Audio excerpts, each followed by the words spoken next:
Stream is back.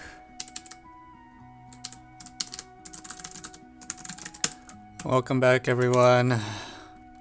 It's been a while, but here we are. Ors ad song sniped. Alright, yep, that's my audience.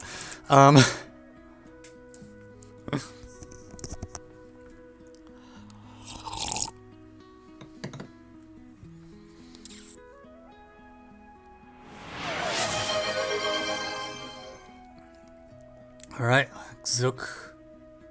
I can't believe you named a contest XOOK, like... but okay, why not?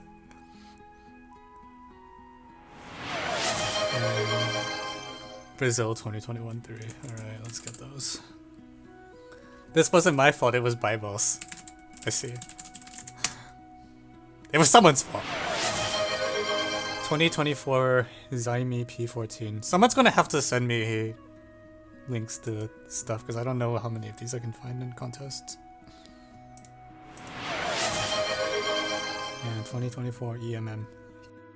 I'll definitely need links for some of those.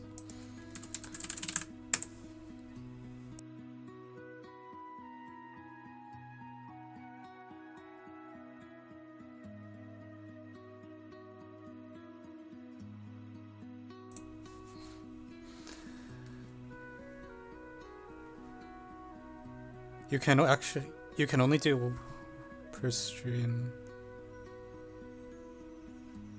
2 per stream. Yeah, that sounds right. Yeah, and I don't want it to be super expensive. It's just I want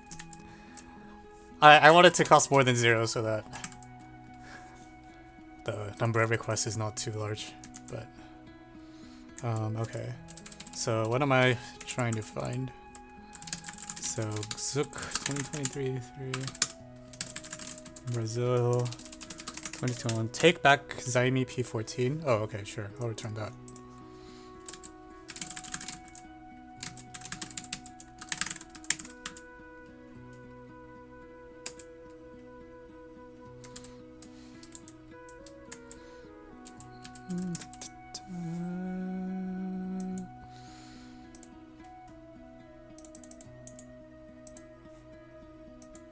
Oh, what the heck? This looks scary.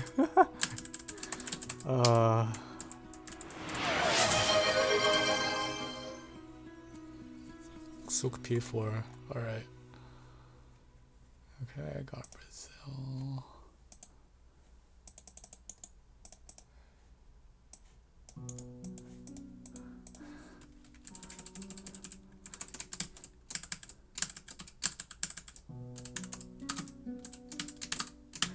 Who puts quadruple backslashes? Why?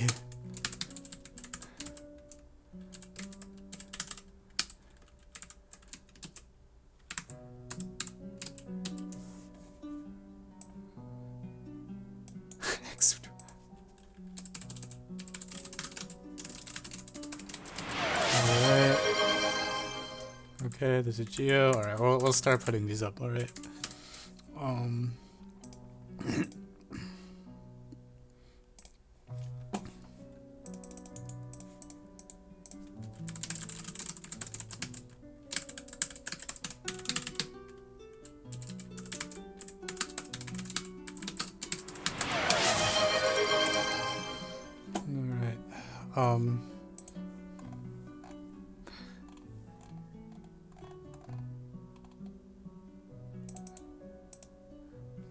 The problem requests are out of stock. Kappa.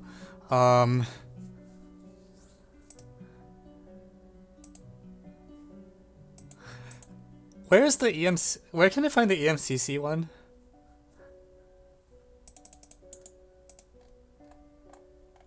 Mexico 2020. Oh, frick.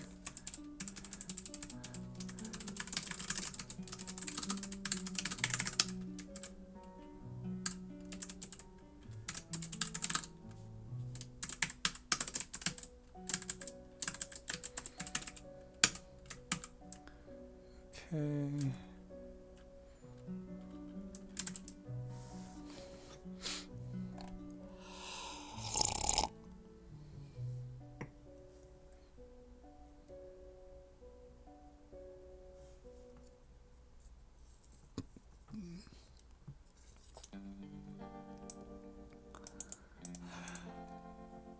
What is this inequality? What? You actually want me to work on this?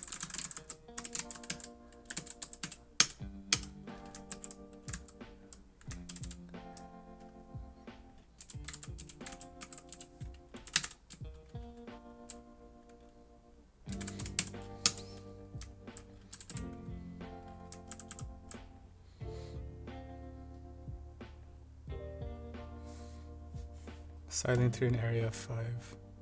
Okay, sure. EMCC.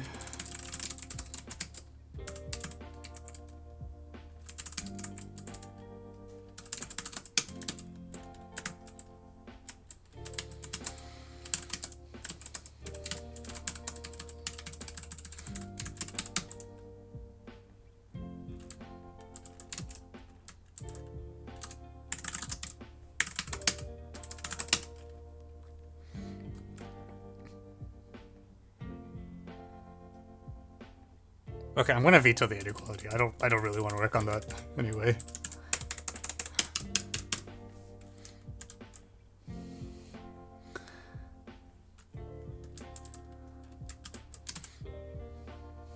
Alright, get your question. We're gonna start the poll in a moment.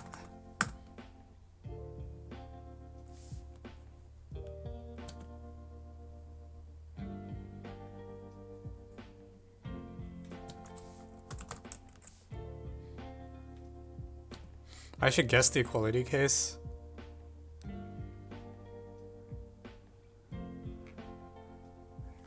Can we propose HMMT problems? HMMT is fine. I'm only spoiled on like a couple of them, so if I propose an HMMT problem, I probably haven't looked at it. I think the only ones I'm really spoiled on are like... Fuck, which ones? I'm spoiled on like a couple of the T-Man problems, and basically nothing else.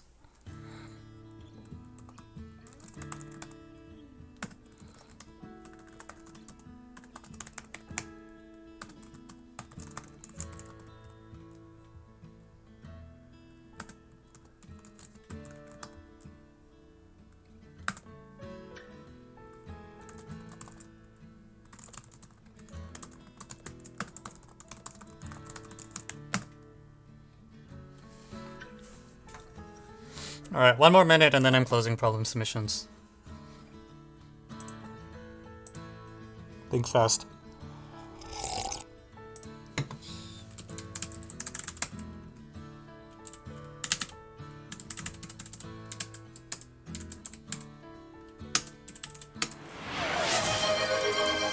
Oh, okay, I am spoiled on that one, because people were laughing about it, okay.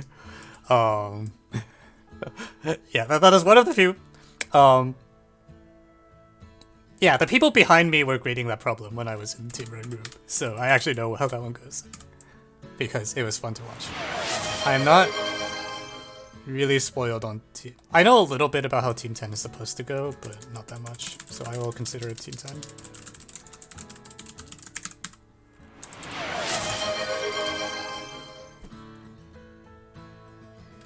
Fine.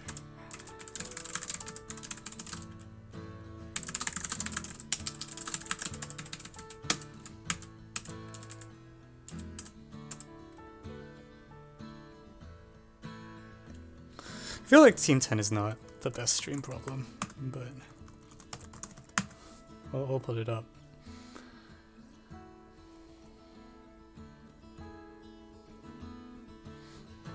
Alright.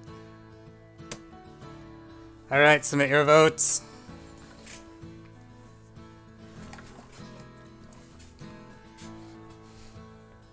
Oh, crap.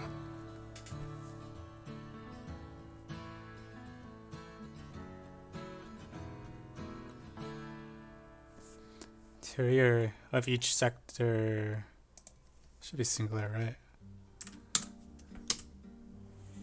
Ah. I don't.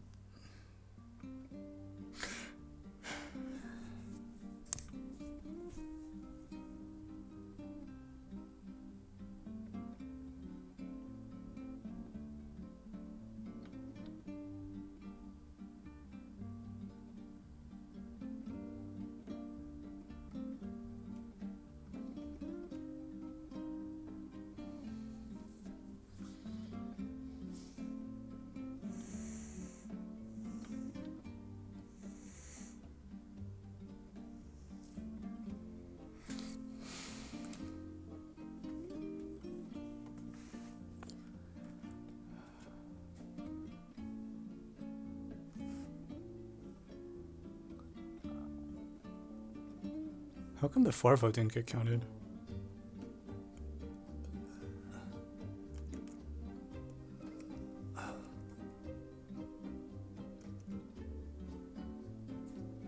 Oh. Oh, I see. Okay. 3 is cute.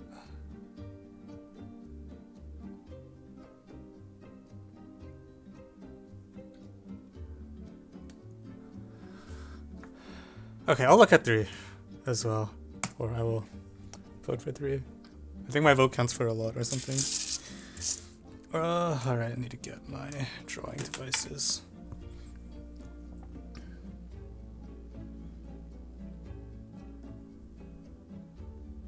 Okay, so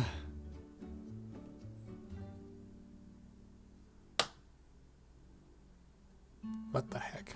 All right, sure. Some of this seems like a lot of geo today. So EMCC, BYHL. Let's see.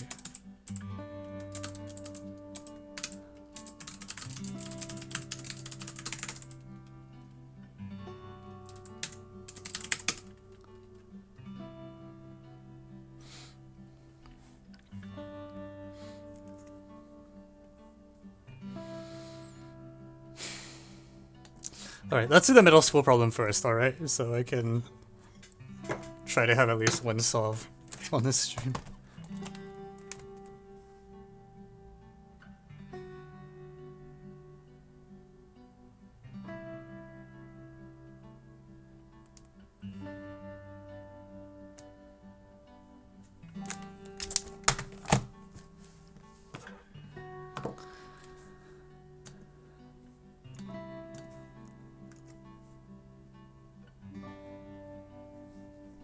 It's XOOK in this context apparently stands for extremely obvious Olympiad questions, where a question is spelled with a K and extremely starts with an X. Yeah, my understanding is it does not actually stand for anything, and for some reason people think it's really funny, which I don't understand, but like, okay, you can name your contest whatever you want, it's fine.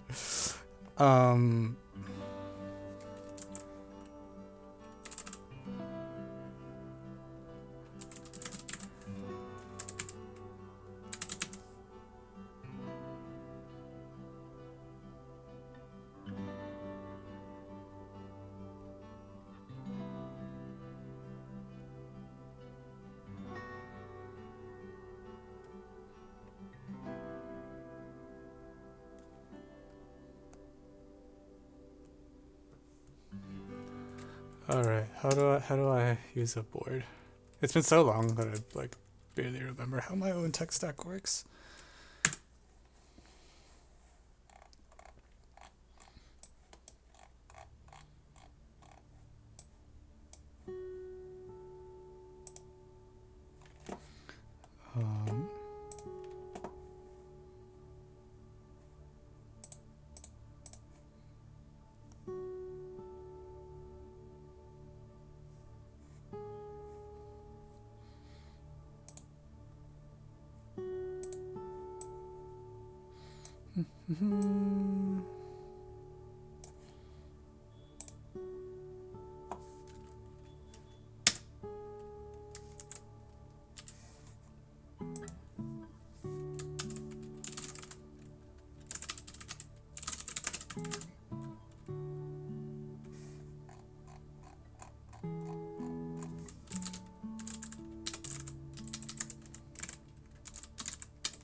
Oh, honestly, I should number this stream 140 because 139 is probably the review. Wait a minute. What is this number now? Wait, No, it's fine. We'll just run with it.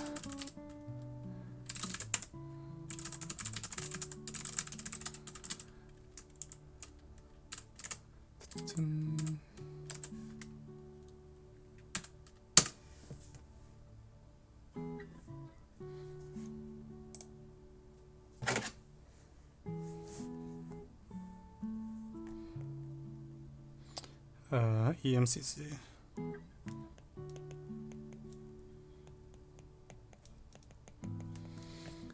Yes.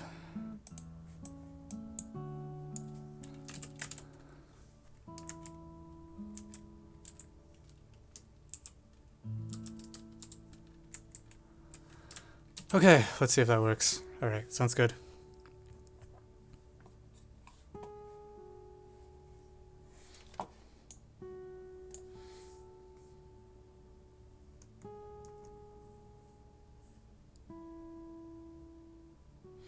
What are you going to do after graduation? I don't really know. I mean, it sounds like I have to manage Otis no matter what I do, and then I'm still like, I don't know if I'm going to do another thing in addition to that. But also I have a bit of time. 0 solves in contest. Oh. Alright. Okay, welcome back everyone. So, this problem is from, I think it's Exeter's middle school contest is what this stands for. I never figured out. But let me put the problem up. Ah, nope. That button, this button, right? Cool. So, you're given an equilateral hexagon whose opposite sides are parallel. All the sides are length 3, and the area of the hexagon is 5. And I need to compute... What the heck is that? Okay, some product, whatever. Okay. But I mean, like...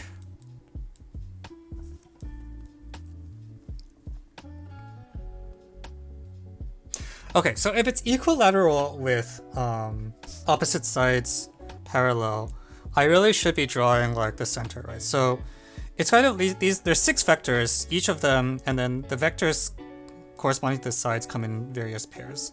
So probably I think the cleanest way I can represent this is okay, we'll call here's A, B, C, D, E, F. And then each of these vectors is a vector of length 3. And they're all everything's symmetric around this origin.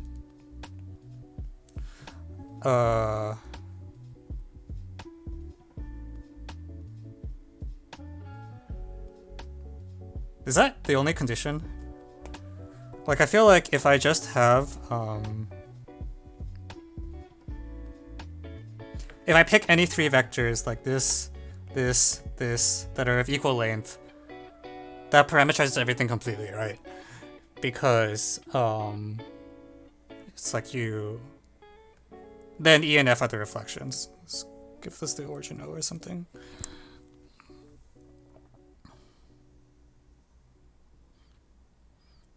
Okay. So maybe it's better if I rotate this picture, which I don't know if I'll be able to do that. Let's see how good my technology use is. Is there a rotate tool?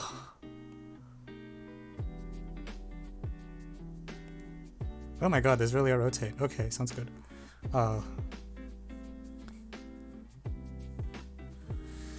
Nice. So, where'd my pen go? Pen. I'm gonna rewrite the labels so that they're like...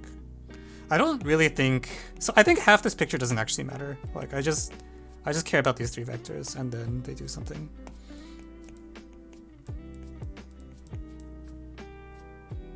Oh yeah, here's EF.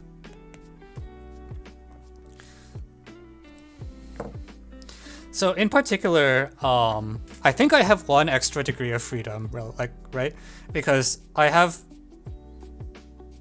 like, I'm picking like 2 angles, like the angle of B to C and the angle of C to D. That determines the entire hexagon uniquely, and there's only 1 condition, which is the area. So there's going to be 1 extra degree of freedom in this problem. I don't know if that's a big deal. I mean, we'll just live with it. Might not matter. But it means that the specific thing that's being asked for, which is AC times BD... Wait a minute. Okay, so first of all, also they're trolling me because AC is equal to DF, right? Like, it's just kind of whatever.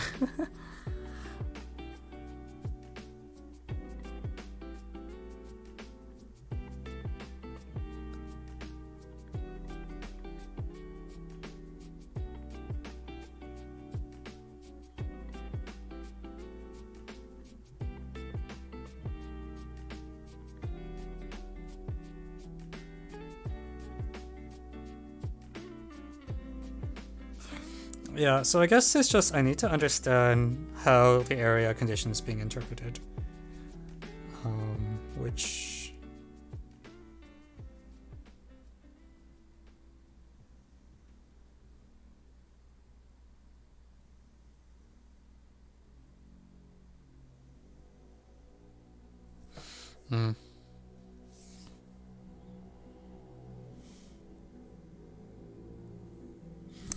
So how do I get the area of the whole hexagon? I guess that's what I want to know.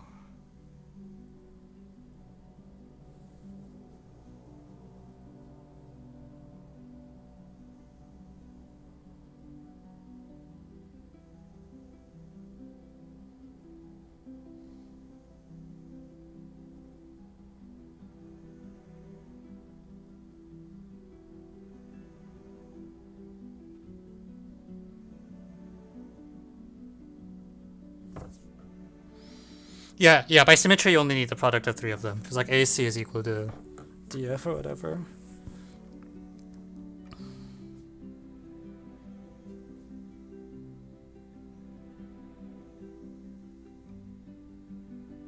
So I mean, okay, I'm just gonna try some... This is not very elegant, but I think it's supposed to work.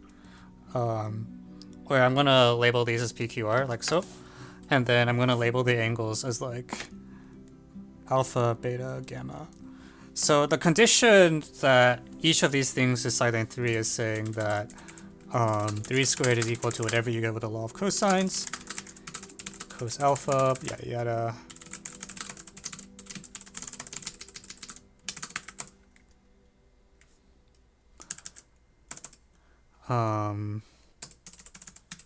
Actually, this feels pretty bad. I think this is gonna turn out to be really ugly. So there's a relation between like cos alpha, cos beta, cos gamma,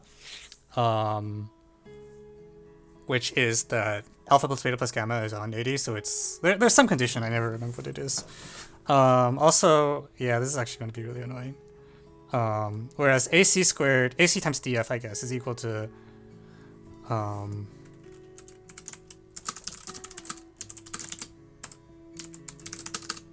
P squared plus R squared. And then it's like alpha plus beta, so it's actually minus 2pr cos plus 2pr cos gamma, or something like that. Oh, this is pretty bad. So this is gonna work, I think, but it's pretty icky. And then it's like sine... Oh, god. Yeah, the areas you get from the sines, like PQ sine alpha is 10. PQ sine alpha plus QR sine beta plus RP sine gamma.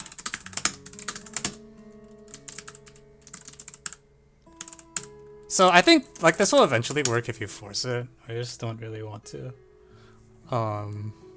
Because you know that there's going to be some like quote unquote algebra miracle because you're sort of promised that in advance from the fact that there's 1 extra degree of freedom.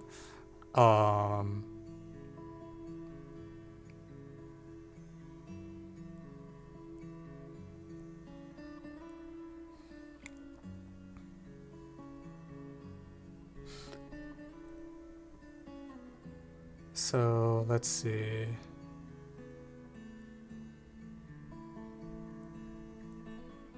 Yeah, no, this is really bad. Oh, I don't want to transfer.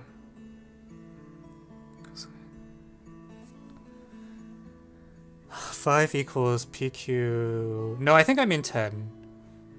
Because the area... Oh, I see. Sorry, you're right. I only counted half the hexagon. My bad.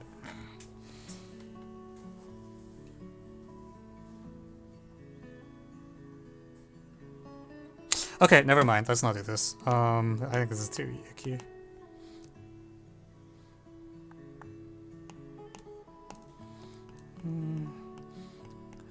But okay, so if I don't want to do this, I need some different way to access the area, which you can.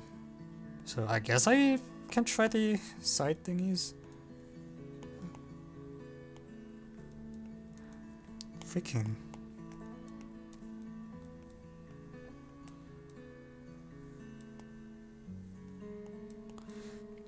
Okay, so there's like a billion equal angles in this problem, right? Actually, I think these three triangles are actually all congruent. Like if I call this one beta and this one gamma, this one's also gamma, beta, beta, this one's alpha, alpha. Yeah, okay, so there's actually just three congruent triangles. Okay, sure.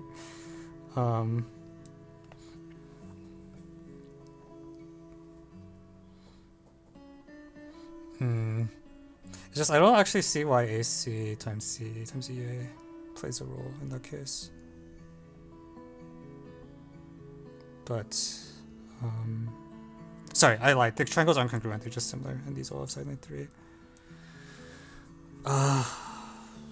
And this is all, yeah, everything's 3s.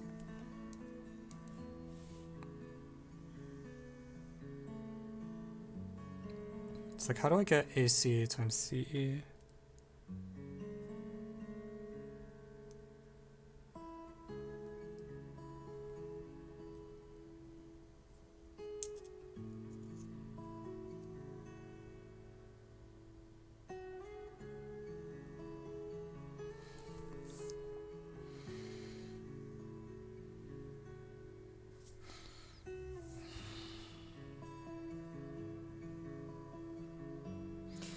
Yeah. So okay, the whole giant triangle, like the big green triangle, will also be similar to this. To each of the little triangles that's hanging off each of these edges.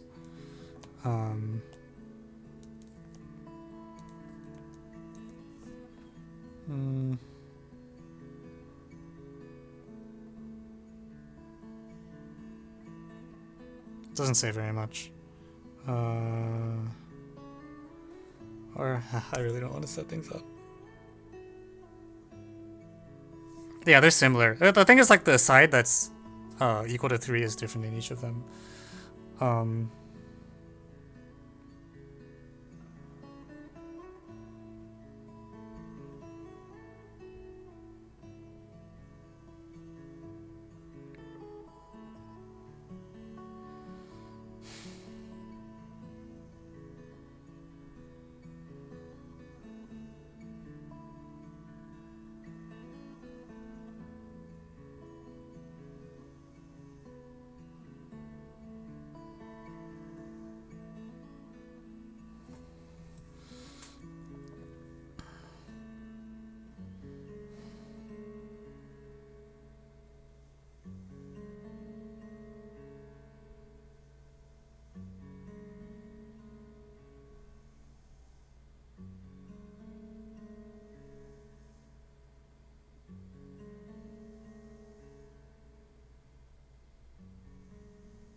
What the heck?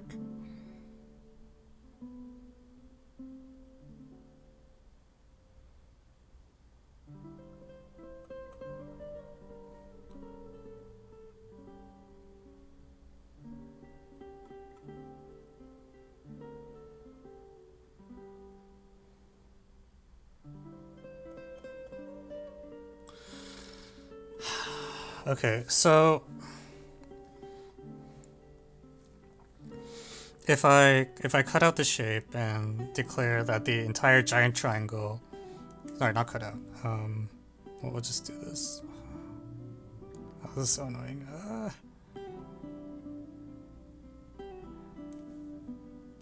We'll call this C. I want to get the symmetry right.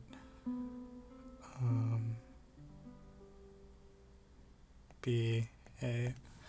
Then you can, all of the other lengths all follow from a symmetry argument, right?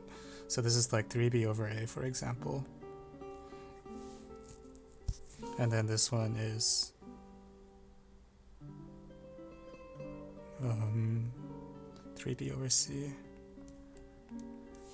So we get this like relation that B is equal to 3 plus 3b over A plus 3b over C, which just says like something. 1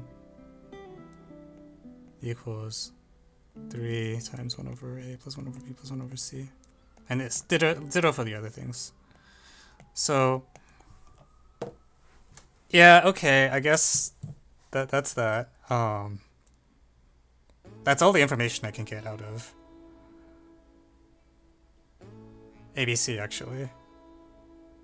So it's just, there's something about like the specific thing that's being asked for, like AC times CE, that I'm not understanding. Oh, also I should compute the area.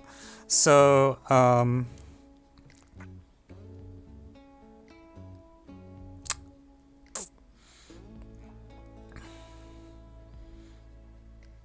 so the yellow triangles, what are those? It's like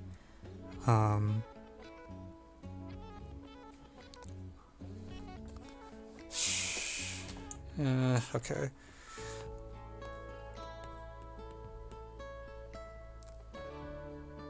Three over A, right?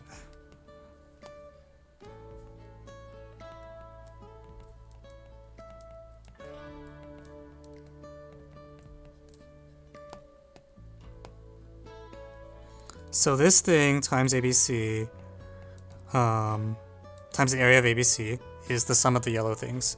And apparently if I add 5 to this, I'm supposed to get ABC itself.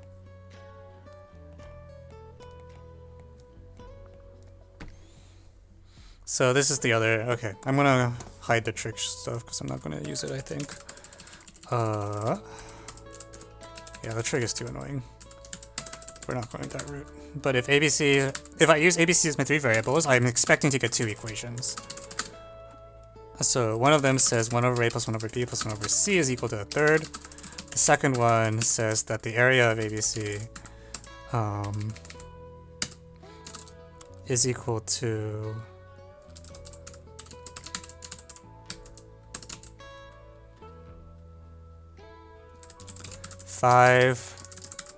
the given 5 minus 9 1 over A squared plus 1 over B squared.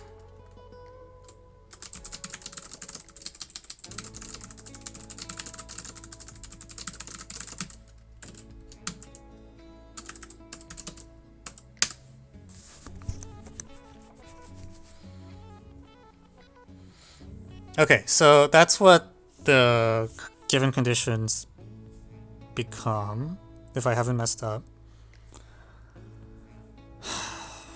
Yeah, the area condition doesn't actually seem to play super well.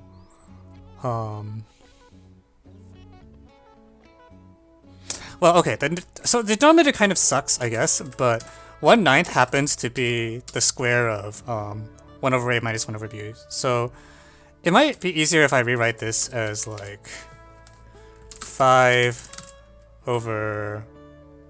So, okay, so 1 over A squared plus 1 over B squared plus 1 over C squared is equal to 1/9 plus 2 over AB plus 2 over BC plus 2 over CA, which feels a little better to work with.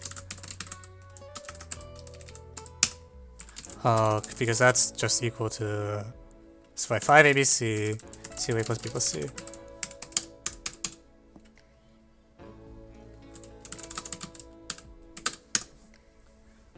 So I mean, this is what it is. It's not an amazing equation, but that's what we have. It's the real issue is I don't understand the answer extraction. Like, you can't solve for ABC because there's 3 unknowns and 2 variables. Yeah, I agree that it's the square of AC times CE times EA. However, I mean, I don't know what that quantity does.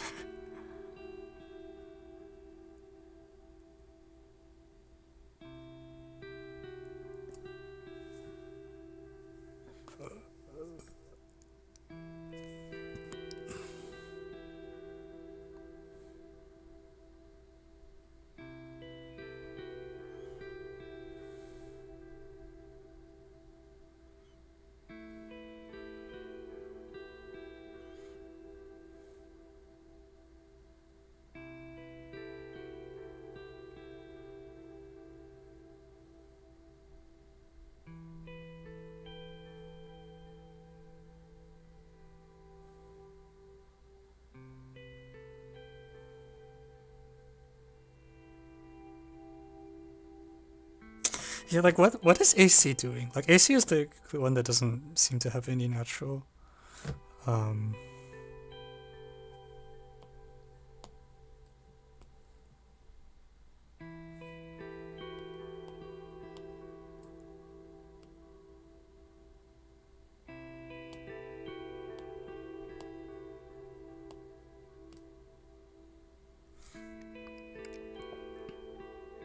It suggests considering a different approach.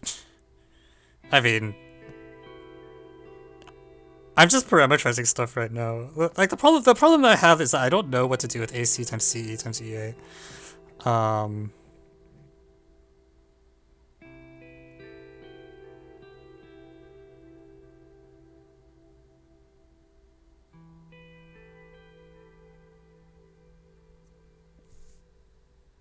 Maybe there's a circle. What circle?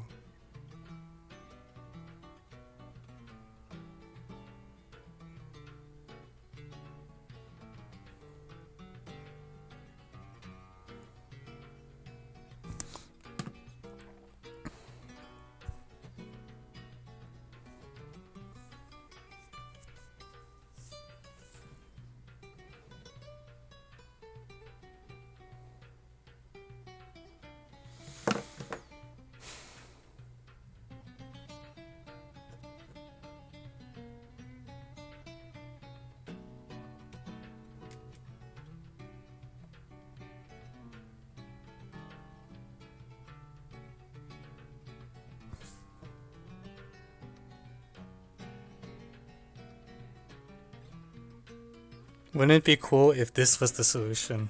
Like, that doesn't help me.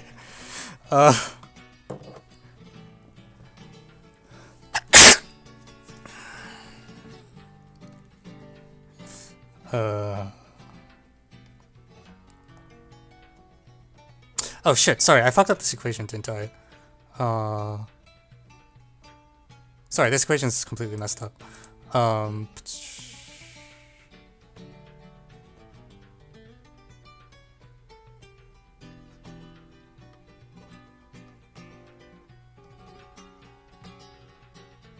Yeah, I dropped like a factor of 9.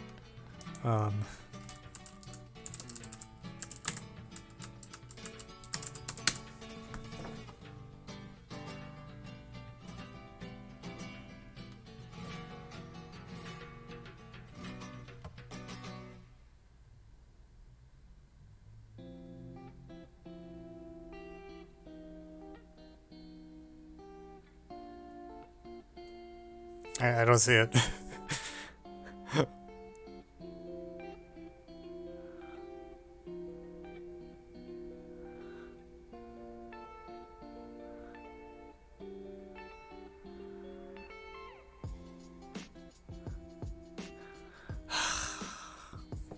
Alright, you know what? I'm just gonna run it over.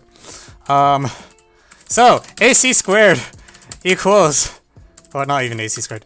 AC is equal to twice the 2 times 3 times the sine of 90 minus beta, like angle B.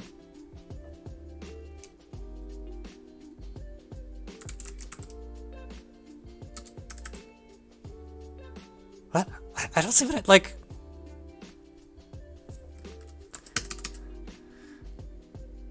How do you do trig? It's like, okay, it's opposite, right? So this is, well, actually, I don't... Crap. Which way does it go?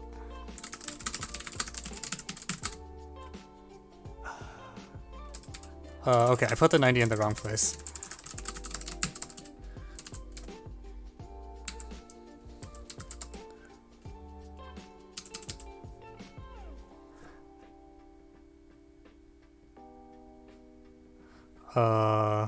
Okay, wait.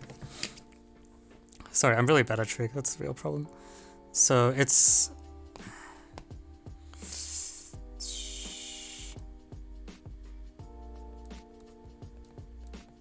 Okay, this is the angle that's being split between.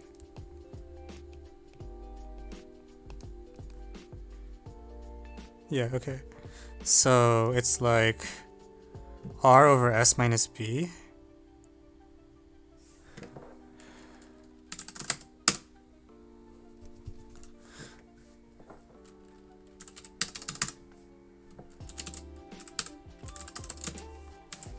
Okay, cool.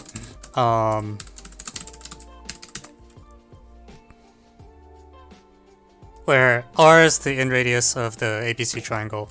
And then similarly for the other ones. So the desired quantity is then equal to the square root of the answer is then equal to something like 2 cubed times 3 cubed times R cubed over S minus A, S minus B, S minus C, which will then equal 6 cubed times, so the bottom thing is the area. Yeah, the area is the annoying thing. So if I multiply top and bottom by S, R cubed S, so I get like R squared over the area. I think I get one copy of the area left.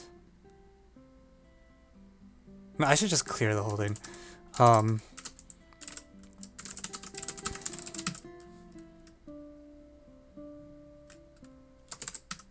Well, we'll just multiply both top and bottom.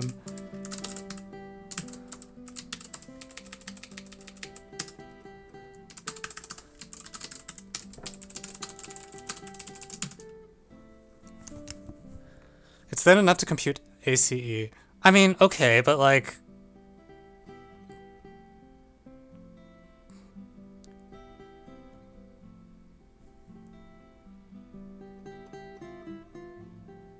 Area of ACE is 5/2. Wait, why is that true? Am I high?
ABC the points. No, sorry.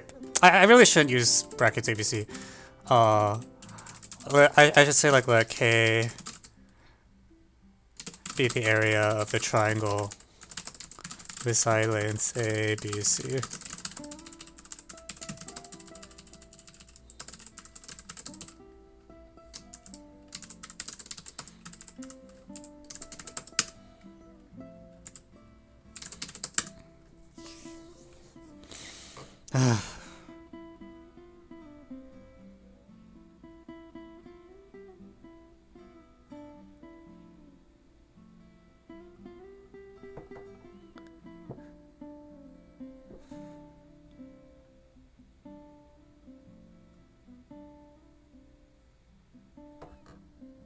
ABC squared on the bottom. Yes, thanks.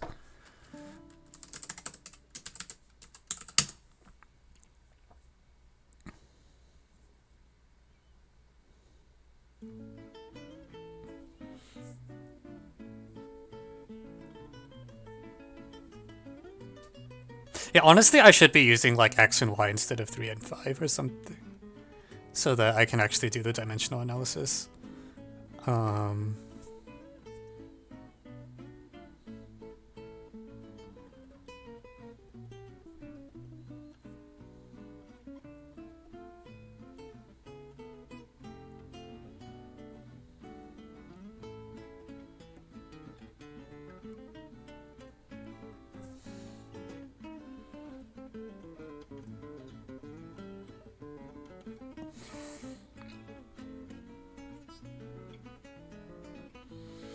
Okay, what are people talking about? I cannot keep up with this.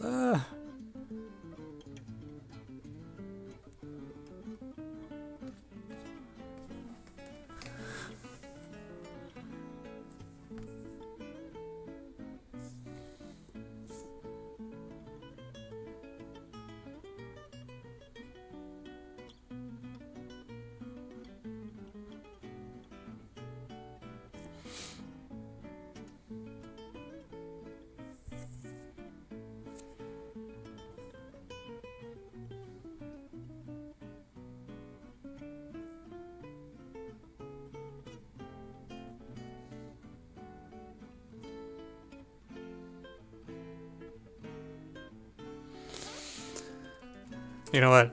I don't care about geometry. We're just gonna finish this.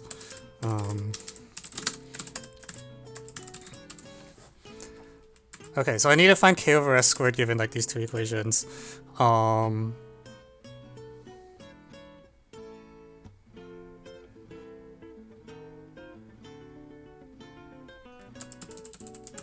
K equals, yeah, 6 cubed times frac r over.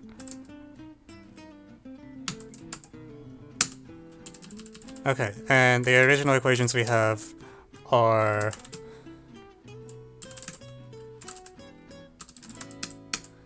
something, I don't know, ABC,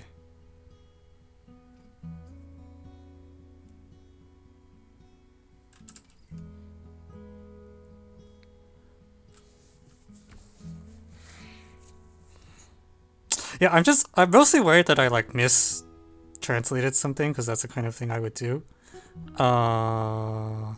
Shit, yeah, I mistranslated something.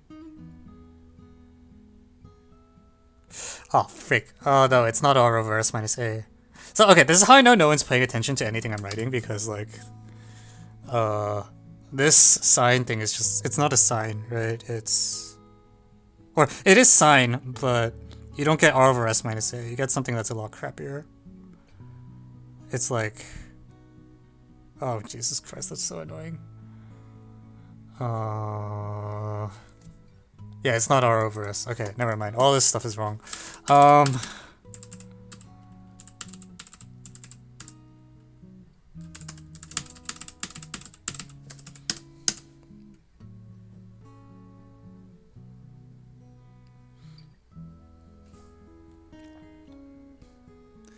Hello, there's a math problem. I'm currently doing stupid head things on it, and everyone's yelling at me because apparently there's a really smart solution and I don't see it. That's basically the summary so far. I'm just gonna let x equals 3 for...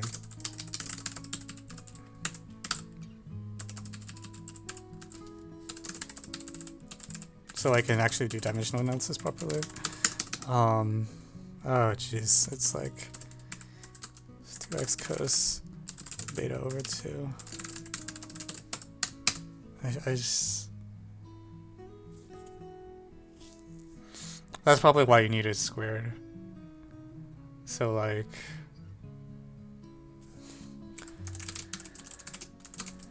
It's like ax cubed. And then square of cosine...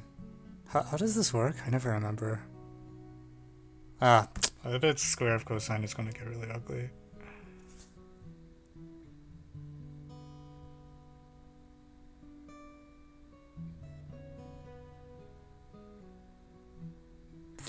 Okay, fine. We're not gonna... Yeah, I don't want to do a square cosine. I thought it was like little r, but it's not, which is why it wasn't working out.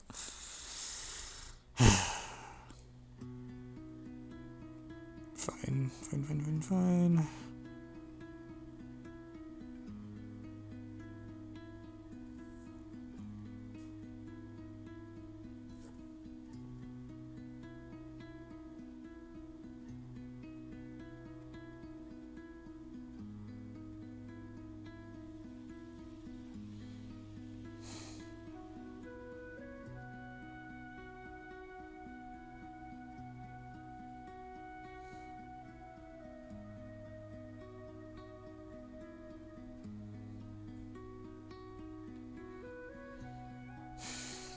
Okay, I see.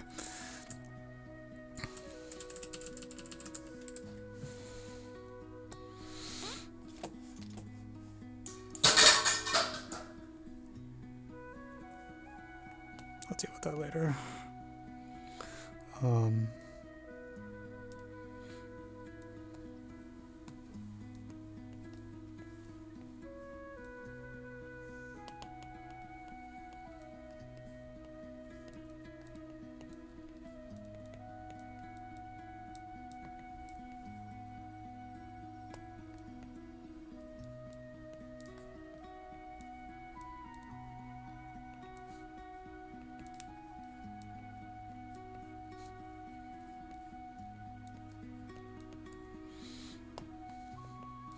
This is what you're trying to get me to do, right?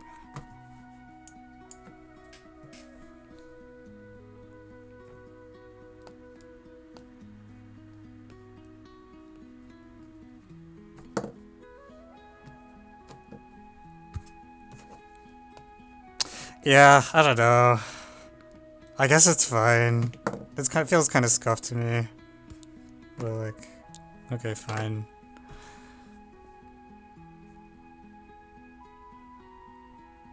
Yeah, I really wanted the little ABC thing to work, but I got the half angle wrong, so it's going to be something a lot worse. Anyways, for the people who are catching up, basically the premise is that you can characterize all hexagons that are equilateral with opposite sides parallel as you take the circumcenter of a triangle and reflect it over the three sides. Those are the other vertices. So this B is AO plus CO, for example, and so on. So what that means is, in particular, ACE, well, triangle ACE has circumradius 3, and also its area is 5 halves, because it'll always be half the hexagon, because like this one is the same as this one, and similarly. Okay, and then finally what you do is you use the fact that AC times CE times EA over 4 times the circumradius, which is 3, happens to be a formula for the area. So 12, 6, 30 is equal to 30, so consequently, if I didn't screw up a factor of 2 or somewhere, it should be 900, I think. I just completely blocked now. Well,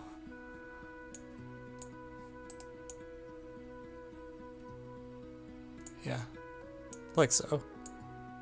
Put it in the trig unit? No.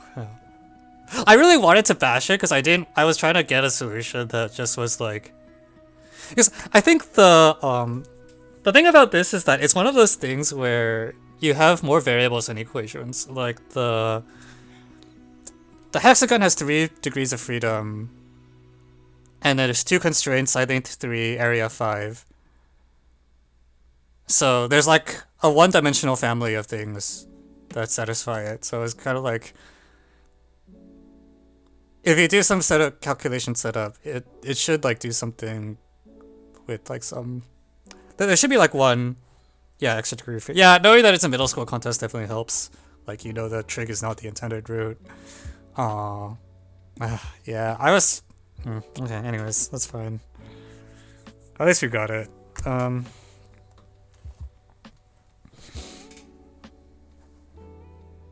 Okay, cool. Yeah, probably it feels like you add this to. We'll add it to Amy Geo. That's fine. Also, T14 is, do you have a 15 problem test and there's a problem that's nominally harder than this?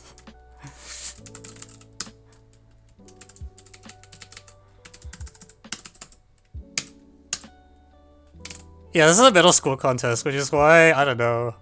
I know the solution is gonna look something like this, but I just want to see if I can brute force it. But no such luck. It's unoriginal. Well, yeah. I mean, I think the point is that you're relying on the fact that an equilateral hexagon with opposite sides parallel has a different description. Which I was trying to avoid, but I eventually was just like, ah, screw it. We'll just do it.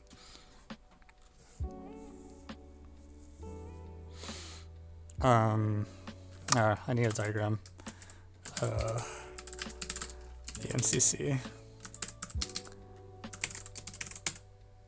Oh, 15 is unoriginal. I feel like this should be known too, though. Like, it's.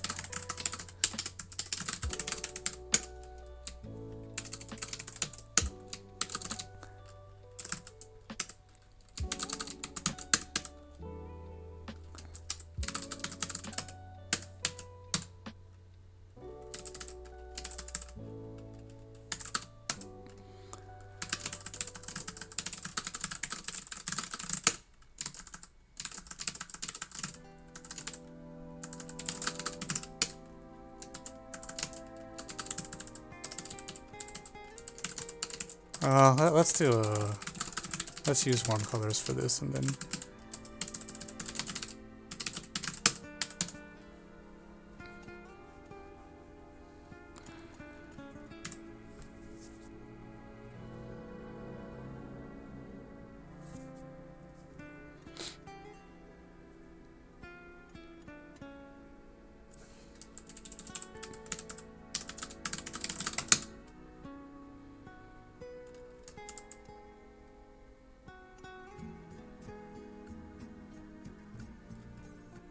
Why did I not compile? There we go. That's a little too strong.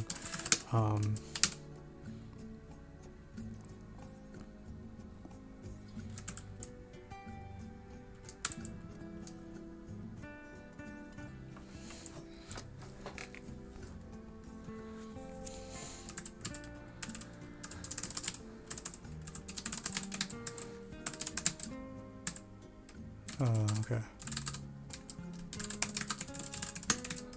So by vector calculation, points A plus C minus B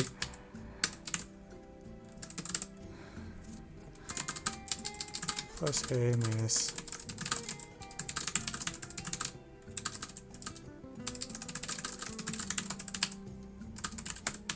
coincide at point O, which is the circumcenter of triangle ACE.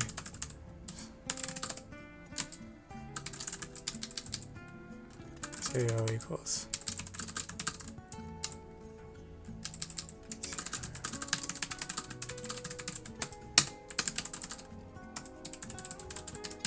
Oh, I forgot to share the screen. Freaking. Yeah. Ta-da! Particular, we have op name area ACE equals 5/2.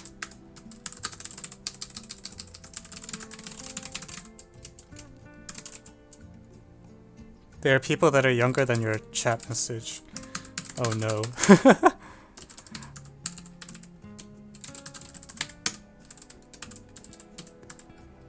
Whatever will we do?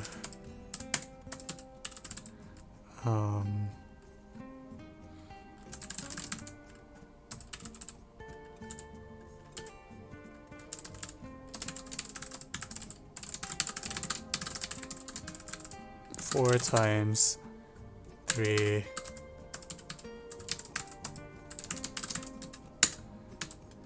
and hence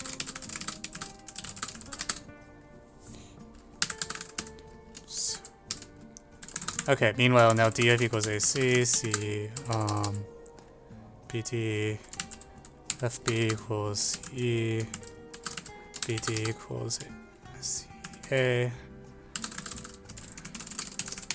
Have you played Technique? Yes. At some point. Long time ago.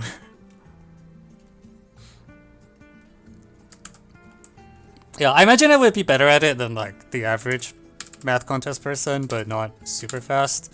Because I'm really used to using like my own macros and things like this for typing up stuff. Equilateral.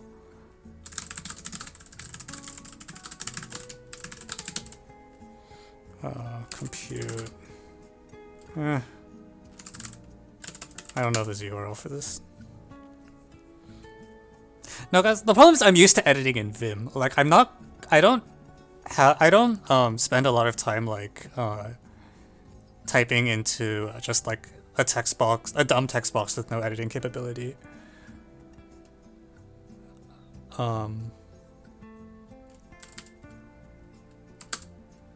What text do I?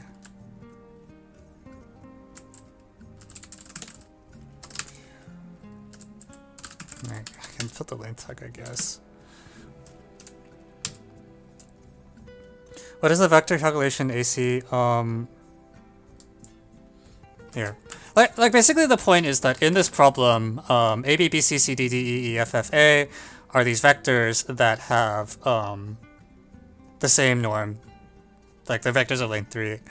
So if you define B as like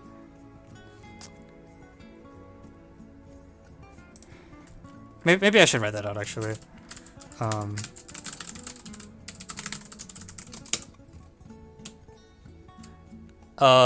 I don't think I can comment on whether I have problems on future contests. That seems to be not a acceptable discussion.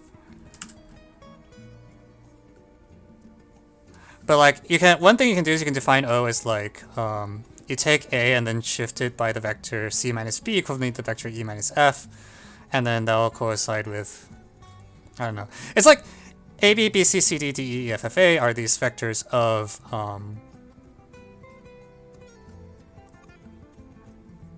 they're unit vectors with something.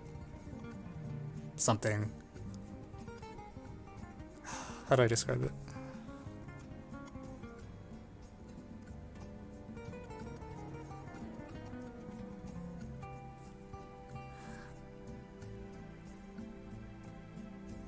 Maybe I should just say construct parallelogram. Okay, yeah, let me not use vectors actually. This is construct parallelogram. I think it's easier to see it this way. COED, then ABCO is also a parallelogram because AB equals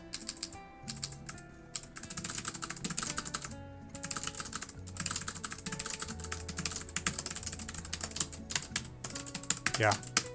And similarly, AFEO is a parallelogram.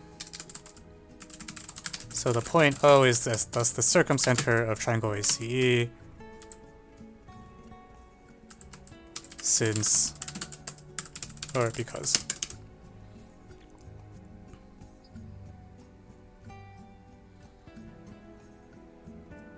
Yeah. Okay. Yeah, okay, yeah, I should have just done this earlier. I don't know. I really wanted the 8, like, side length thing to work, It's, I don't know, symmetric things, but it's fine. Yeah, good job middle schoolers who got this, which apparently is the empty set. Yeah.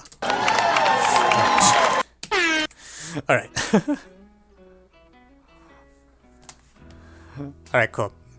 Thanks for tuning in for those of you watching on YouTube. I'll see you next time.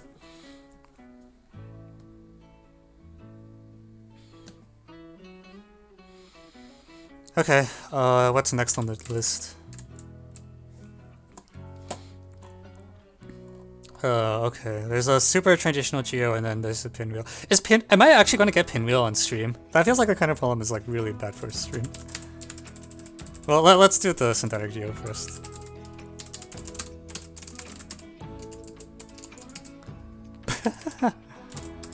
Well,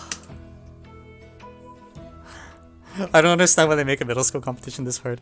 I mean, I think when you're, or even now, it's judging problem difficulty is pretty hard. Like, especially the younger you are, I think, the more, the less calibration you have.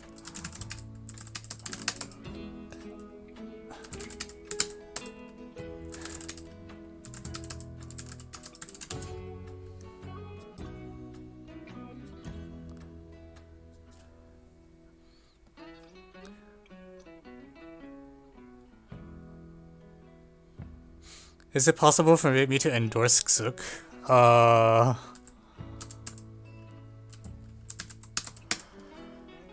Maybe? I don't know. But I think the question you also want to ask yourself is like, do you want more graders? Or do you want more submissions? Because then you have to actually grade them all, which is like annoying as heck. Like with UCMO, I'm already just like, I don't really want to try to get more people because I'm already like, it's such a struggle to score all the UCMO submissions.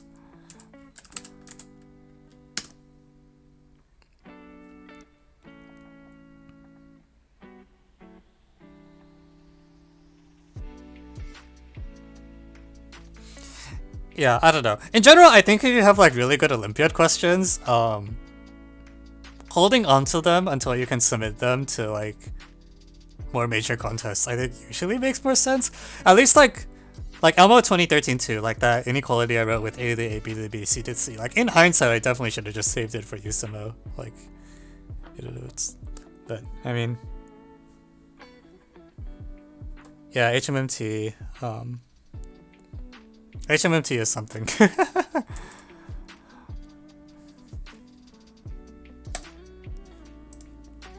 Okay, we have a. Okay, let's do a synthetic geo.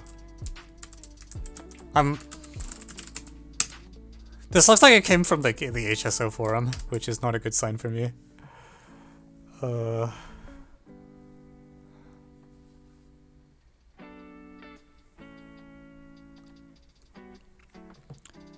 Why is the green screen noise so heavy on this side today? Did I like...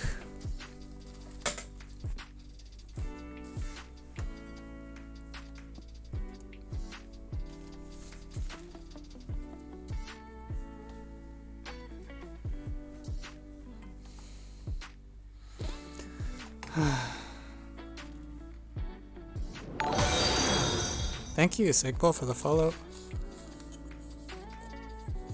Can I adjust the angle that this thing is at? To be lower. Is that a thing you can do? That's a lot better. This one will.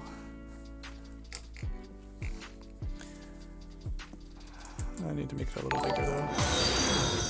Thank you, the Bite of Pie, for the follow.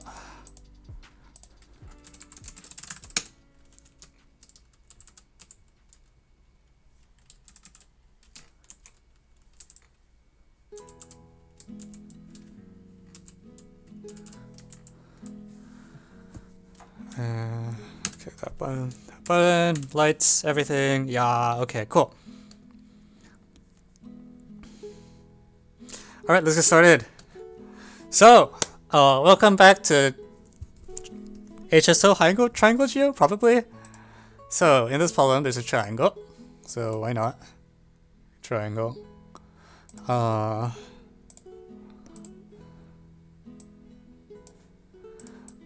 And then O equals triangle center A, B, C. H is the orthocenter. N is the midpoint of AH. And that... Oh, what the heck? Okay. Oh, that's a thing you can do. So N1 is the reflection of N over one segment, and N2 is the reflection of N over the other segment. That's fine. And the line through N1, N2, perpendicular to N1, intersects AC at K. Okay, so K will intersect.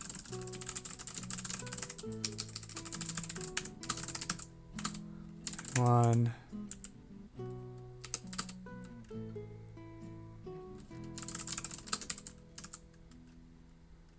Did I get that right? Oops.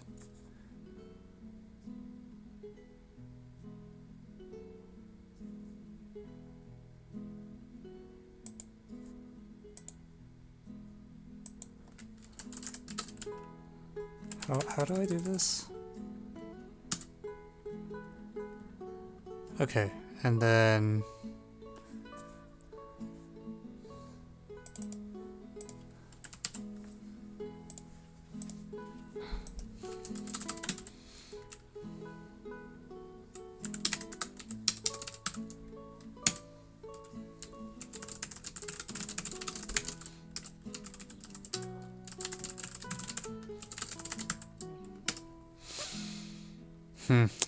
this is certainly a setup. Okay. And then let AKL intersect O. So we're drawing circle AKL. Oh, okay. Yeah, it's going to pass through H, I see. And, well, okay, let me finish the setup first, but.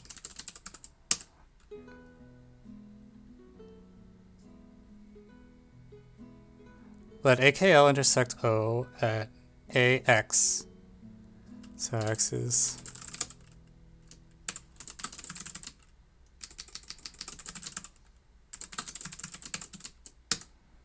that other intersection, and let HX intersect the circumcircle again at. Okay, so Y equals.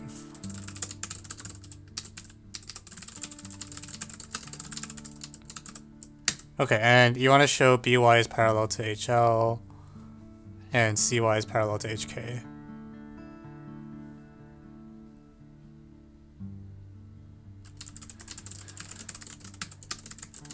So yeah, well, we're gonna focus on AKLH cyclic first, just because that doesn't even involve X and Y, so that's true even like before all that happens. And it seems like there's no way we're gonna be able to avoid proving that. So fewer points to think about. It's good for us. I'm gonna.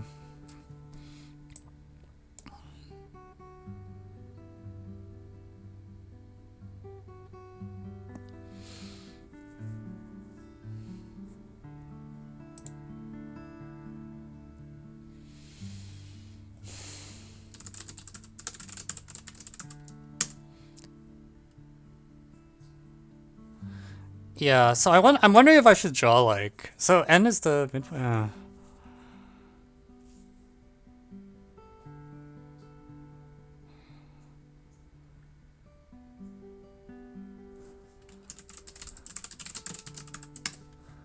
KL. Yeah, this is a thing that you can do. So also ANNH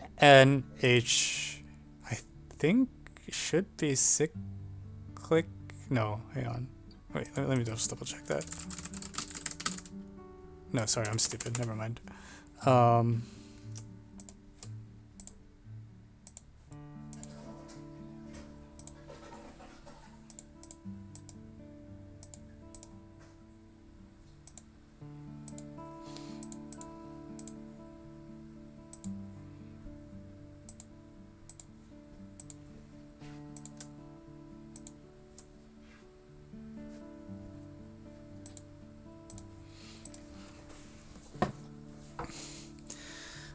A, N1, O, N2 is cyclic, is the claim.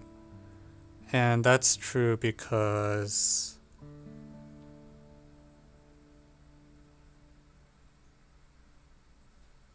Wait, seriously? That's just true?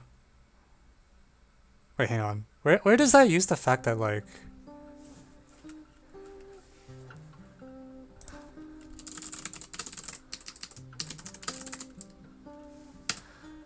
Hang on, what? Really?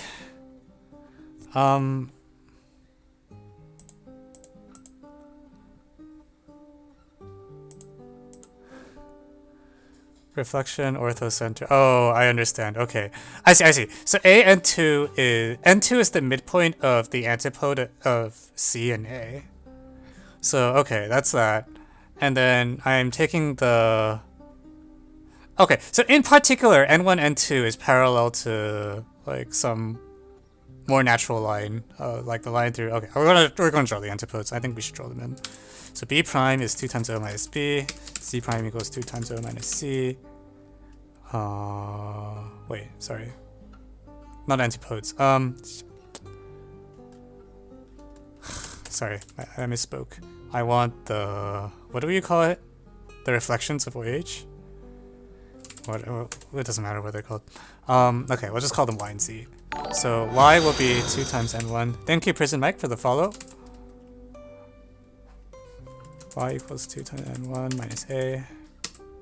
Why did I not do anything? Oh shit, Y is already used. Freaking.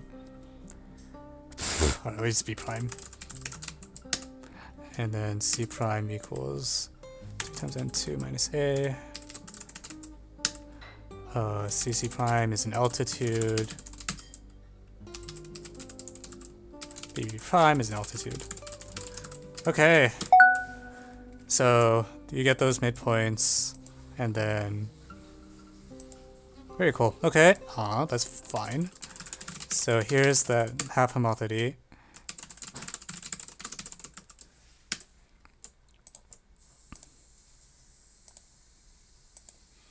And then you construct this K and L, which, I mean... So where is, like, 2 times L minus A? Is it just, like... Shoot. Is there a good description of that point? I don't know.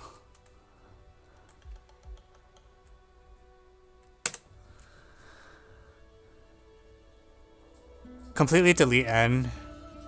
Yeah, honestly, that might be the play.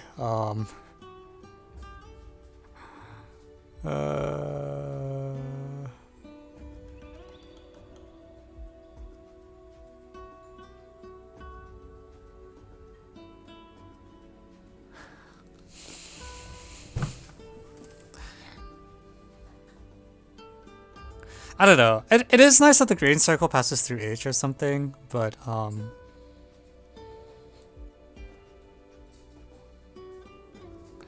okay, but anyways, so B prime C prime is a line that's perpendicular to AO, right? So the cyan lines are actually parallel to this. Yeah, I should draw an AO in cyan, I think. Yeah, cool. Oops. That's hot green.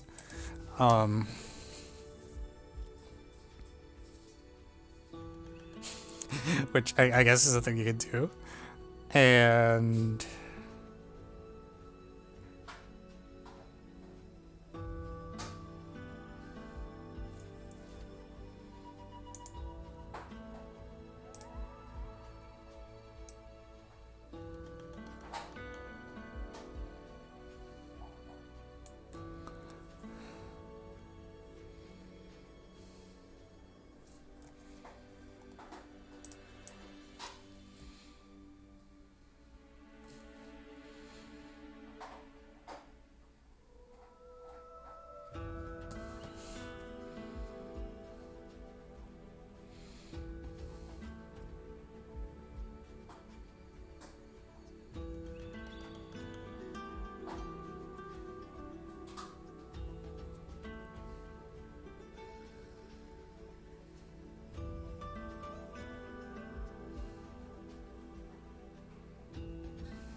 Actually, I almost feel like the purple circle isn't super needed right now. Like, I think the main thing is just... Well... No, yeah, like, it's... I should just think of it as N2 as the midpoint of AC prime. So actually, I can kind of ignore N now, right? Like, you just think of N2 as the midpoint of AC prime. It's probably a better way to deal with it. ALHK...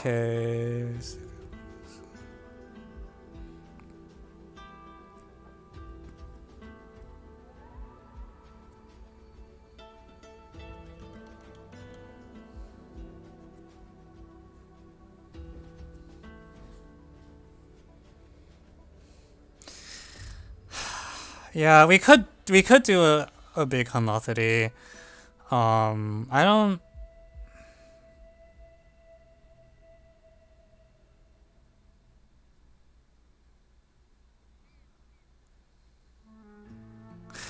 It's just the image of H under such a homotherapy would be kind of annoying. It'd just be like, well, yeah, L is not nice and neither is its image.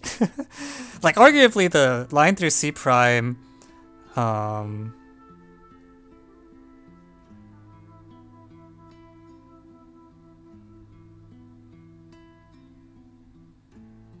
I don't know. It seems kind of annoying either way.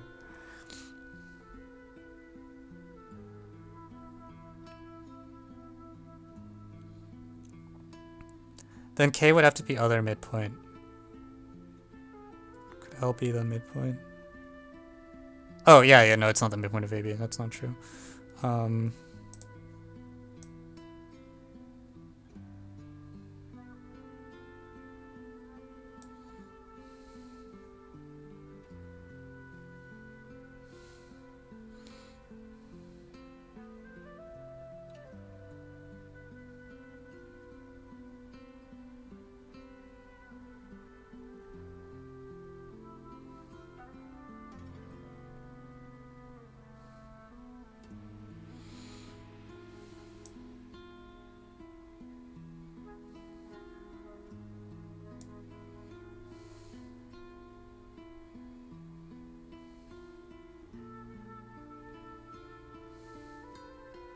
HLK is going to actually end up being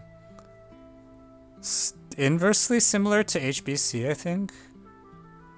Oh, actually, I should just be drawing A prime, right? Because you want that other...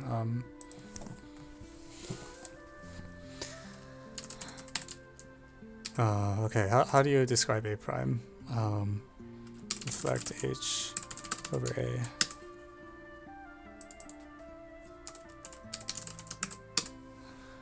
Like, the green LHK and the... Oh wait, what the heck?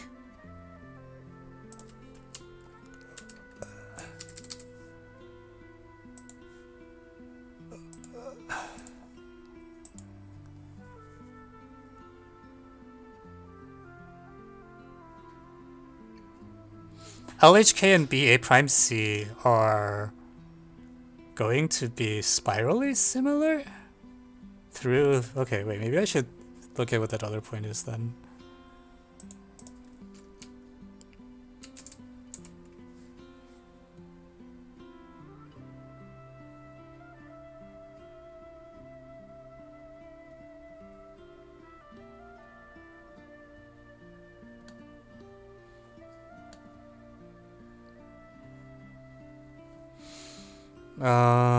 People want to root BC invert.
I don't get it. H is... Oh man. Well, the root BC image of H is like the antipode of A or something like that. I forget exactly how it goes. But like, triangle AHB and AC whatever are similar, so that part is okay. And when N2 goes to line BC. Hang on. Ah, frick, how does this work? Or sorry, inverse of the foot goes to A antipode. Wait, hang on.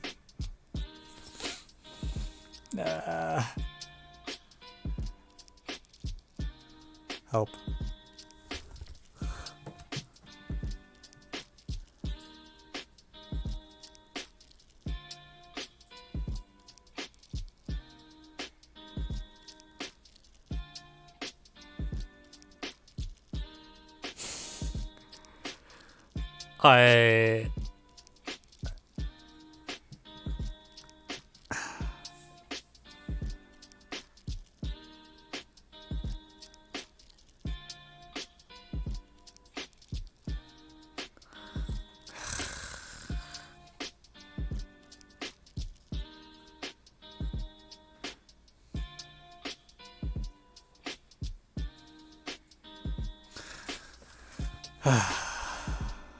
Okay, let me see.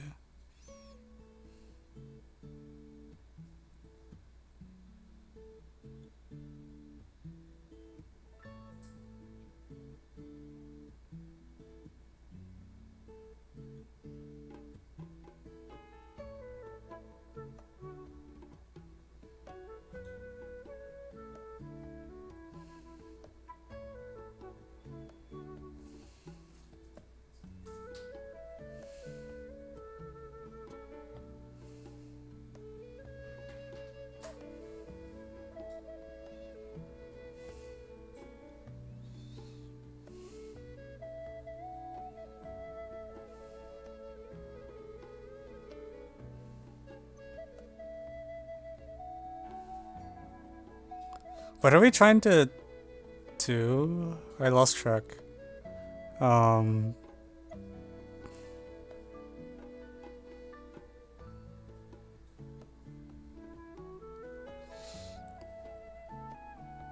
It doesn't actually work? Okay. Yeah, I think if you want to invert, like, basically what's going to happen... Honestly, I would phrase it as inversion with, like, radius, AH times A foot or whatever. Then B goes to this foot, and then C goes to that foot, and then B prime and C prime land at, like, wherever AC prime meets this line here. And then N2 is, like, twice that or something. I don't know. Why didn't you draw X and Y? Because I don't care. Like, I want to show AKHL cyclic first, which is, like, way more important, I think. And then I'm assuming X and Y don't matter until after. I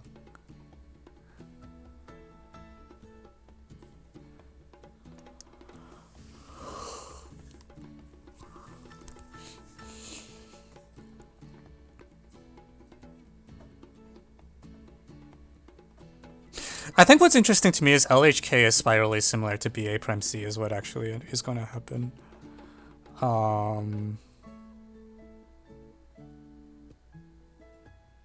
I don't know how to check that from where I'm standing. No, yeah, I've been thinking vaguely about complex. Like K and L are going to be kind of annoying. But the fact that you actually just want LHK similar to BA prime C, like those are all really good points. B, C, A prime.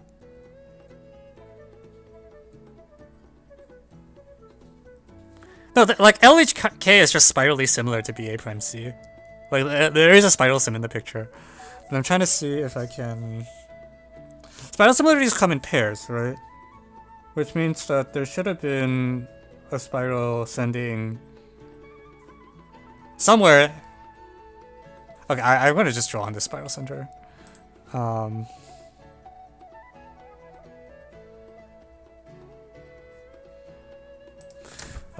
Reflect.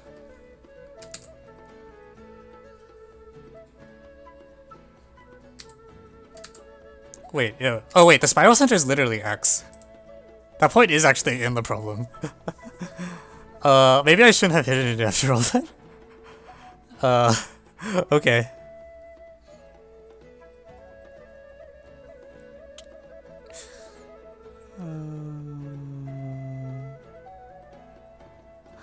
So can I show that XLB is similar to XHA prime? And if I can do that, then I don't need K right now.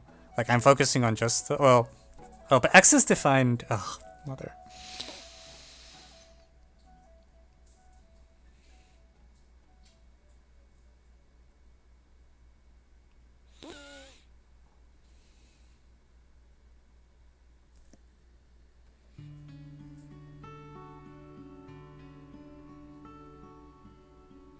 AH is the median of ALK. Oh, is that, wait, is that the median? You're telling me it's harmonic? Really?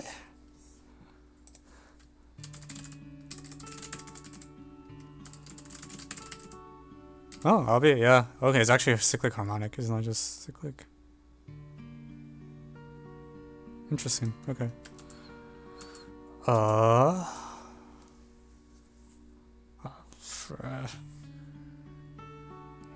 Is a median.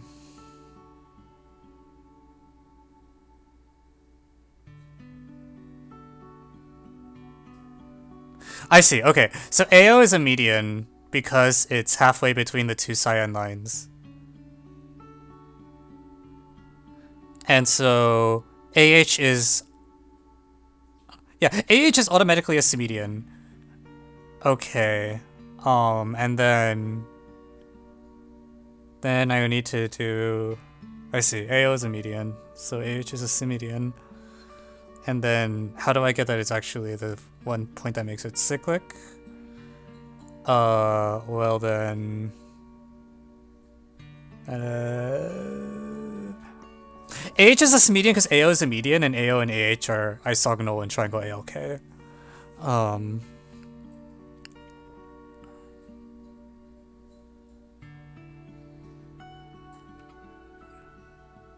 So... yeah. Yeah, that's how you use the cyan thing. It's like, oh, it's...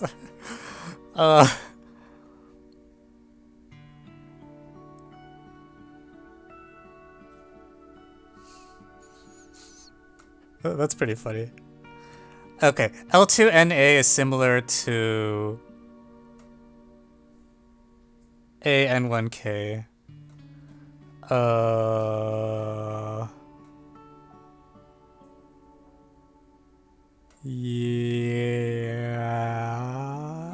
Yeah. I think that is a true fact. Yes, I agree.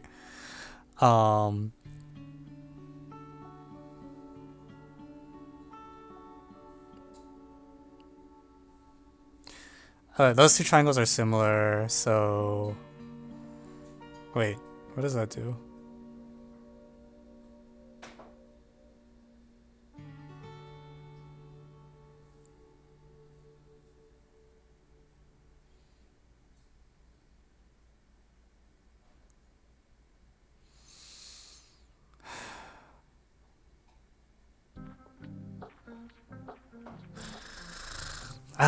Okay, so, okay. I guess what that's telling me is like, there's some ratio. No, the ratios go the way I don't want them to, though. Well, okay, actually, no, they might be fine. It's like AN2 times AL is equal to... shit.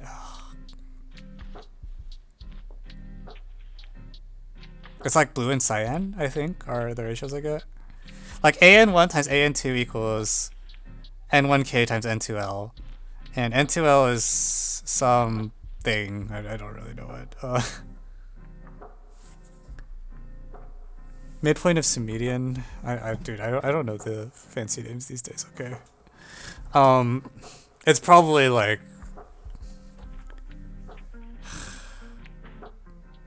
okay, let's be real. It's either Humpty or Dumpty. I never remember which one. But it's the foot... like, N is definitely just going to end up being the foot from the orthocenter of ALK to the median. I think that's just, like... I'm pretty sure it's that. I never really got the hang. Oh wait, not N. Sorry. This is Dumpty. That one. This one is Humpty. This one is Dumpty. I think is how it works. It might be flipped. I never remember. Okay. Anyways.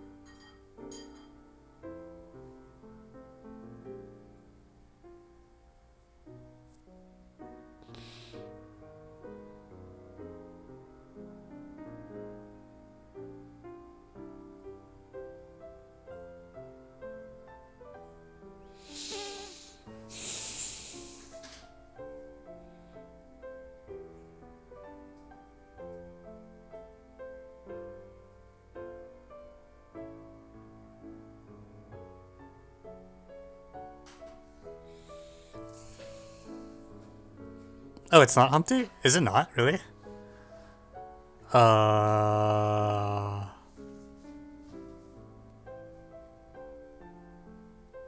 Wait, so is it like the midpoint of that? I feel like if the Dumpty point is sitting here, the Humpty should be somewhere as well. Let me just find it. AKL4. Sorry. Yeah, the intersection of cyan is like the midpoint of...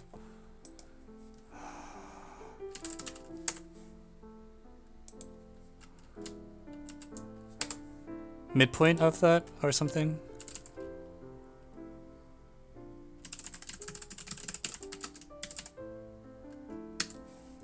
Yeah.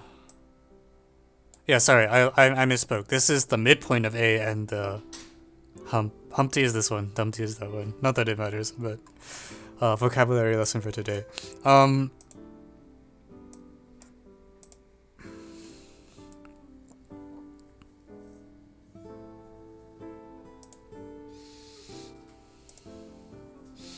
Anyways, though, I feel like I don't...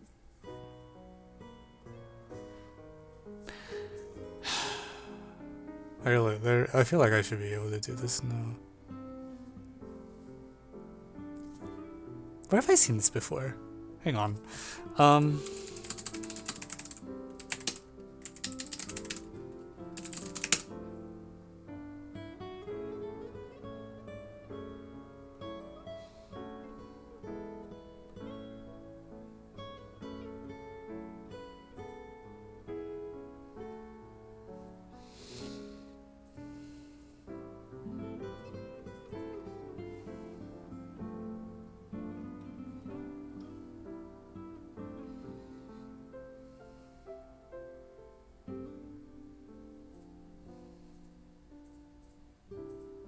No, that's a little different.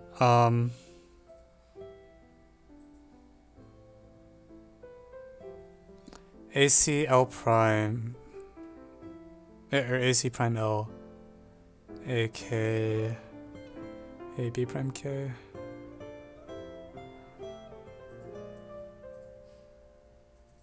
It's on AO.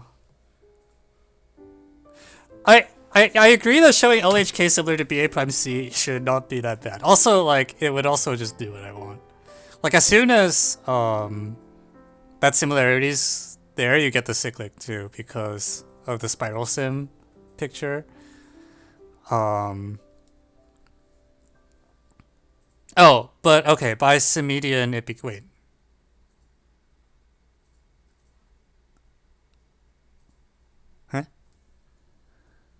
ALN equals AHC. Do we know that already?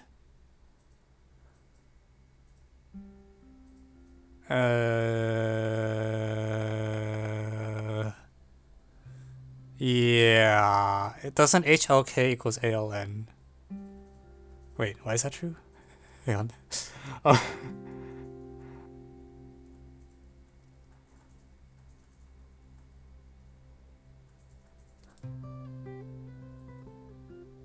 Symedian gives us an angle identity involving n. How? No, wait. You know that AN is a symmedian, but of like ALK. Which. Hang on, I don't remember. Like I don't have the green circle yet. That's the thing. Like I don't actually know this is like LHK is cyclic yet. So LK is a symmedian of ALH. Yeah, I don't have the circle. Like if I have the circle, I think I'm basically almost there. But we don't have the circle yet. Like if we have the circle, then everything I think comes out.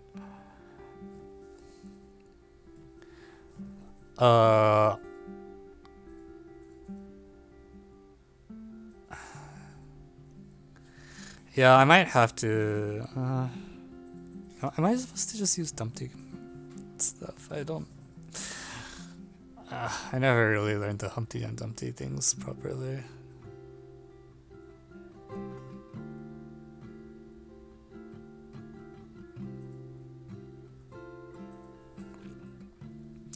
B prime C prime intersect AO. I mean, we could. That is the Humpty point that you speak of.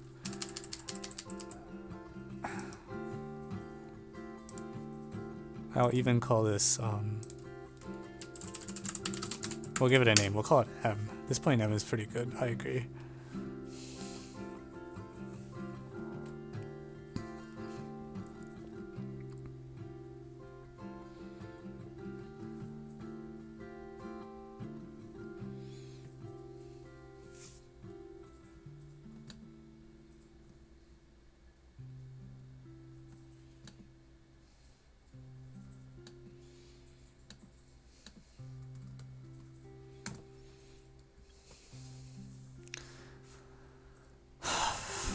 Alright, so where were we?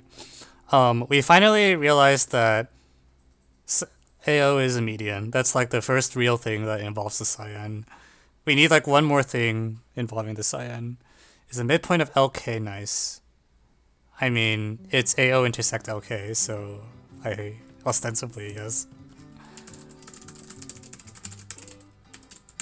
I proved ALHK cyclic. Okay, how does it go? Wait, like did I miss a comment in Chatter? Do you remember the corollary of Ptolemy and Eusemo 22?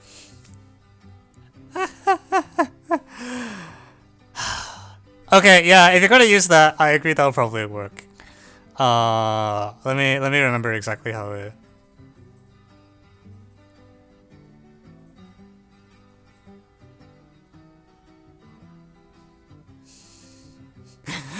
I see.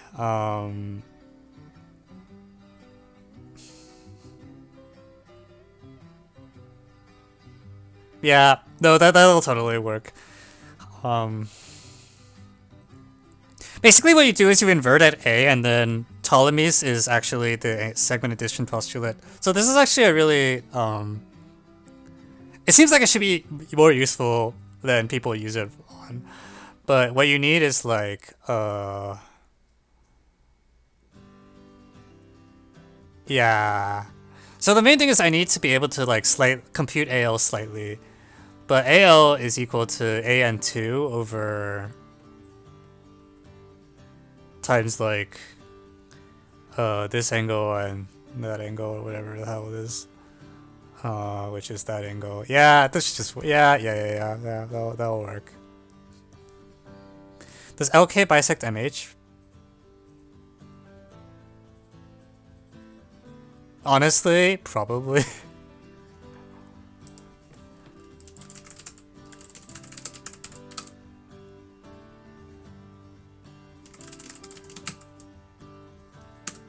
Yeah, it definitely does.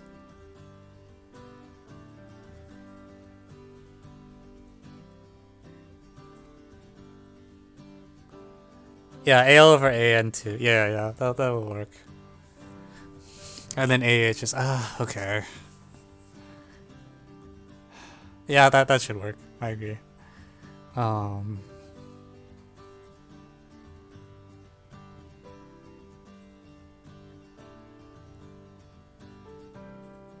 Is that like a property of Humpty? I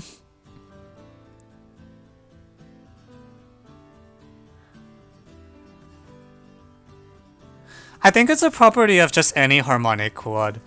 Like, what's happening is that, like, ALHK is a harmonic quad, and M is the reflection, and it just lies on the median. Like, it's just, the reflection... Wait, actually, that's true. Wait, hang on. I feel like I should know that a bit. Hang on, wait, really? The claim is that the reflection of the harmonic conjugate of A with respect to ALK always lies on the A median.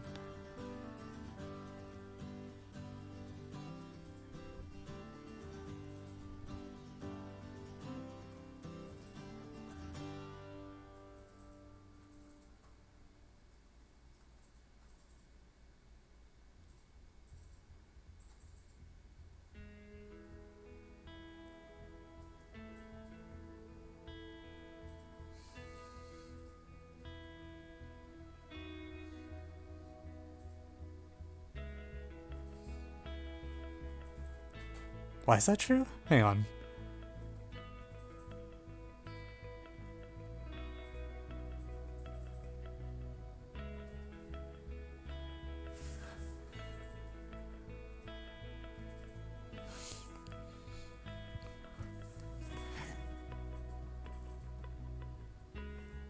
Wait, I mean, okay, like, if that's true, I feel like I'm supposed to know that. That feels like...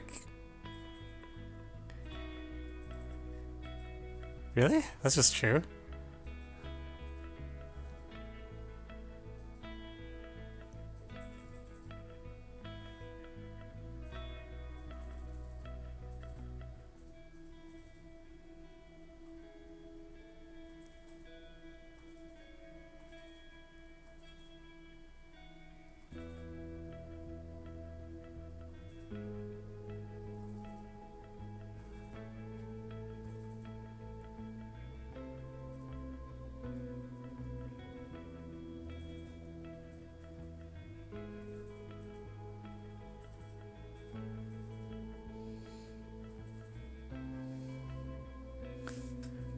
We know M is the Humpty point. We do now. Yeah, we do now. Now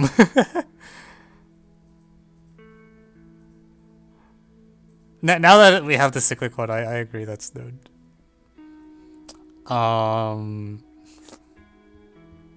Like, it's on the median, and...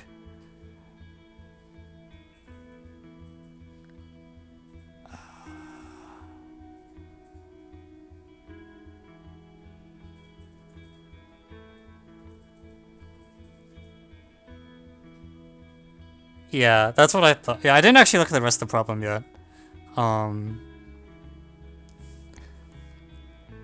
Like, here, okay, wait. Oh, wait, what? Why is Y there? Why should be a point?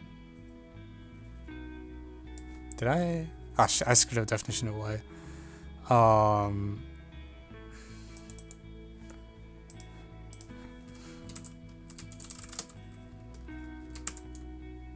Y was supposed to be the intersection of HX.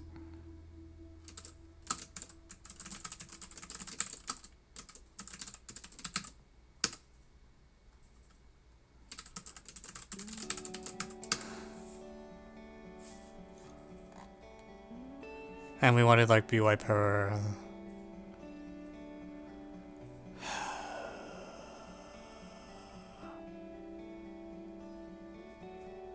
BAX, HAX.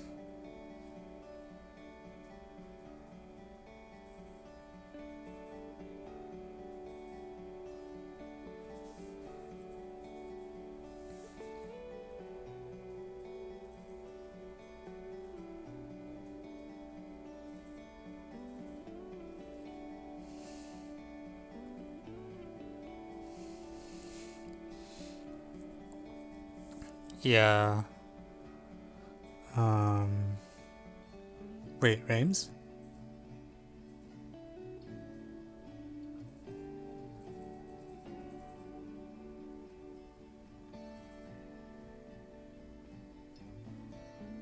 Yeah. Yeah, yeah.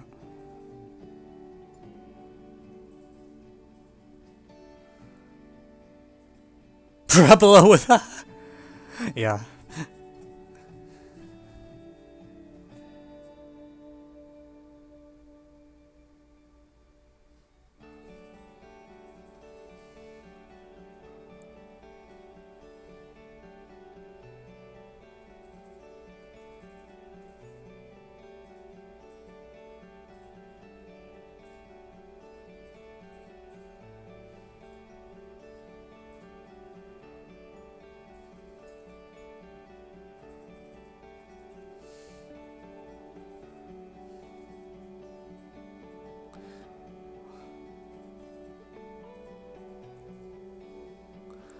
Yeah, Reims is... I never remember which way the thing in Reims goes, or like which angle am I looking through? Like I agree this should be Reims because it's that particular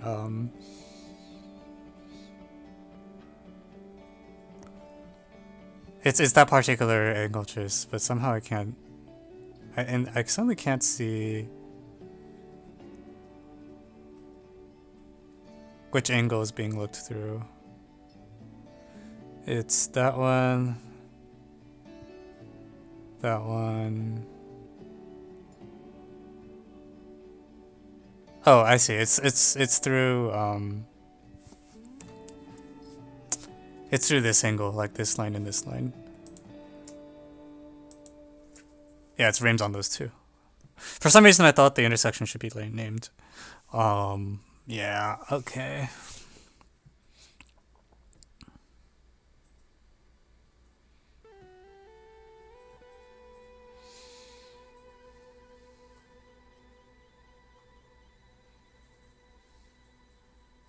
Wait, so actually the ALHK cyclic thing doesn't... Do we need this median for that cyclic bit?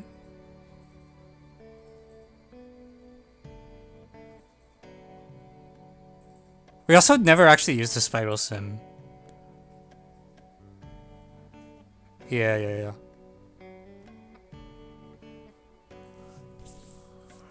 I think... Simi is a... Oh, come on. So you're telling me I did all this stuff with Median Magic and we ended up not using it because you could just trig the cyclic one? Really? That feels bad that I'm not using this median observation.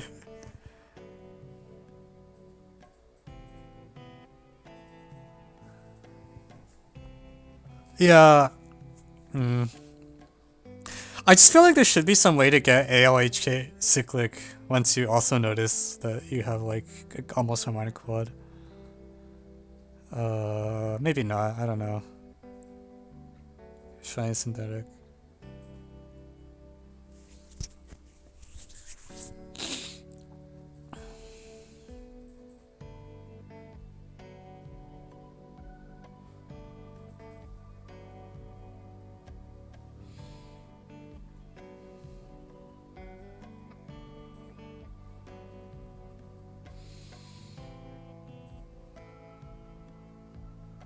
I see. Okay, so it's, the idea is you write B prime C prime M, you let L prime be the circumcenter of triangle MCH.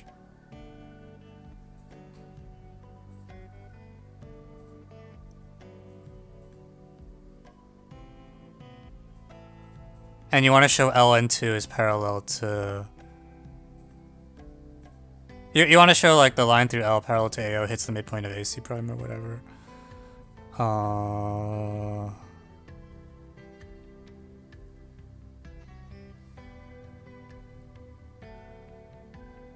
Wait, actually, isn't that clear?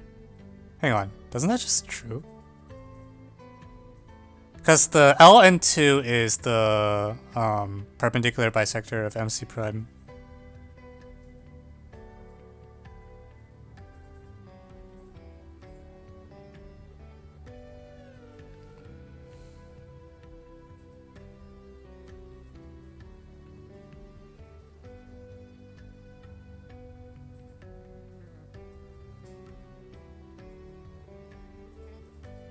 Okay, does that let you get cyclic? I think that will then imply the cyclic result. Okay, fine. Is it just angle chasing? Wait, I don't even think you need an angle chase. I think you just say like,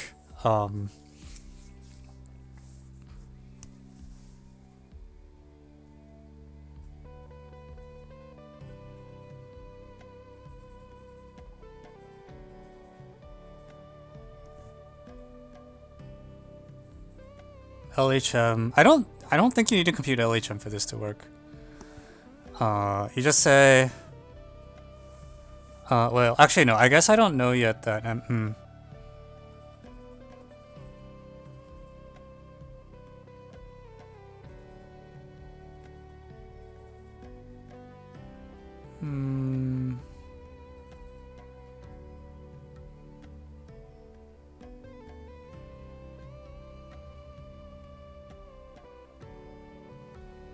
Oh, wait, are you saying that for actually showing the cyclic, I can access it through LHM? I see, okay.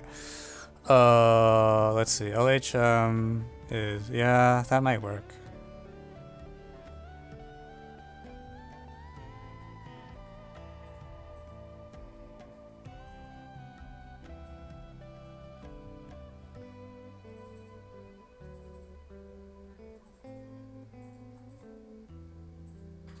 Yeah, that should work. That will get you the cyclic, I understand. Yeah, I see. Why does LH equals LM?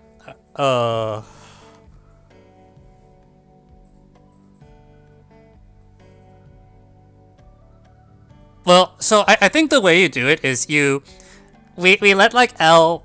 Okay, let me just write this up, and I think this will work.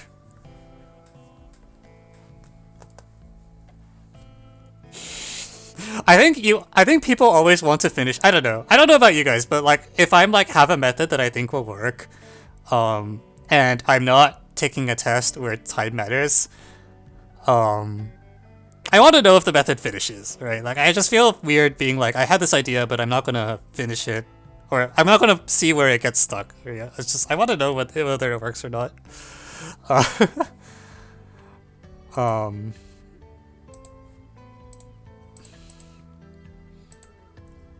Okay, very nice. That alloys, that does actually avoid the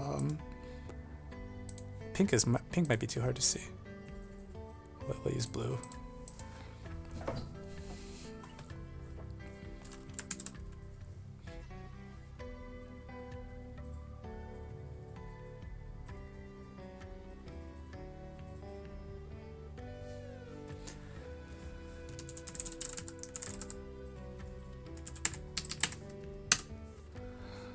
All right.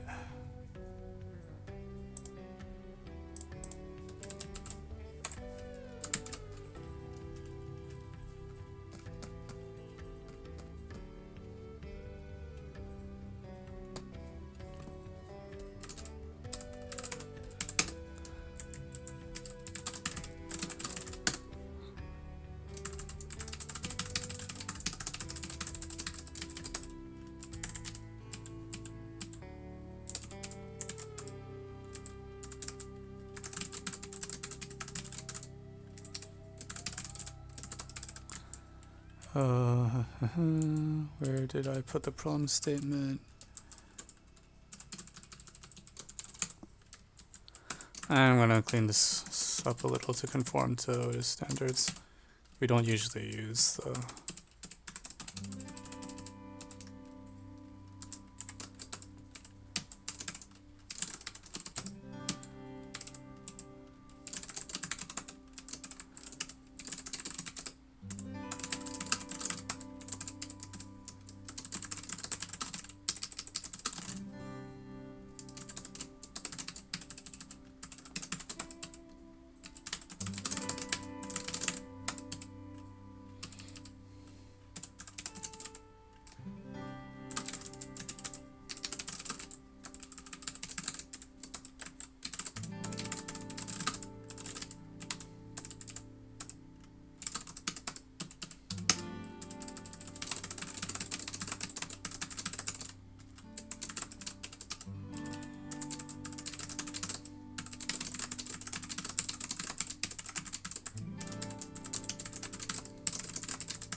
Complex was the easiest one. Yeah, I think IMO 2019-6 deserved to be complexed. But the thing is, like, for IMO... Oh, shoot. The labels. Alright, wait, let me move the labels to positions where they don't get...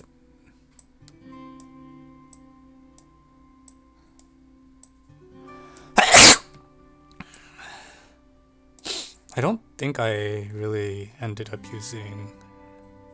I didn't really use N, honestly. We can hide N.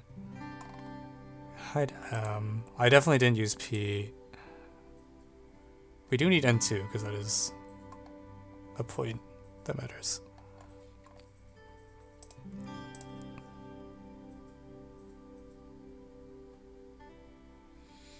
I don't... Did we use A prime? I don't think we actually used A prime.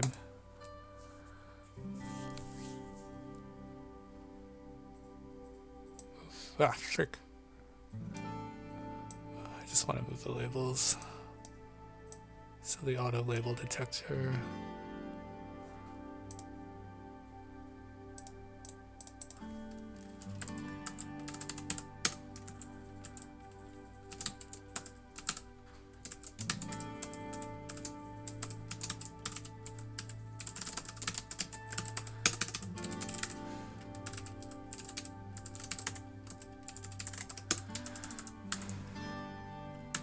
Okay, so the solution flow goes as follows. Let BH and CH meet the omega again at B and C.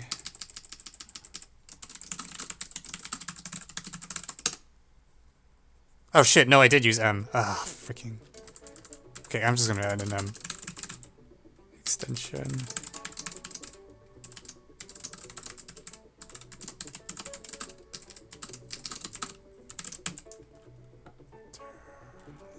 Ish.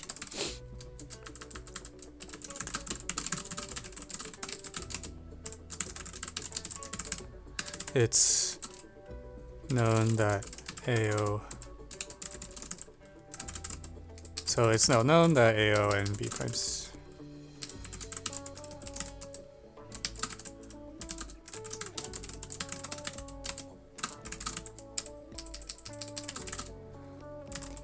Two lines meet at the midpoint M of B prime C prime. Okay, so the big claim is that point L is the circumcenter of triangle AHC prime. Proof: the perpendicular bisector of HC prime is line AB, while the perpendicular bisector of CM is the line through N2, perpendicular to CM, i.e. which is definitely parallel. Yeah, you don't even need to go through AO. And so these two. Any tips for APMO?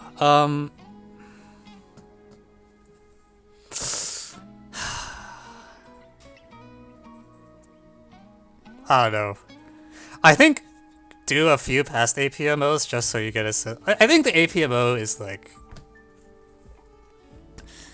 it's kind of goofy. The time controls are very fast. The problem's quality and style is very volatile.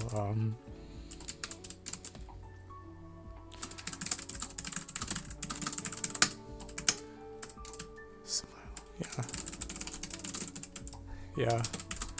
The circumcenter of triangle AHC prime, HB prime. Okay, so in particular, KL is the perpendicular bisector of MH. So then it follows that LHM is equal to, alright, this is the angle chase I was trying to put off. But it's like So someone help me do the 90-degree crap. It's like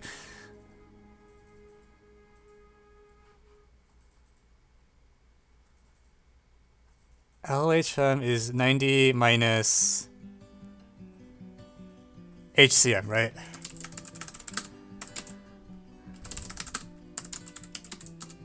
(90° minus CC prime B prime is 90° minus CBH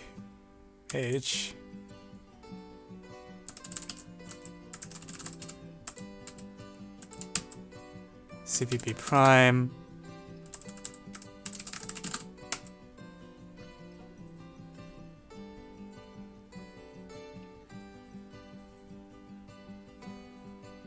which is equal to directed angle C. Similarly, LHM is that, and then so KHM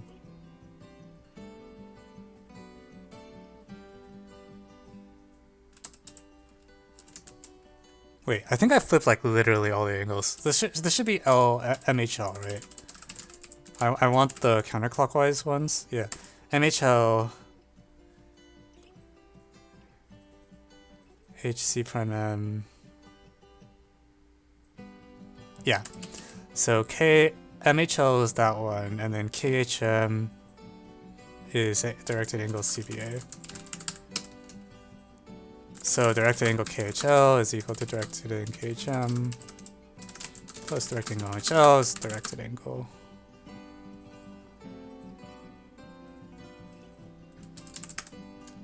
It's directed angle of CAB.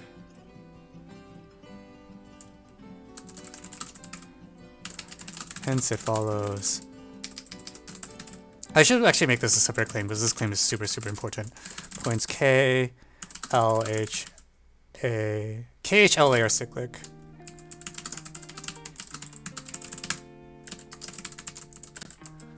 This is probably the most important circle in the problem. So actually I shouldn't have it dotted in this circle, right? Unfortunately, I don't know which circle it is in here. Actually, there's only two. There's not gonna make this dotted. And then I'm gonna move the X label to like the right.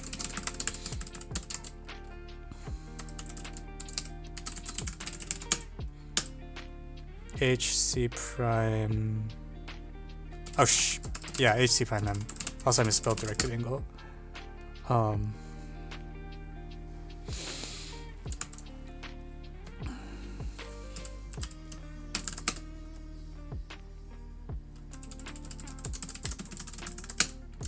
Okay, and then once it's cyclic, we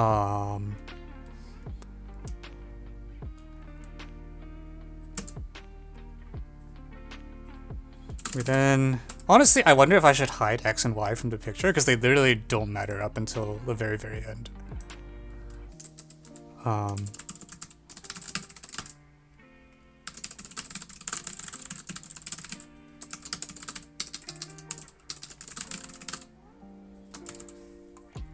Actually, yeah, I'm gonna just hide X and Y. I really think they don't matter. I mean, they end up being the center. Oh, I'm gonna hide the line. Or no,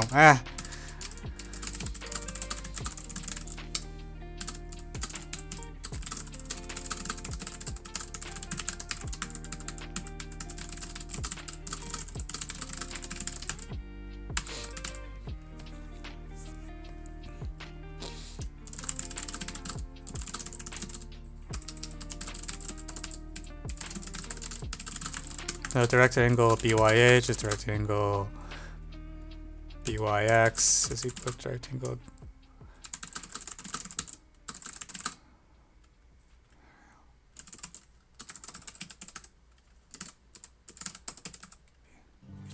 We simply use Rhine's theorem. So remark. In fact,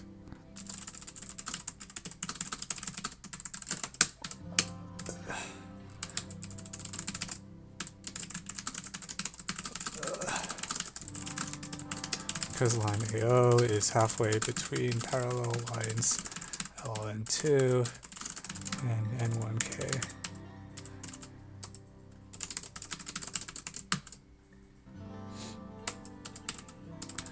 inlines AO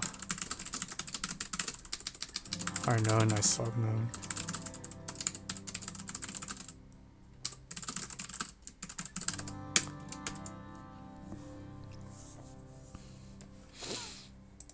Yeah.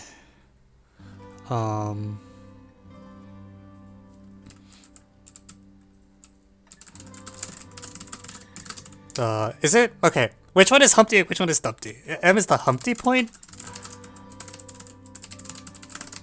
The point of triangle AKL, while N is the Dumpty point. However, we will not use it.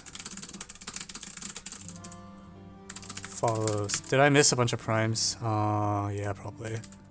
C prime. Yeah, C prime.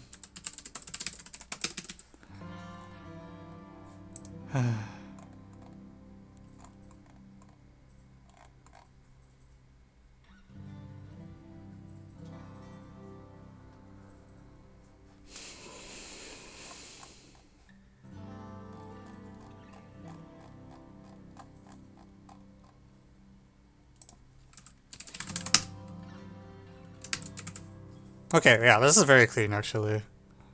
I think, yeah, the circumcenter thing is really good. It just lets you use the cyan lines and then you get what you need. So we end up not using any of the Humpty Dumpty stuff. Which, cool.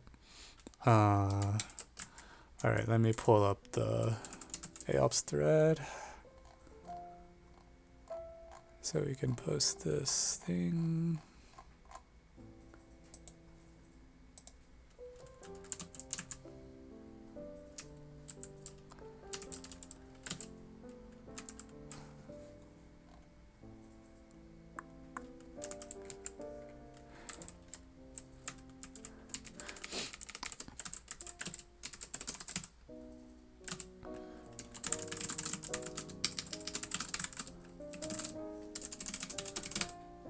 Evan parallel V. Wait, what?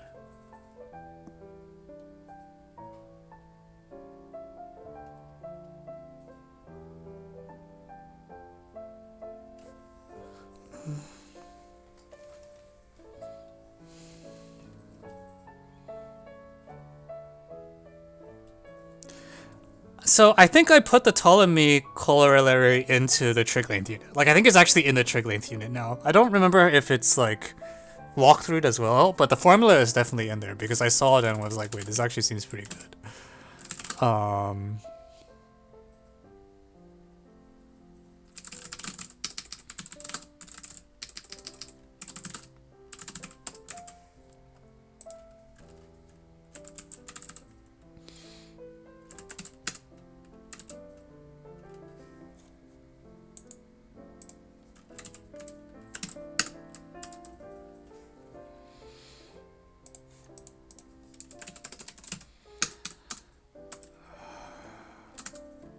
Yeah, actually, in fact, I should add a remark that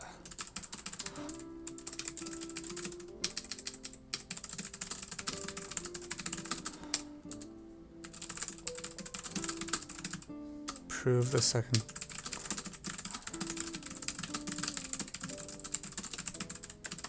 Yeah.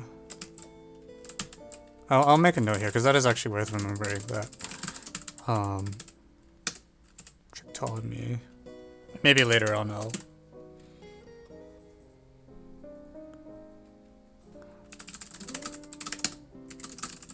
Okay. Yeah, I mean, so I think when you have crowdsourcing, your geo solutions will always end up being a lot cleaner. Like I think geo just works really well on stream because of the way the subject works. It's like each person can. It just crowdsources much better than a lot of the other subjects where there's often essentially only one way to do the problem and you're just waiting until someone finds it. Whereas here, like, most steps can be polished.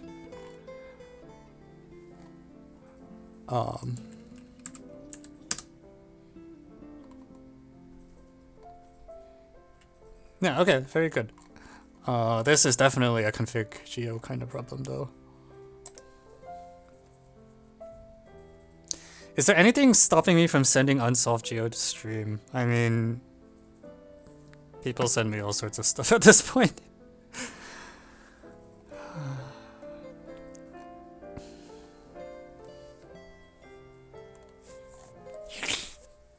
Okay, thank you for the problem, and for those of you on YouTube, thank you for tuning in. I hope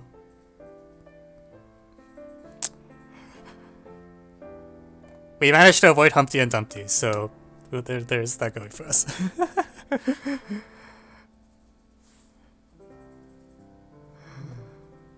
Yeah.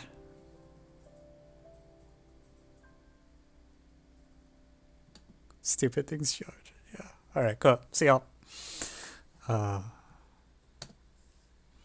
Okay, that cuts the YouTube. And then let's go back to... So I think I'm supposed to do the pinwheel problem now, but I'm actually kind of worried about it. It feels like the kind of problem I'm really not good at. But we'll give it a shot, because give the people what they want.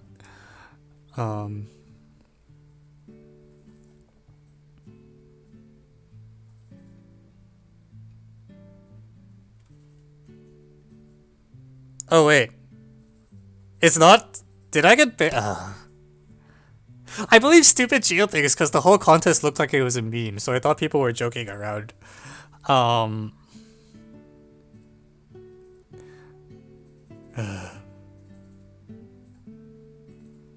It's supposed to be Singapore something, right?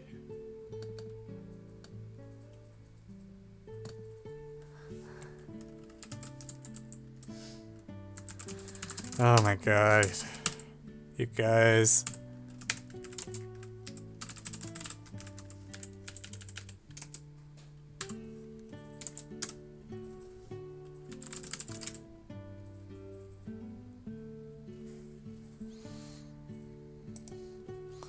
Okay, well, we'll try to find out.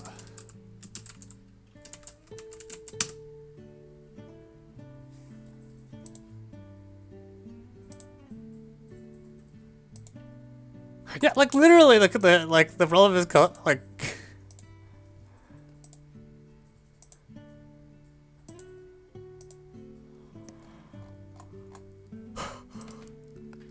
Okay, well, I guess that's not Geo.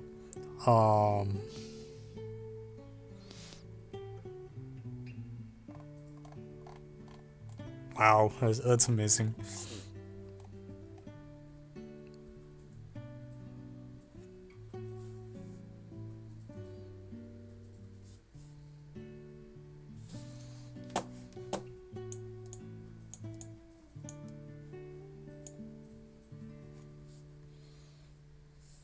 Solve acetic acid.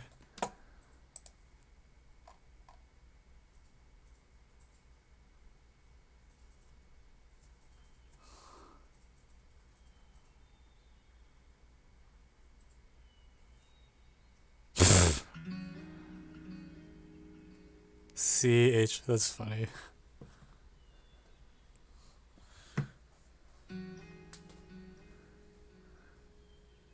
It's not that bad? Okay, okay, we'll try the... We will try the pinwheel problem. I hope I can do it.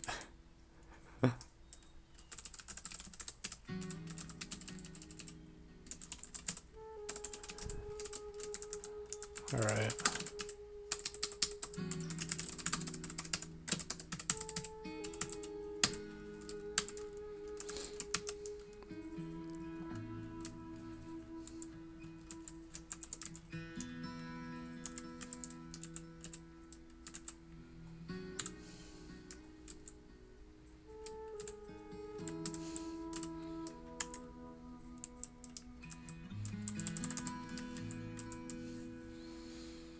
Pinwheel's good. I believe you. It just feels like the kind of problem that doesn't work well on a live stream. Because I think it's like with Geo, you're always kind of making incremental progress, kind of thing. Like and that makes for good entertainment. Because that's definitely the purpose of this stream, is entertainment. Pinwheels.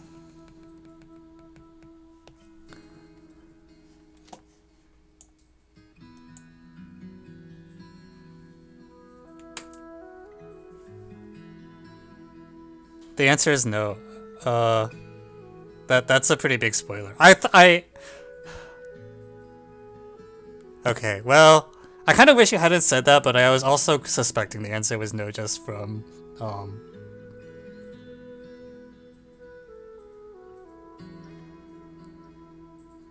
I don't know. It felt on brand for a contest called XOOK or something.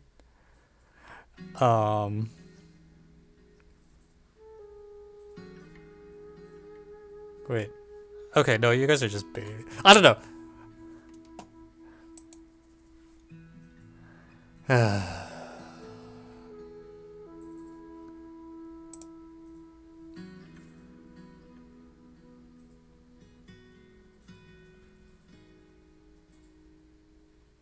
I don't actually know very much about this. Okay, well, we'll just try the problem, alright? Okay, welcome back. So, from, a contest whose name was very creatively called, Extremely Obvious Olympiad Questions, where extremely is missing the starting E, and questions is for some reason spelled with a K, W instead of QU. A pinwheel is 3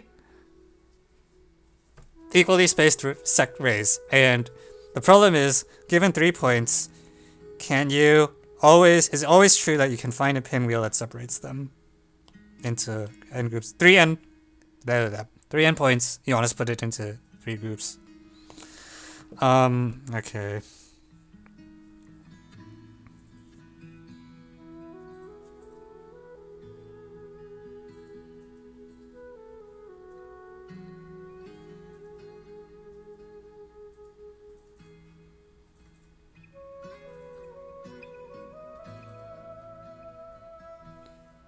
Can I just make the points collinear?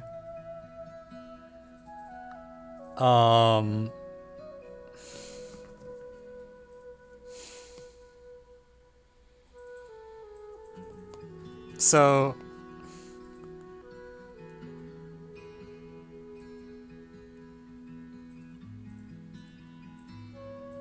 no, that's sorry, it doesn't work. I'm stupid. Never mind. For some reason, I thought like the center of the pinwheel was fixed.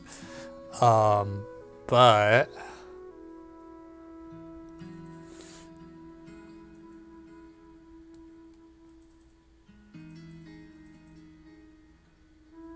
yeah, sorry, this just doesn't work. Never mind.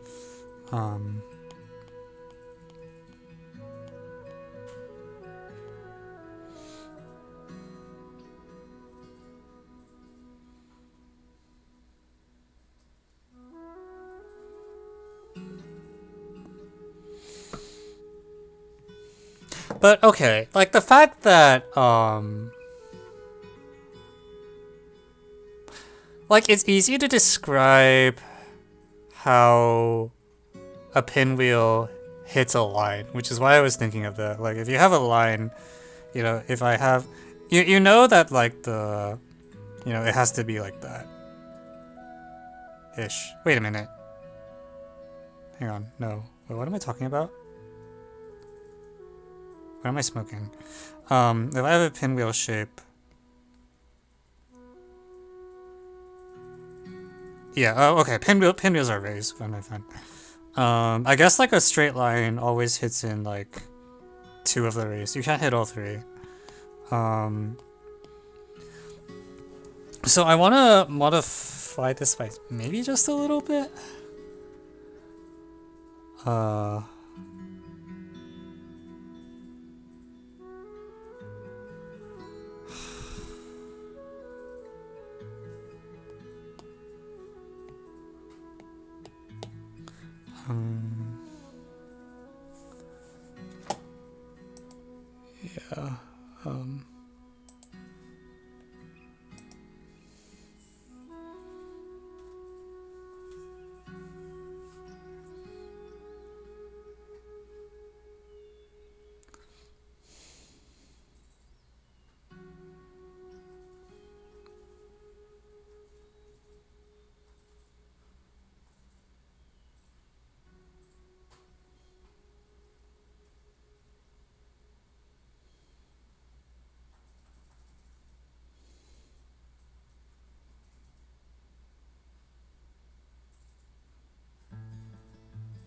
Yeah, I wonder if I can like stack.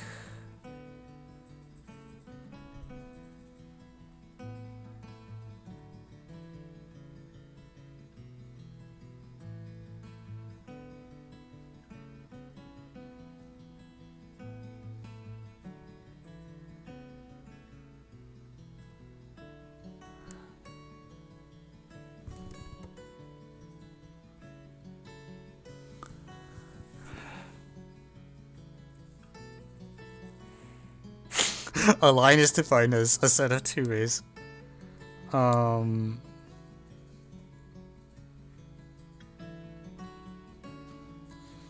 can, yeah, dividing line I know how to do.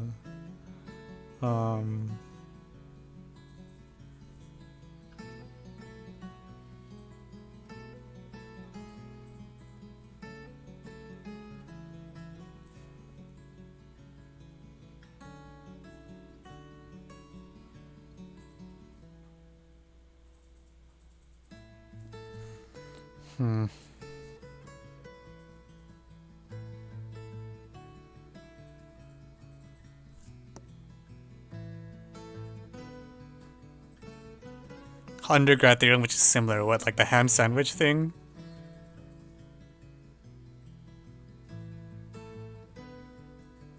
I don't remember what the ham sandwich theorem says though. I just remember the name.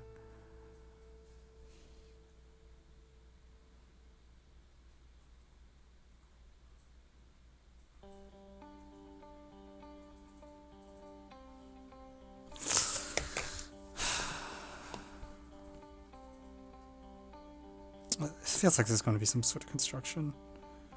Like, yes, if you...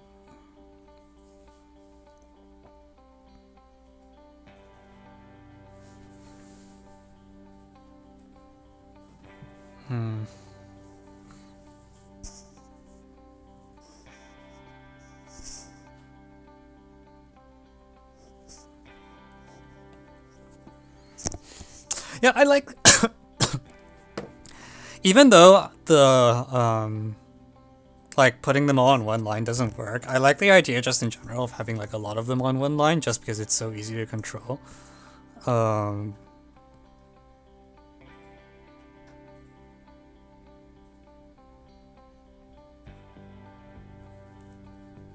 Like, what if I put, like...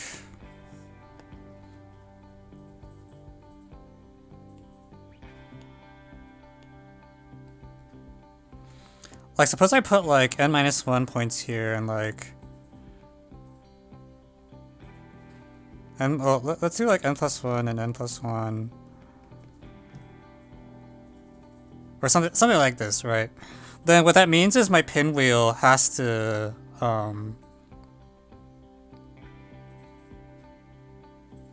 there has to be a cut here somewhere, because if there's no... Or not, like, sorry, what am I talking about?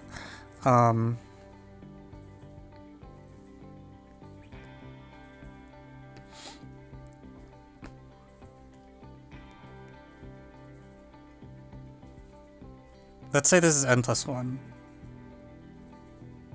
And then this is...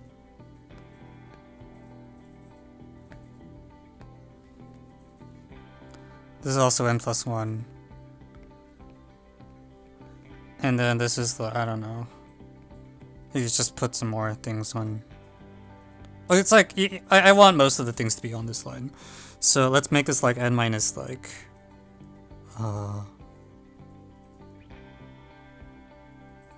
4 or something. Let's do n-3 for now. And then you have like one point that's like not... Like, okay, so this, I guess this is a picture when n equals 4, in which case this is... Freaking... God, it's so hard to draw a line. The line's so bad that it didn't get rendered as a straight line.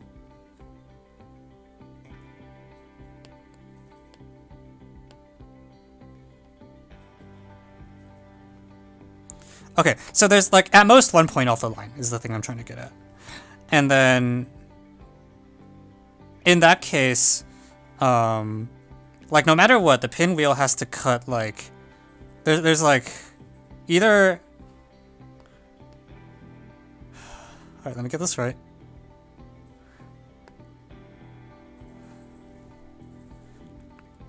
it's like this very narrow interval here. It has to cut this interval because there's at most 1 point off the line. And so when you count the number of things in a sector, if you look at the intersection of a pinwheel with this purple line,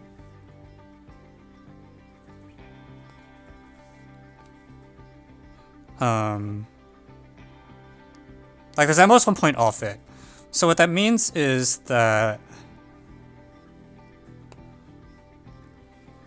you know, either it's like these n minus 1 and then the one that's off, or it has to cut like the here and here's n and the last point is somewhere else.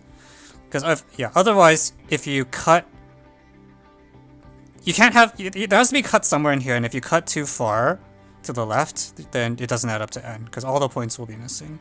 So there has to be a cut here, and then similarly there has to be a cut here, and then I can stick like n minus 3 points, doesn't matter. So that already constrains the pinwheel, because what it means is that I need to pick like a point in some very narrow interval, some other point in some narrow interval, and then the angle between them has to be exactly 120 degrees. So the center of the pinwheel necessarily has to lie in I don't know how to do the geo.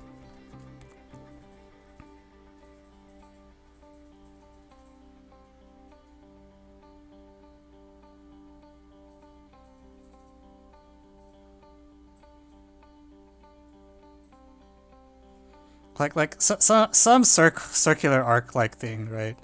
Like something like this and then that.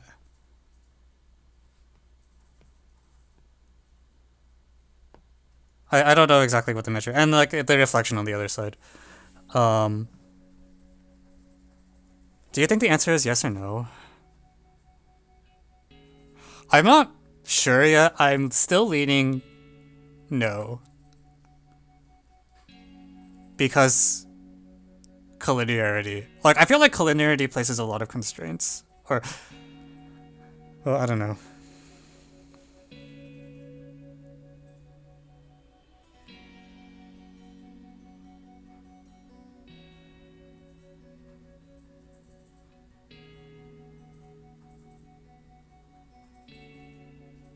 I'm not sure. I'm just trying to like see like if I have this line that's like this, then it's like already it's this like pretty narrow-ish strip. But then I have one extra point and I should be able to... I almost want to say I can wedge the point somewhere that it will be annoying. Maybe...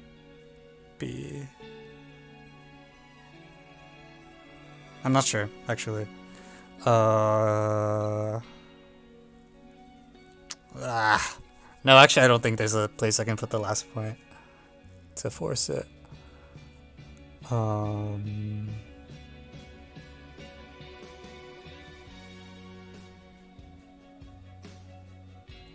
Shit. Actually, this is too close to the all collinear case. Yeah, the problem is like no matter where the point is, I just fudge the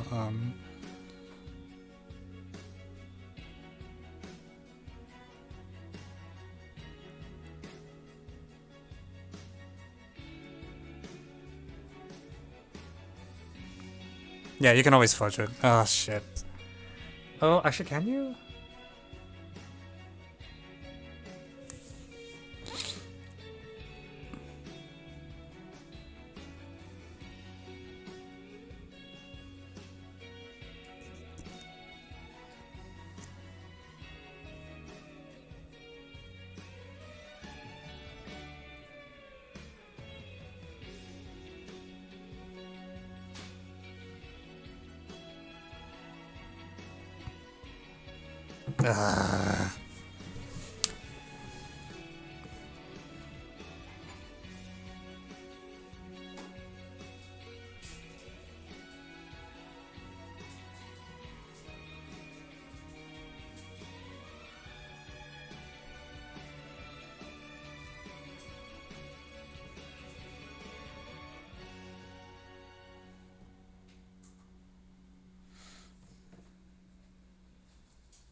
Yeah.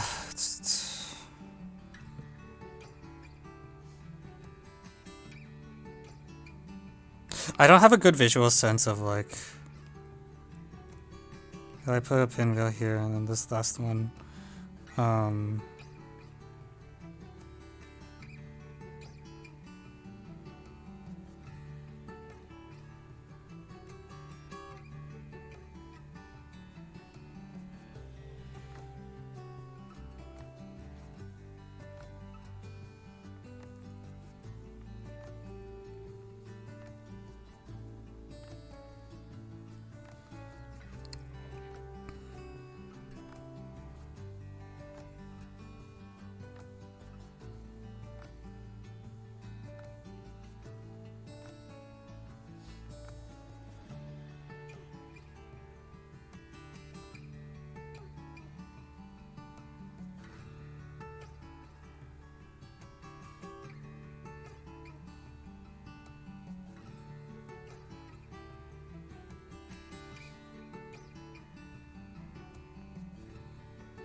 Yeah, that's annoying.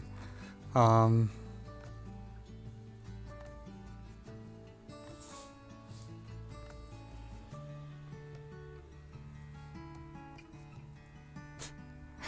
you guys having that much difficulty judging whether the solutions are correct?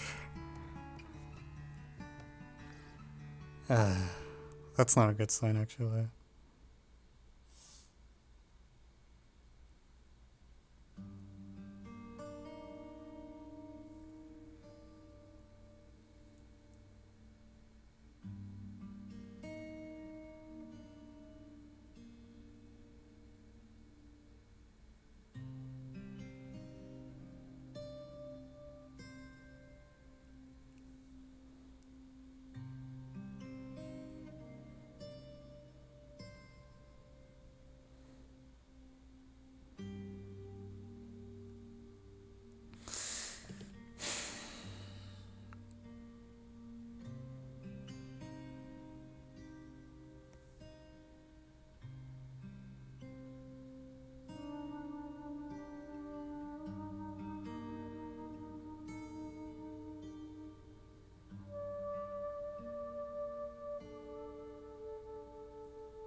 If the answer was yes, what would the proof strategy look like?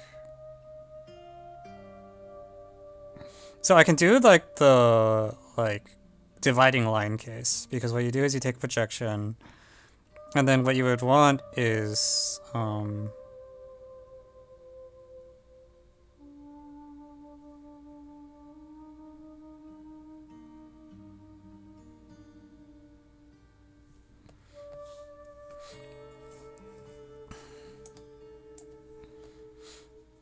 so I wonder if you could do something like the following. So you have your points. You orient them such that the you orient them so you don't have to worry about stupid collinearity stuff. And then well, okay, you could like find for any orientation, I can take a line that like cuts a third of them exactly.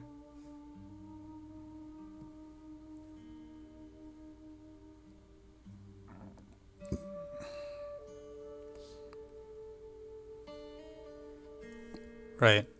So this is a thing I can do. That part says take a rotation such that none of the yada yada, and then take the orthon, and then okay.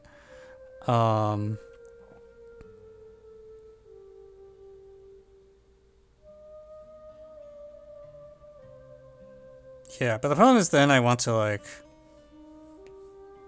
I don't... The fact that the angles have to be exactly 120 degrees seems to pose some issues.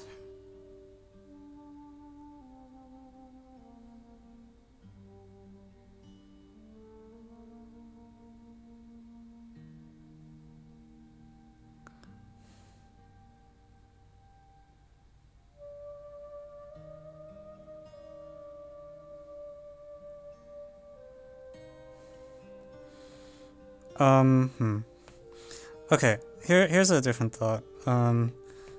Take the set again, take some direction, and then take a... I'll just take something that looks like this. Alright. And the idea is I want to... What do you mean the angles don't matter? What?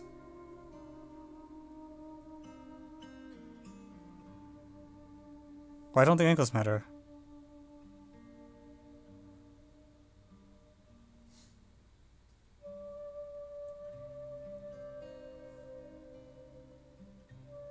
Oh. Wait, really?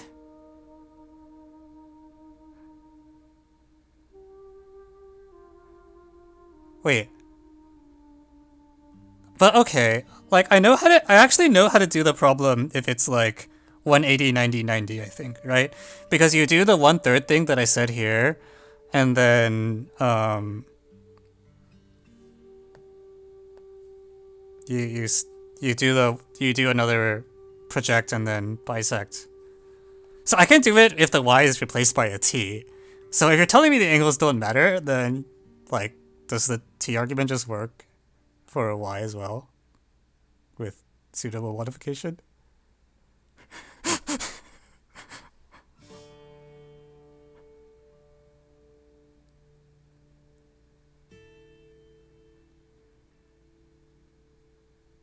IDK, find out.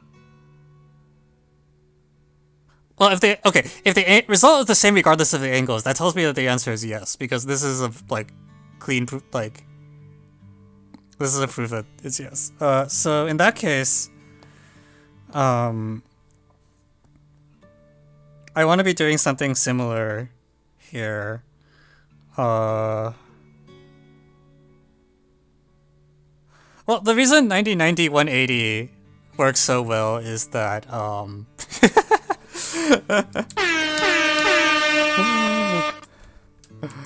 hey, thanks for the... yeah. Anyways. No, it's just, incomplete username accidentally gave a much bigger hint than, he meant to. Because I know how to do it I know how to do the problem if the angles are 90, 90, 180. So if the, yeah. Okay, that's fine.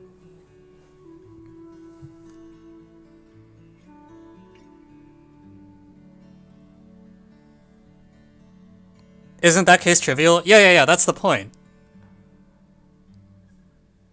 Like, it gives away that, it gives the yes-no part of the problem away, because if the answer doesn't depend on the angles, and I know how to do the trivial case, then that tells me what the answer is for the main case. Okay, that's good to know. Yeah. Okay, well, now I can stop looking for these cursed counter examples. Oh.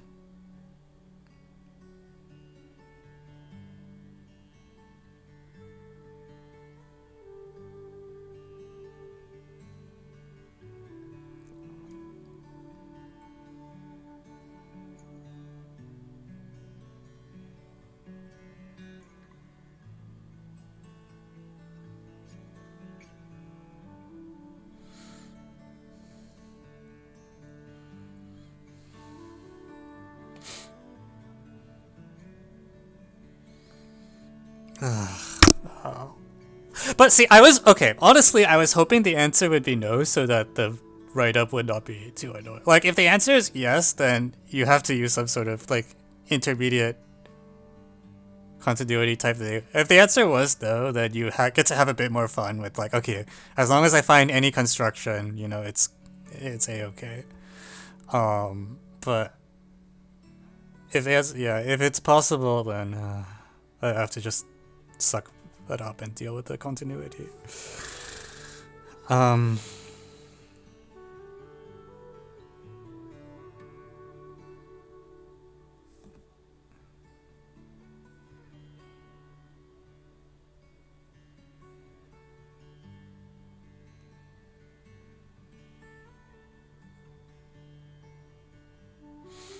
Okay, anyways, take a dividing line, and then imagine you have a y, and then, I guess what you do is you move it upwards, and then you can also move left to right if you need to.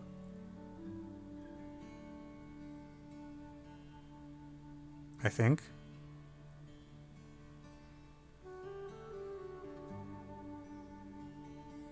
Or some. Oh, God. I just don't want to do.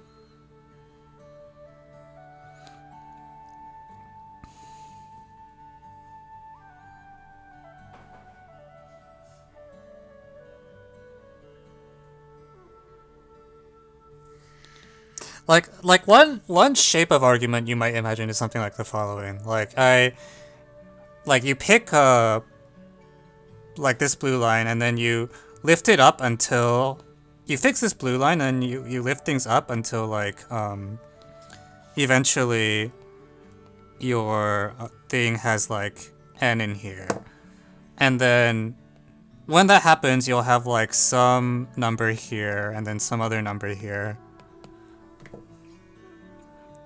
And what you're hoping is that those two numbers will also be equal. But then you have one other parameter that you can play with, which is, like, you can say, like, for, we'll pretend like this is x-axis or something, right? You can let, like, f of x be defined as, like, the first number minus the second number. And you want it to be 0, but it should vary, like, quote-unquote, continuous for some definition of continuous. And then if it's like, so if it's ever positive and one way and negative the other way, then you're all good. There's something else you can do to make the pinwheel nicer. What?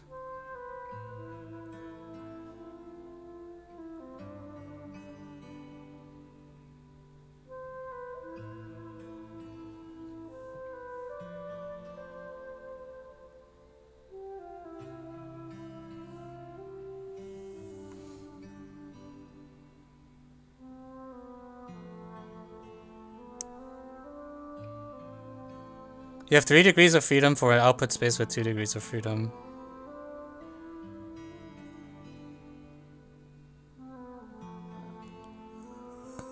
Well,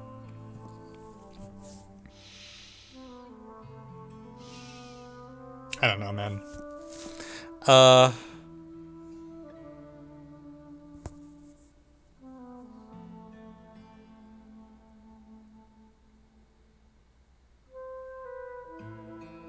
Well, okay, I mean, this thing I'm doing does throw away degree of freedom. I'm like tossing the rotation.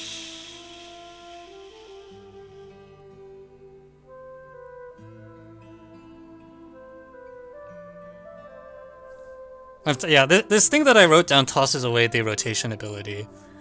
Like, it lets you, it fixes the orientation of the pinwheel.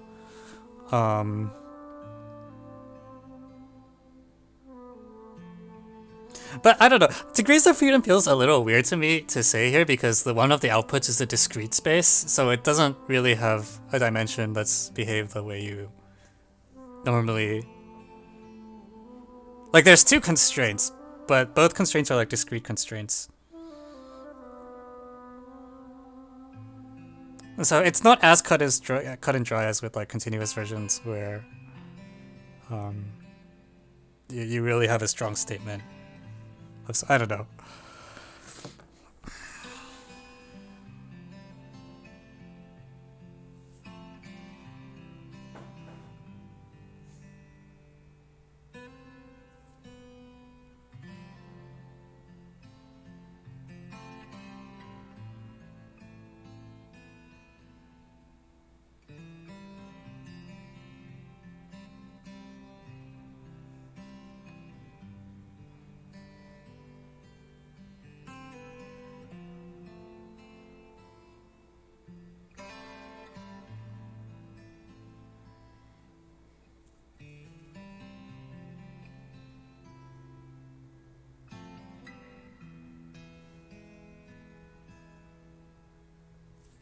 Yeah, I mean, that's almost what I'm doing here. It's almost like, actually, what I'm doing here I think basically amounts to fixing the orientation and then looking X and Y. Fix a nice orientation. I mean, what, do you just want me to pick one for which, like, none of the directions are parallel to any line through two things? I can do that. And then you let X and Y...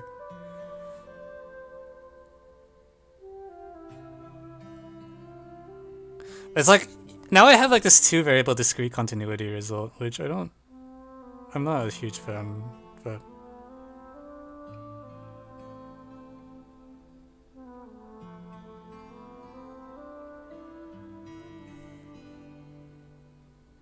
Does that actually just work? Ugh. I mean, this is what I have written down on the board, right? Like, this is what I'm doing.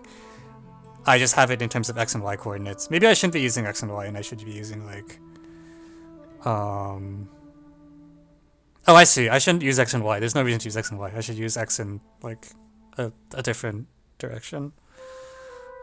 Because that way...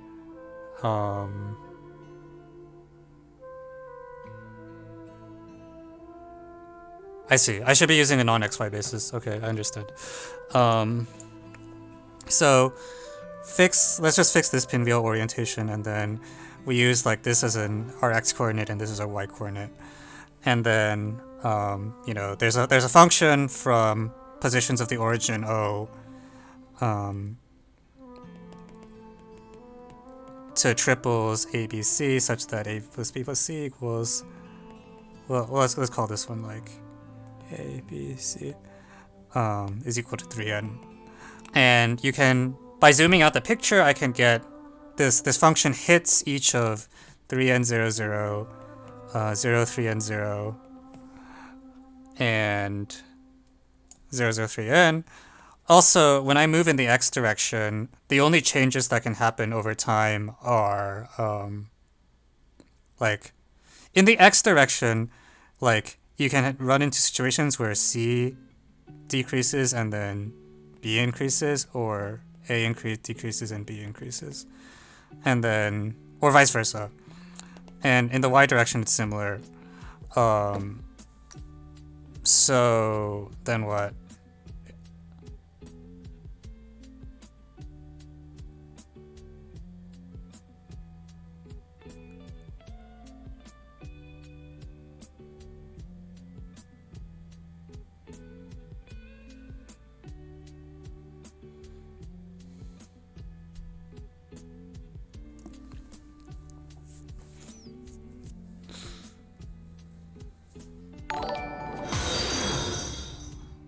Thank you, Newbie P, for the follow.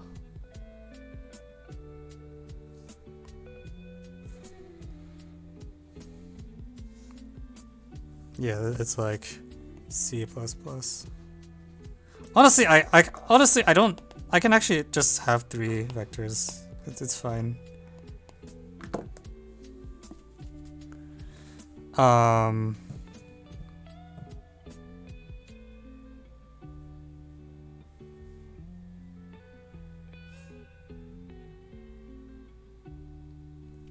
Guys, what if I use barocentric coordinates? Can you force things to become nicer in a way?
Okay, guys, I have a bad idea. You want to hear a bad idea? So, enclose all the points in a big equilateral triangle. So, and then we're going to consider, as was suggested, we're going to consider fixed orientations. So here's the thing, all right? It looks like this. So if I put the origin at either of these end points, then, you know, all of them are in one region. So now,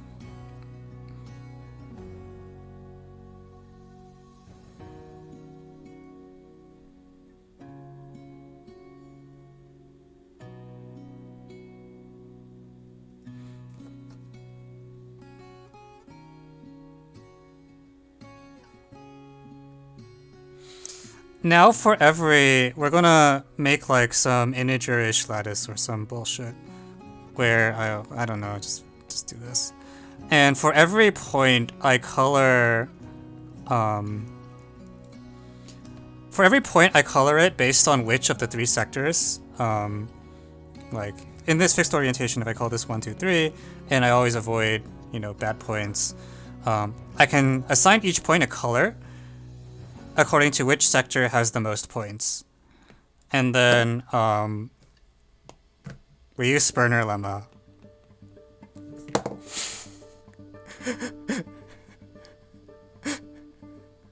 Which says that because it has the property that like this point is always colored 3, this point's always colored 1, this point's colored 2, everything on this line is colored 3, 1, 3, 2, 1, 2, and then so on. Then there should be like, no matter, I can find a sufficiently fine triangle in here such that the colors are all different. And I think if I do that with like a sufficiently fine mesh, you can take a point inside there.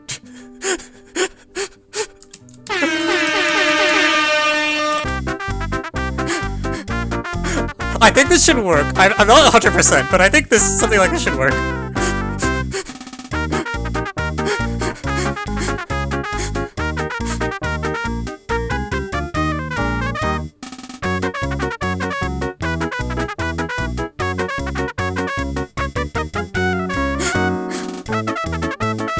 Yeah.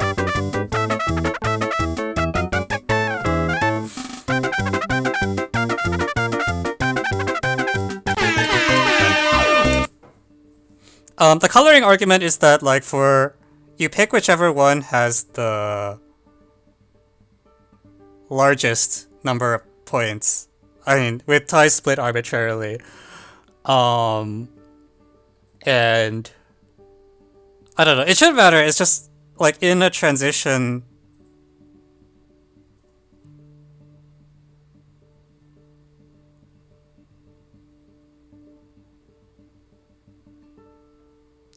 I want to say that if you take a sufficiently fine mesh such that things are like constant, or I don't know.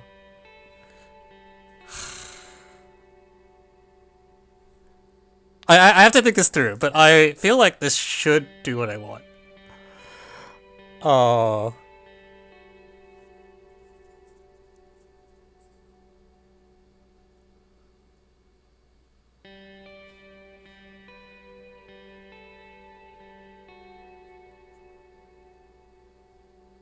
Actually, okay. I take back what I said. I think the tie breaking should be not arbitrary. It should be done in like some fixed order, where like if 1 and 2 are tied, you pick 1, and if 2 and 3 are tied for first, you pick 2. Pick like the smaller number if it's tied, and then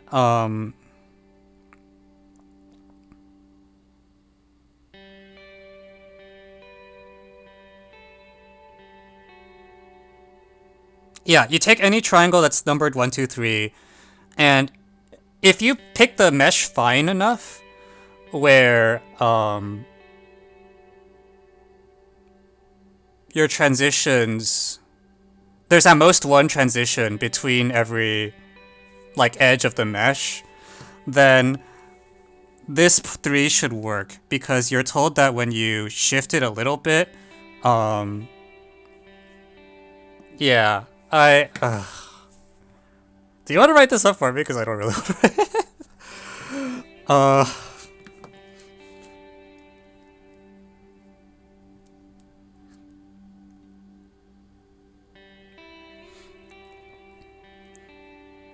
Hello, David Kim. Yeah, okay, this is... Well, I will attempt to write this up and make sure... I don't know. Discrete continuity or something. XOOK 2023.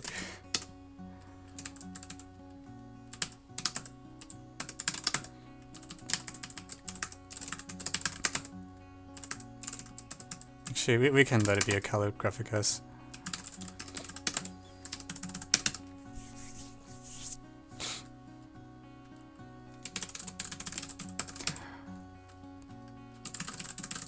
The answer is yes. So contain all the points inside a large equilateral triangle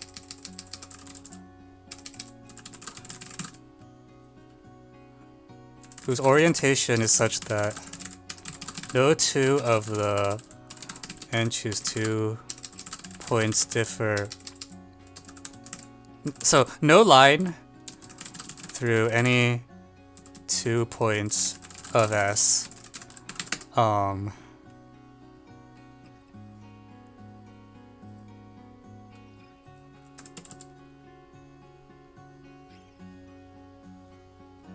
okay, well, let me just say rotate the plane such that no line through any 2 points has an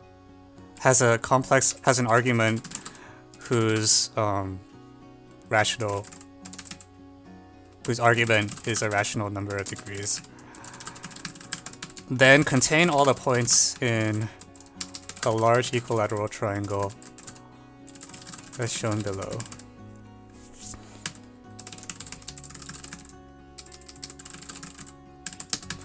Let n be a large positive integer and divide the triangle into a mesh. We are going to commit to taking a pinwheel upwards facing as shown below. We're going to commit to taking a pinwheel whose arguments raise point in the 90 degrees, 210 degrees, 330 degree directions.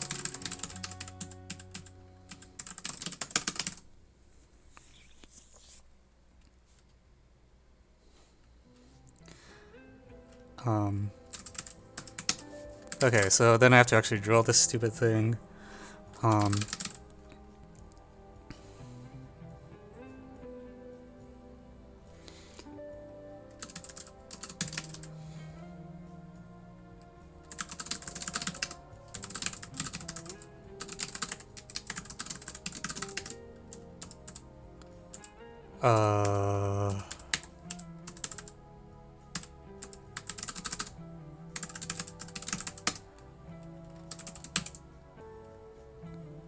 Dot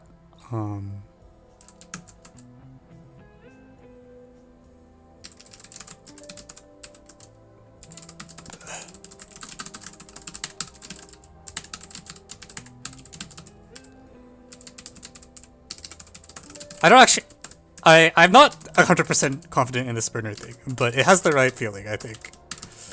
We're gonna find out real soon whether I'm gonna be so sad if this doesn't work though. Oh shit, I didn't define the points that I need.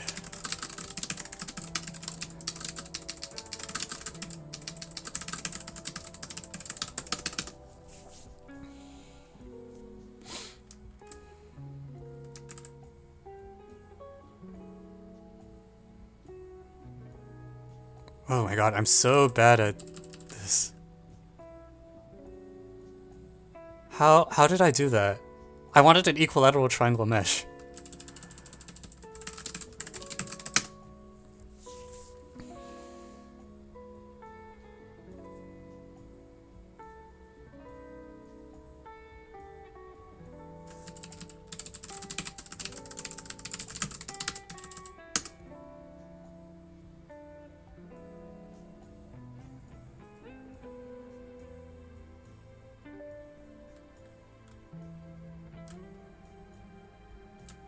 Oh shit, this should be here.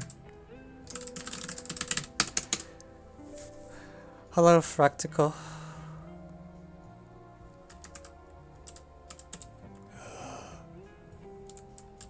Wait, do I just suck at implementing barocentric coordinates?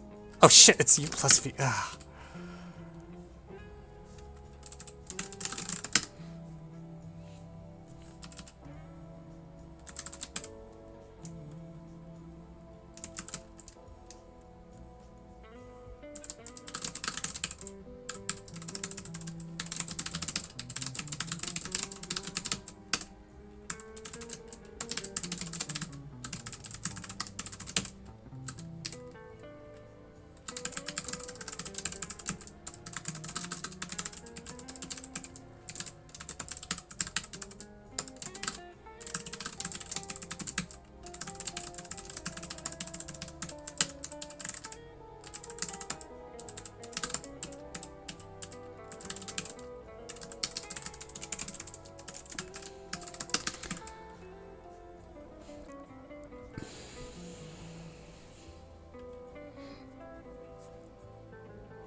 Okay, I want to add a diagram like 7, 0.4 times pinwheel.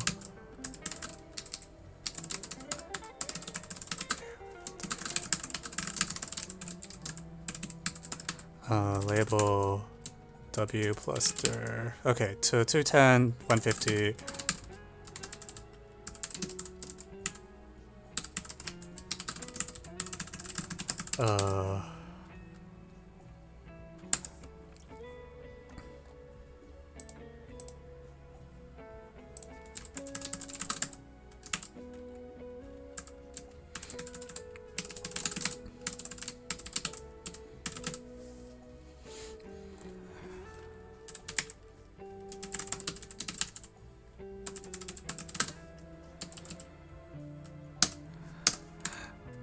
Now, okay.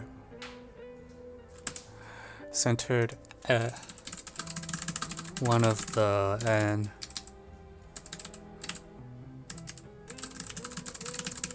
Oh, Shiba.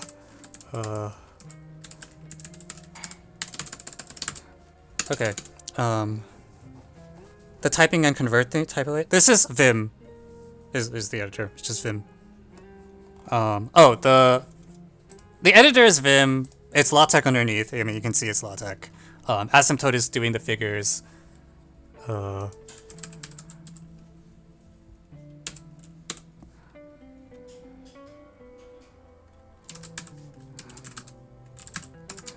As we consider moving the pinwheel across consecutive points in the lattice,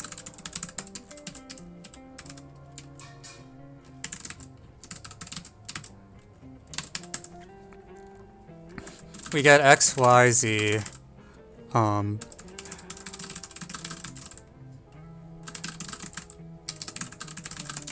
We color every point in the lattice.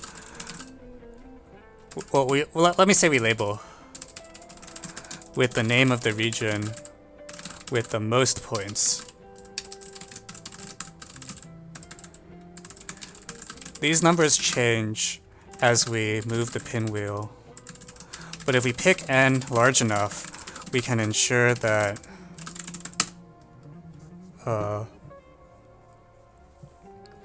at most one point moves between regions as we perturb the pinwheel. We now label every point in the lattice with the name of the region with the most points out of the 3n. Okay, actually, I shouldn't use XYZ then.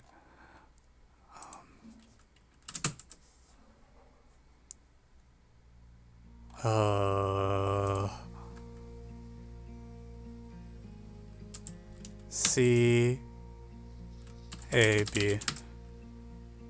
Or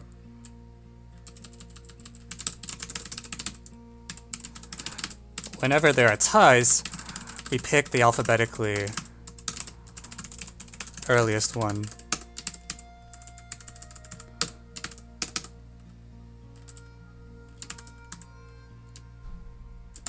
Yeah, I want to use CAB instead of ABC.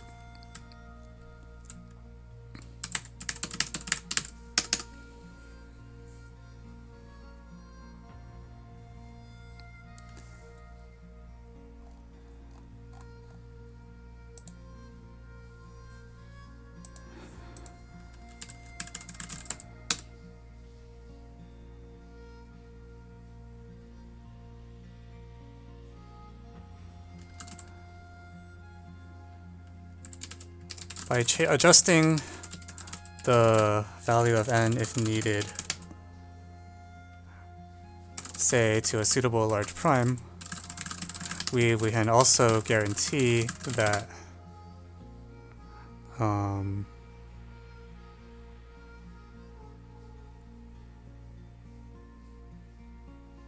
say that pinwheels never pass through a point while on this lattice. Now by Sperner lemma, there is a small equilateral triangle somewhere in this mesh whose three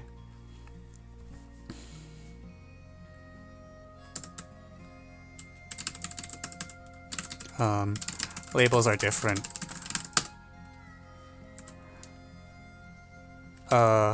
Then the vertex... Sperner's lemma is the thing that says that if you... So, okay, let me tell you the story of how I learned Sperner's lemma as a kid, which is that... Also, I might have misspelled Sperner. Someone double check it. Have you solved IMO 2023-6 yet? Yes. Or rather, I read the solution because I was helping write up a solution for it for Math Magazine. Did anyone go to HMMT? Yes, I was there. I gave out a lot of autographs, apparently.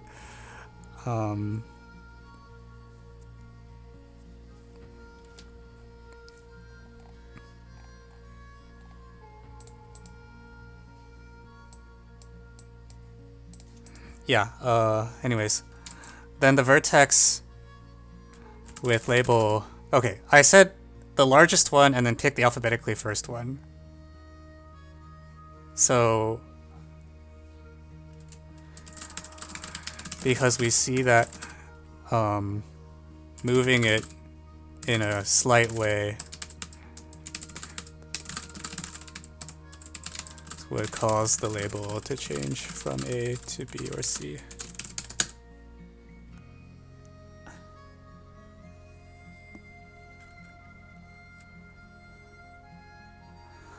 Yeah, the way I learned Sperner's lemma is that you imagine you have like three people who are trying to like cut a cake or something.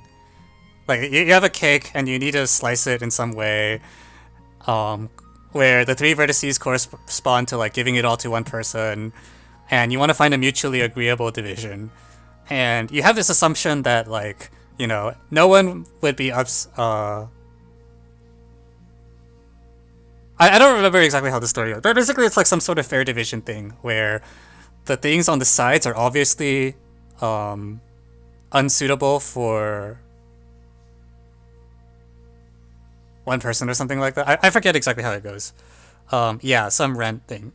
But yeah, anyways. Cool. Alright, that was not...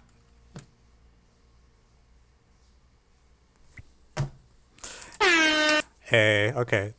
I mean, seems good.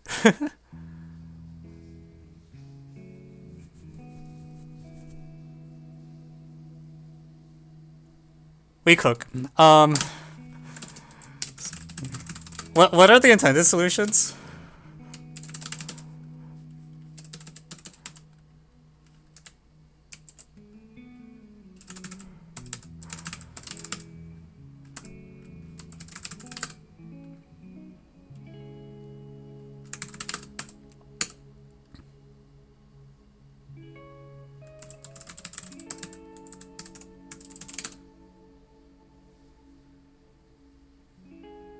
Move the pinwheel on a gigantic circle.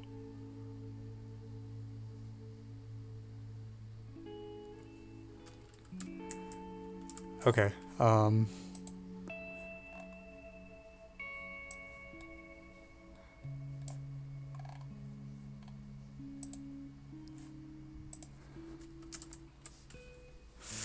Well, I'm glad I could contribute a new solution to this.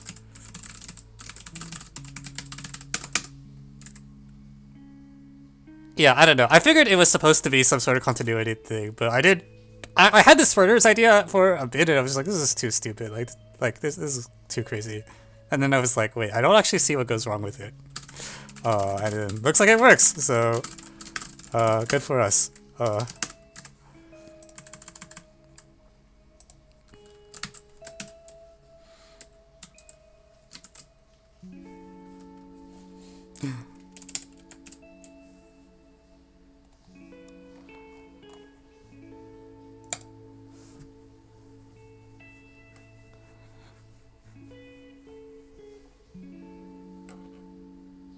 Yeah.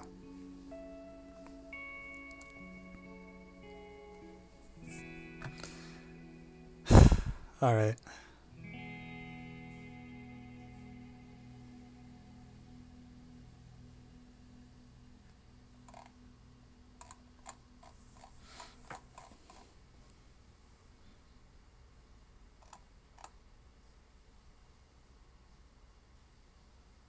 For my point. uh...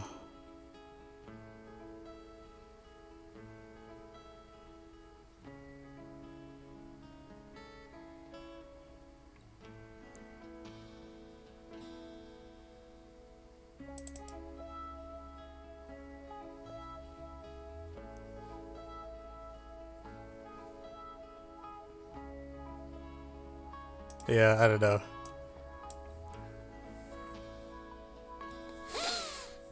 Hey.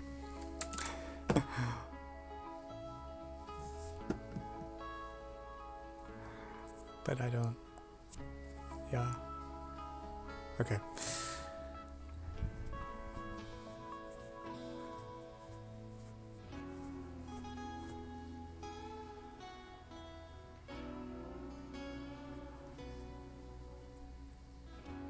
Do an minute next. What else was next on the list? Well, I already did Team 5 though. Like so the thing is, I was grading HMMT Team Run, and I was like, there were like 2 people behind me, and that was the entire grading force for problem 5, and it was very easy to grade because either people found the construction and they wrote the construction, or they didn't, and then it was very obvious that they didn't. Anyways, okay, yeah. For those of you on YouTube, thank you for tuning in. I hope that was mildly entertaining. Wow, Spurner. I haven't seen that in a long time. Take care.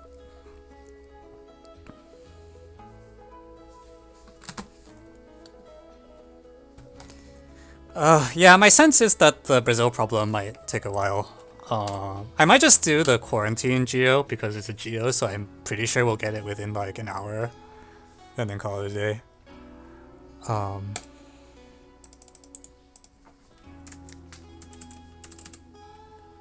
XOOK 4 is instant, but also a meme. Okay, I'll try that one if the geo doesn't take too long. If you claim it's instant, I don't know.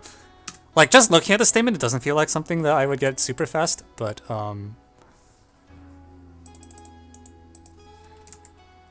I don't know. I think combo problems that look like the pinwheel and the L thing are the ones that are like most likely to cause issues on this stream, because it's not necessarily easy to make incremental progress.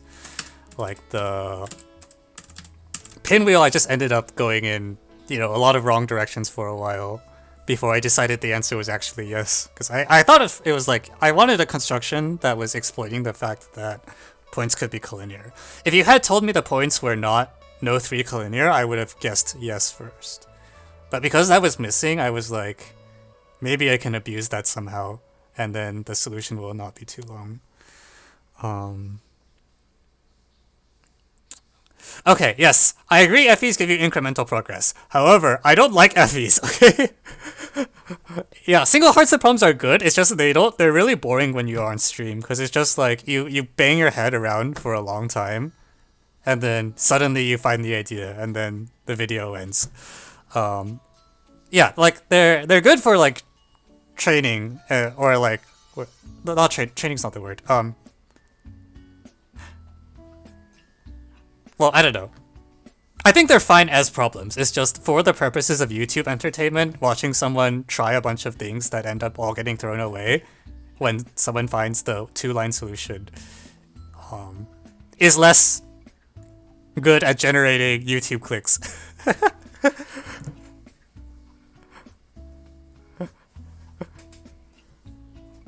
Which is definitely the objective function of the stream.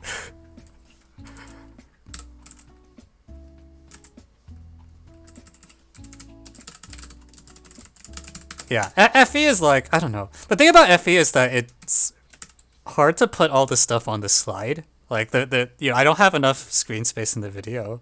Like the Geo is good because like you draw the picture and there's like a picture and that's all the work.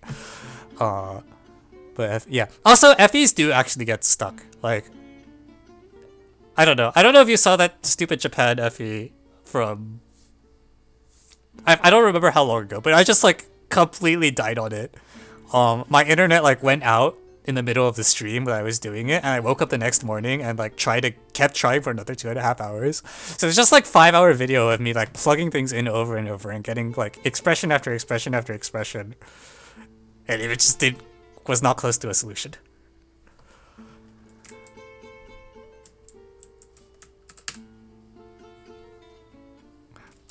Anyways.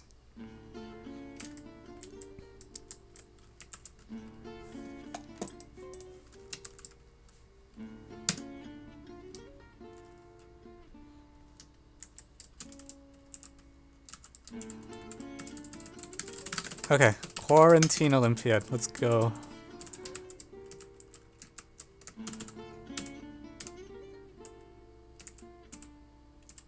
I think elliptic curves is a little harder to mess up. I think the problem with moving points is that, like, there's no feedback of any sort when you make a mistake. Like, because you're checking special cases, and the special cases will be true. Kind of thing. Like, elliptic curves, like, there is a theorem statement, so, you know. I don't know. I agree that people will mess it up, but I don't think they'll mess it up with the same, like, reliability that people screw at moving points. And moving points is actually just, like, decreasing expected score. Because it's just so hard to get right, apparently. I don't know. Like, I expected it to be bad, and then it turned out to be really, really bad. Like, much worse than I thought. And I was like, oh, okay, it's really easy to mess up. Kind of thing.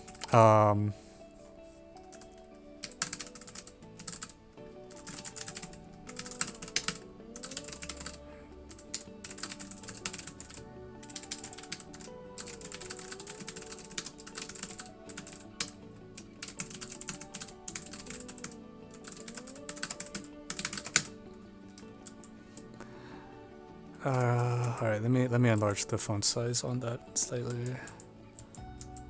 Where did my editor go? Did I close it? I guess I closed it.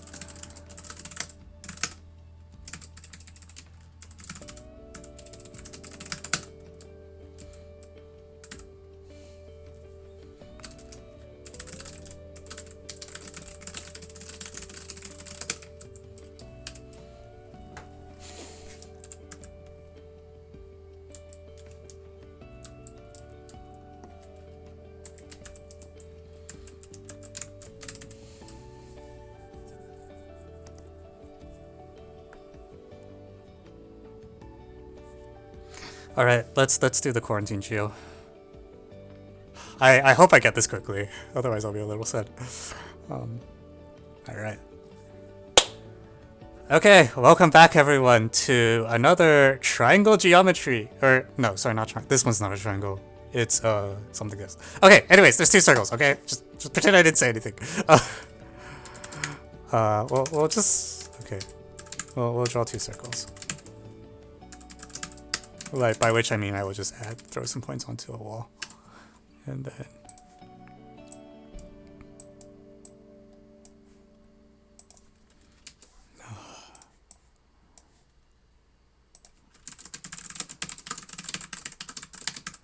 Okay, so gamma 1 is the circle through O1A, gamma 2 is the circle through O2 and A. And a line through A intersects the circles. Oh, Jesus. At C and D. Okay, so we have our classic, half of a classic spiral sim picture. We're gonna...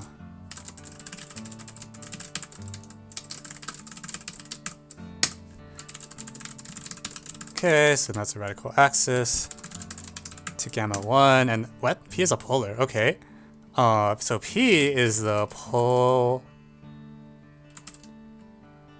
For some reason in GeoGebra the command is called polar, even though it's definitely a pole. Okay, so P is that pole, and Q is the other pole. Line AD with respect to gamma 2. Lovely. I'll draw on all the tangents such that people can see them.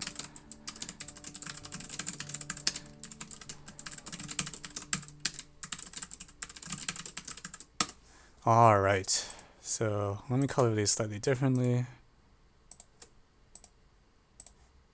We'll color this one blue, and we'll color this one like some other bluish color. Purple, how about purple? And let X be the second interior. What the heck? BCP and BDQ? Okay, well, let me draw the other one first. So Y is the intersection. Wait, this problem is starting to look really scary.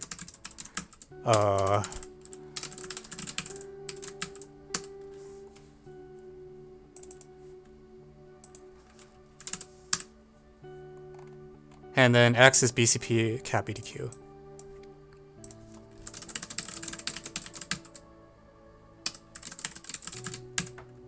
BDQ.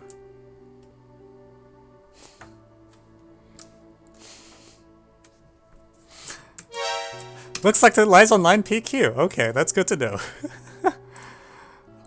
Oh, that's going to be very important if it's true.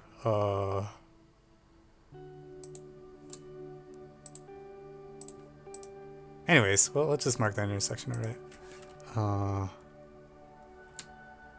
Wait, it's like... Wait, there's like so much stuff passing through. What the heck?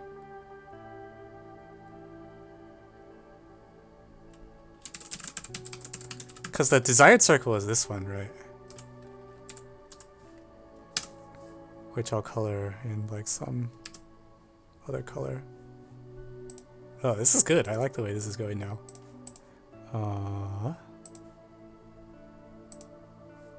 I don't even know what intersection it got defined as.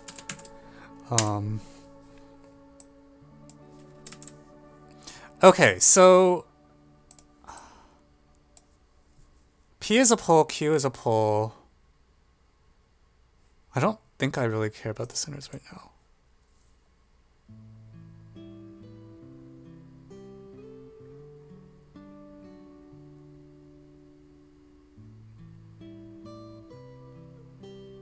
Anyways, okay, CXYD, I definitely need to construct like PQ intersects CD, right? Like that point is just, is Y the midpoint of PQ? That is a good question actually. I want to say probably not, but we can check and... Yeah, no.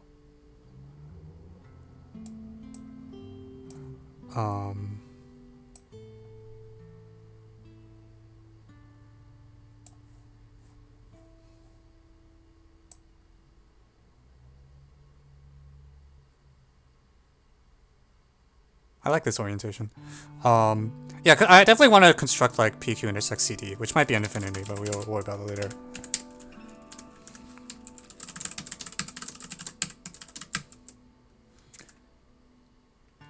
Okay, and now the challenge is, can I get T to fit in the picture? Because it's a little... Oh, there we go. Beautiful. We're gonna hide the two green circles for now.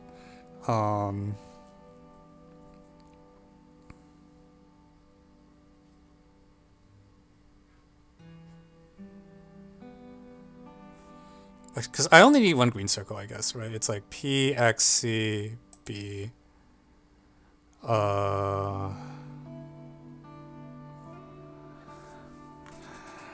P, Q.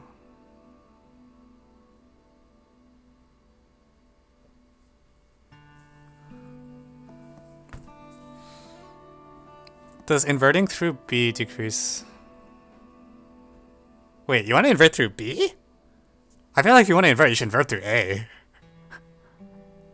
Like, all the lines pass through A in this picture.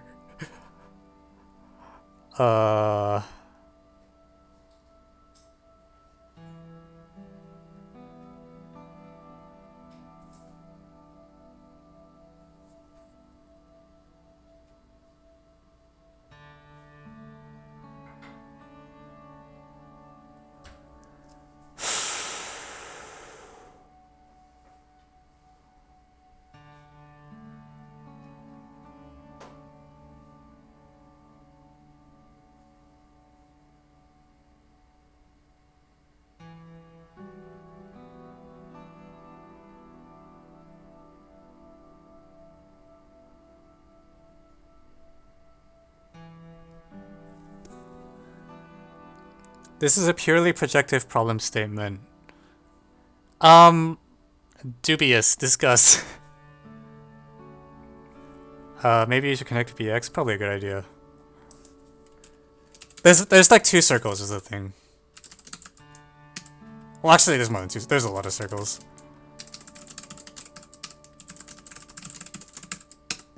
Hey, is that a right angle, actually? Wait, is that right? Are you serious? No way. Nah, yeah, it's not generally right.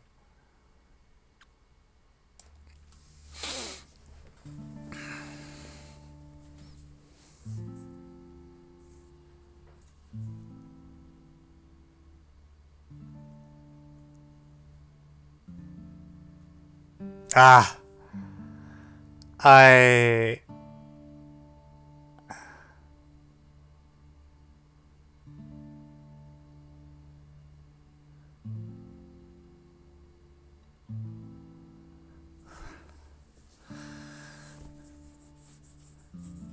What is T? T is PQ intersects CD. Maybe I shouldn't use T as the name. It should be like V or something. I don't know. How to prove X is on PQ? I don't know. You tell me. Without loss of generality. Seems a little sketchy. Also, though, if you... Oh, God.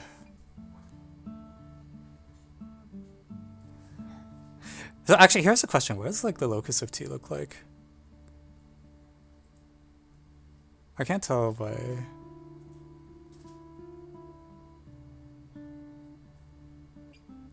Okay, that's a high degree locus. X on PQ is just angle chase? Wait, okay, but like what's your definition? Oh.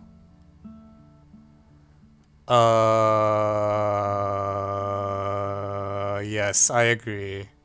Okay, maybe that makes sense to define it that way then. So the point is that, okay, PXB is equal to PCB, and then, yeah. PCB and QDB should be equal because they both equal CAB. Okay, that's probably a better definition then. Yeah, okay. So we should just define X as given in the problem and then it automatically lies on line PQ. And that's like just fine.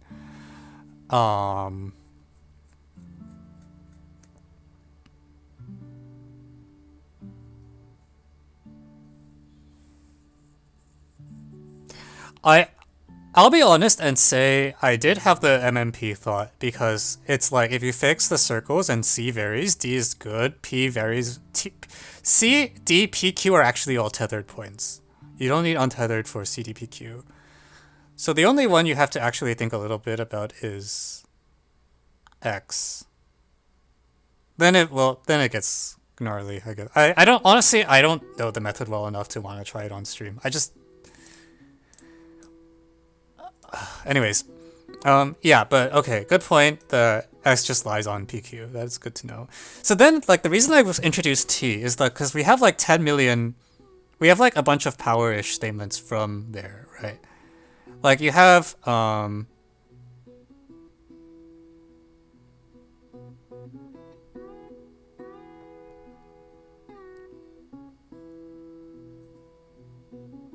I don't know, is this point here good? Because it's like you have TC times T something here is equal to TX times TY, and then TC times TD, and then some other thing. So like...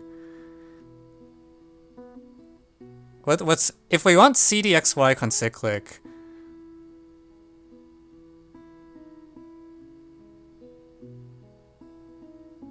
Well, there should be some equivalent. Okay, let me get this right. So TP times TX. Oh, actually, they both go through X. It's not a symmetric thing. BDQ is fixed. Yeah, like Q is tethered. That part is fine. I'm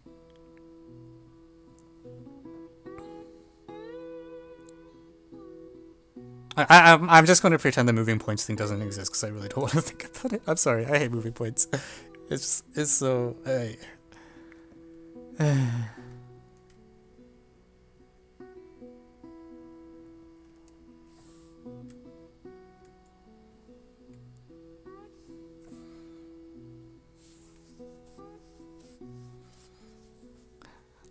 The thing I haven't done yet is I don't really know what the point Y is doing, I guess.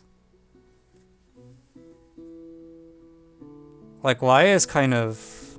I know Y is on the radical axis, but I don't know what that buys me.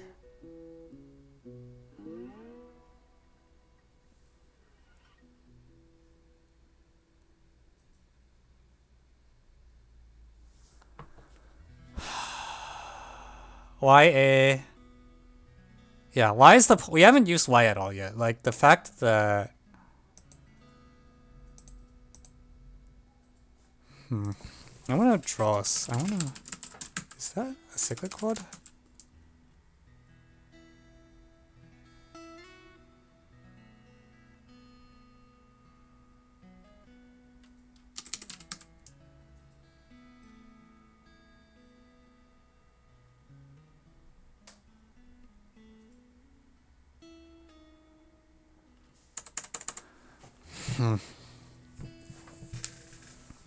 Yeah, BCP is...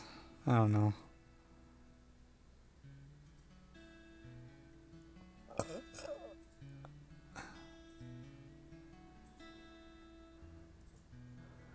Green, green, red.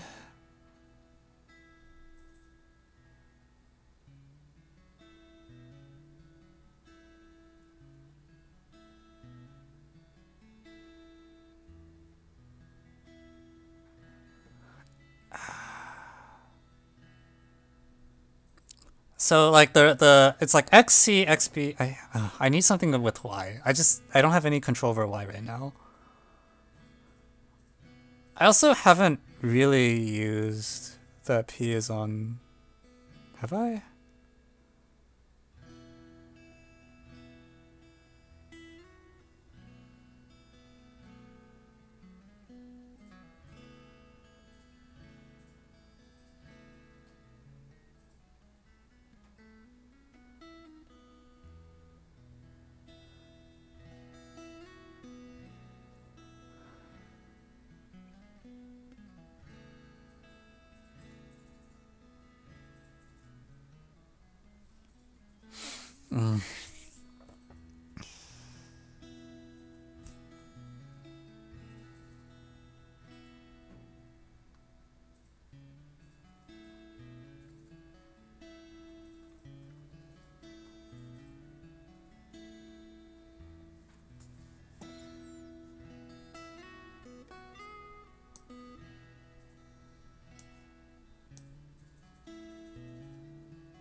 Maybe I should be using the top.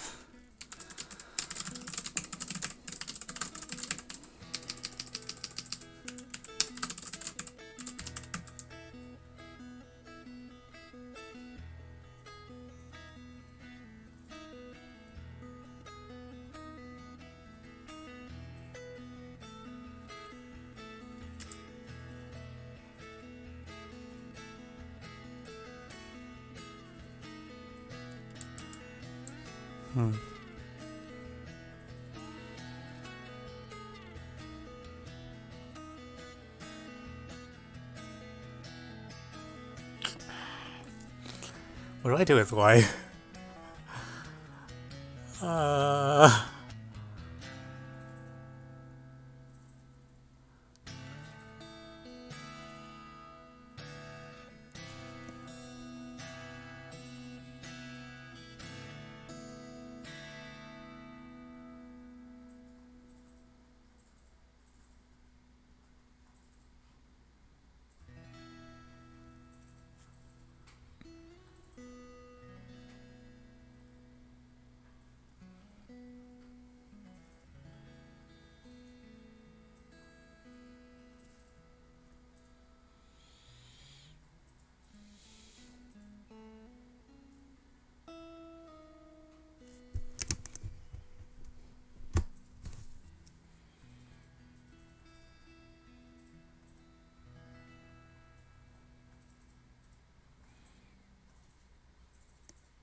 I don't see what to do with Y.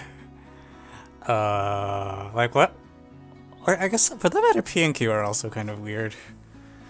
I used the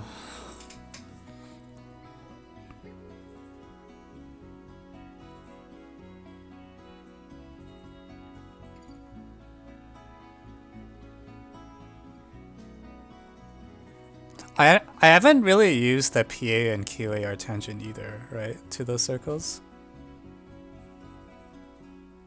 Why is having the intended effect of not making sense? Yep. Yeah.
Actually, I feel like I shouldn't be using the name T now that I think about it. I keep thinking that T is like the center of homotopy or something. So like, for example, it would imply that CPA and AQD are like similar isosceles triangles. This is just not true.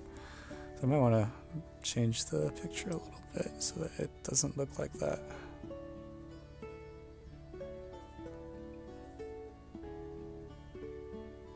Well, actually, hang on. No, no way, right? Yeah, they're not, just not parallel.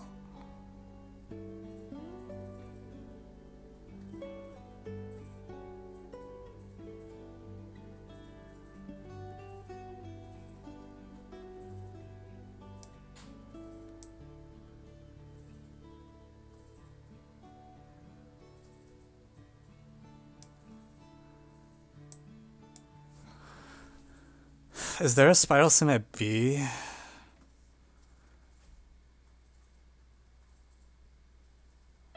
I mean, you can make there be a spiral sim at B by smashing any of the lines through B or through A into. I guess the thing is like there's like 4 different circles and passing through B, like blue, purple, green, green. And you can generate sets of spiral similarities out of any of them.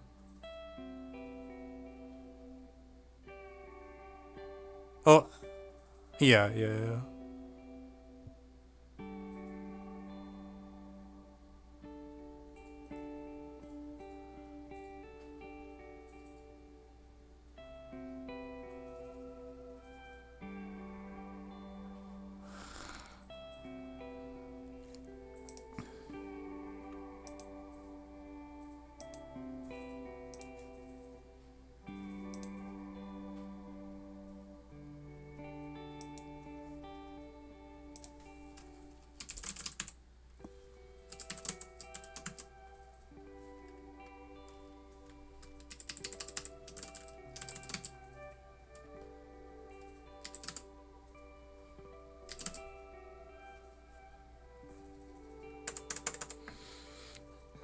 BCPQ or CPQD. CPQD. Yeah, I would love if CPQD was like cyclic, but I don't think it is.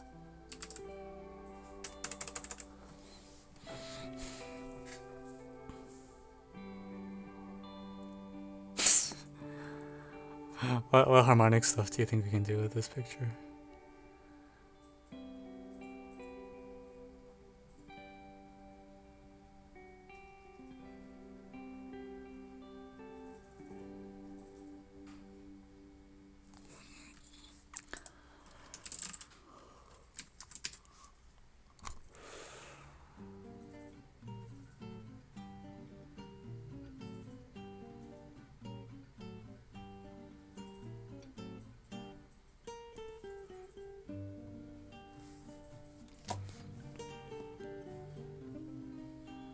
At least connect CX and DX? Sure, I mean, I can.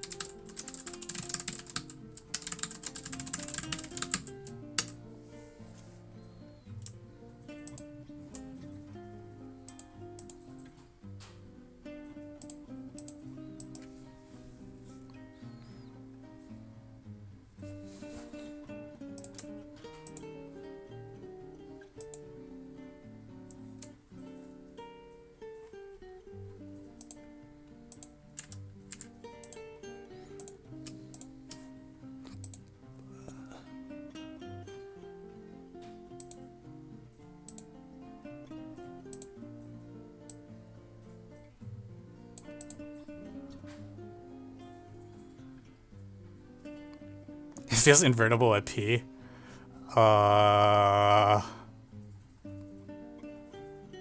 I don't know if I want to bother trying that. That seems a little...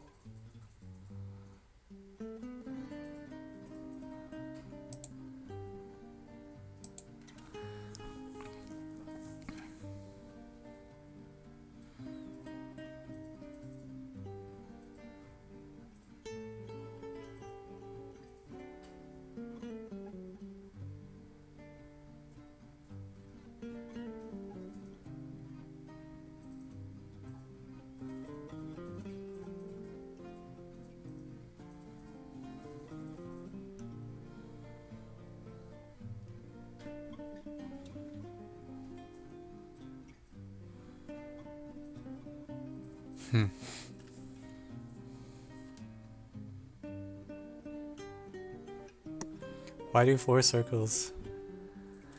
Yeah, but I just see if you inverse through B, like what are you gonna do with the tangents PC and PA?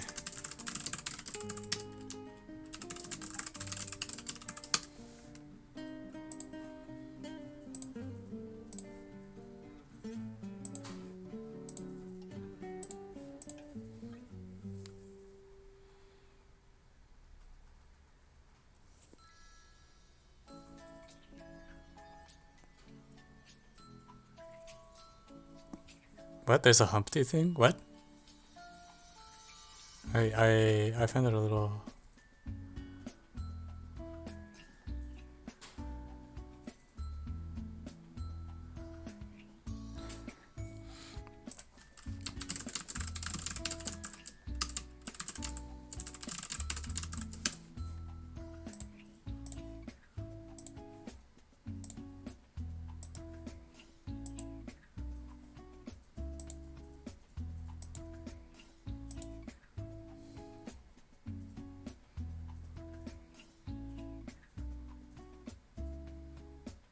Oh, there's so much stuff happening in this picture. Holy shit.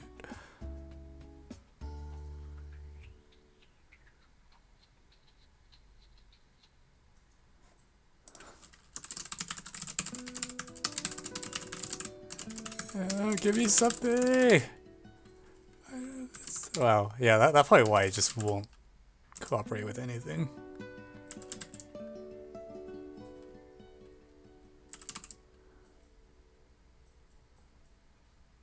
Yeah, it just will not do anything.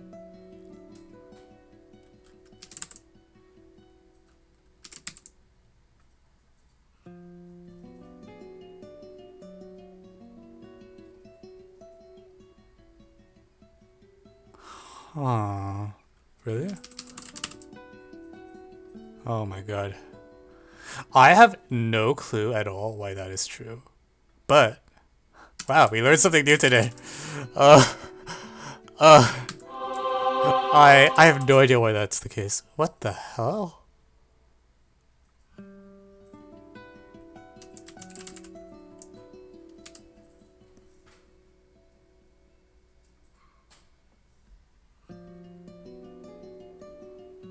What?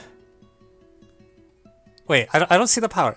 You're using power from A, right? So the assertion is AN times AC equals AB times A. Why the hell is that true? Wait, is that true? Maybe it's just true in this picture. Let me actually double check that.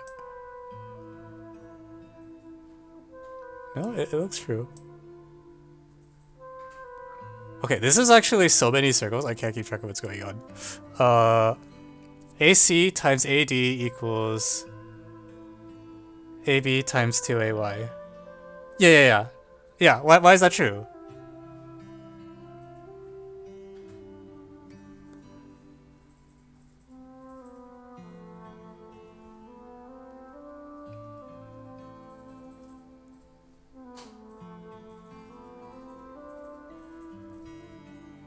If that's true, then I'm done. You rude beat what? Guys, slow down! I can't keep up. What is this about? What do you guys do? Help! I think we're not using T. Well, I'm gonna delete T.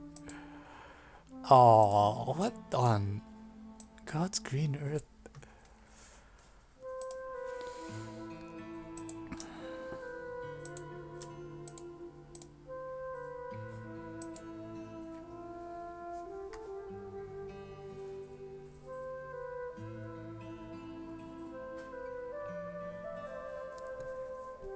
I mean, I finally have, like, if this is true, I finally have some semblance of control over y. But I have no idea, oh, actually... Okay, the benefit of that is that I can hide all this green stuff for a moment, right? And also all the red stuff. This doesn't depend on x. The claim is just, in this picture,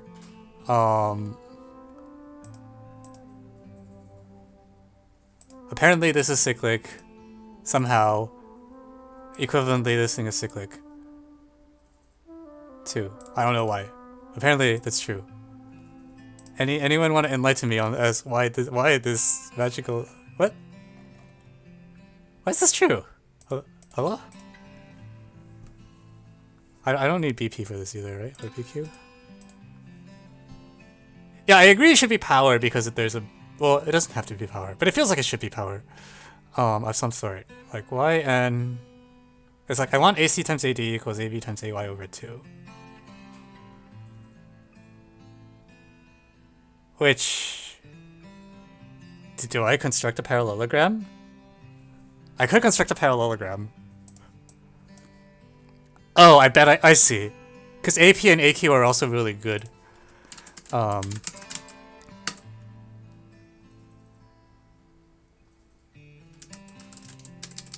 And then it's equivalent to BCDZ being cyclic.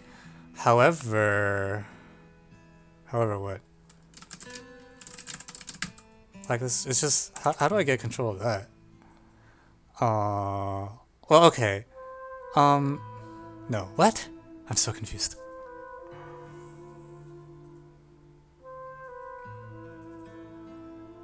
No, like, it's not the case that APQ... Y is not the midpoint of PQ, so it's not the case that, like, APZQ is a parallelogram or something. But I guess, like... Somehow this circle matters? I'm so lost. AP parallel QD. I don't think that's... No, that's just not true. I think we checked that a moment ago. I'll distort the picture so that it's obvious that's false, actually. It is false, right? Wait a minute. Yeah, it's not... I don't know why it keeps looking so true, but it's just not in general.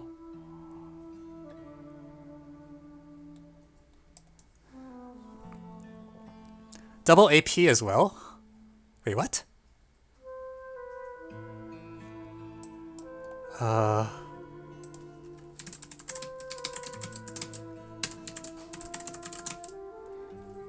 Okay, I doubled them. Then what? Like, okay, so there's a circle through P like that. I guess. And like there's a circle through Q, I guess, like. But they don't... Oh, they meet on the other... Wait, what? P prime C is perpendicular to CD.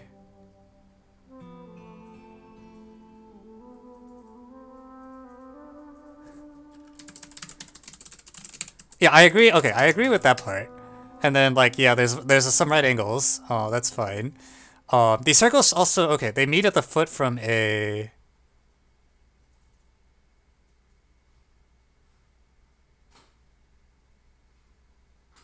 Wait, this is so convoluted. What is going on?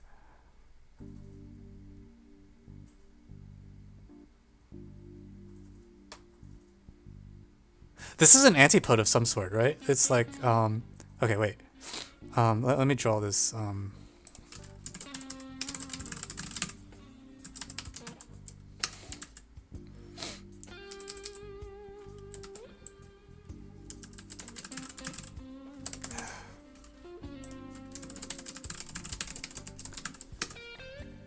simplify the diagram. I mean, I already took out a lot of the things. Like...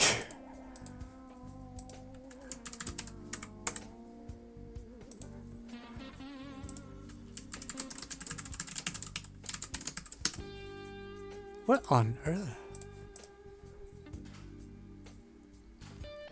Okay, so like... This is a... So, okay, we doubled everything, and then we let this be a foot. So then it automatically lies on this circle, it automatically lies on this circle. So there's like a point, we'll call it like K or something, alright? K is the intersection, is the foot of the perpendicular line from A to line P prime Q prime.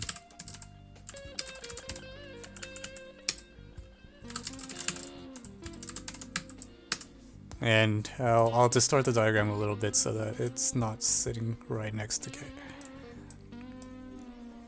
Yeah, so we have the circle with diameter AP prime and the circle with diameter AQ prime, I guess. Oops, shit. How did I do that and how do I undo that? There we go.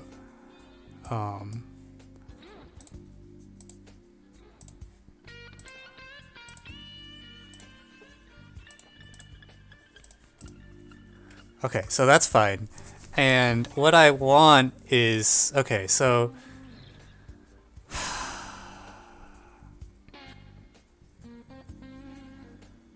for some reason BCDZK became cyclic too, and I don't see why yet. Yeah, it lies on BCD somehow. I don't know how.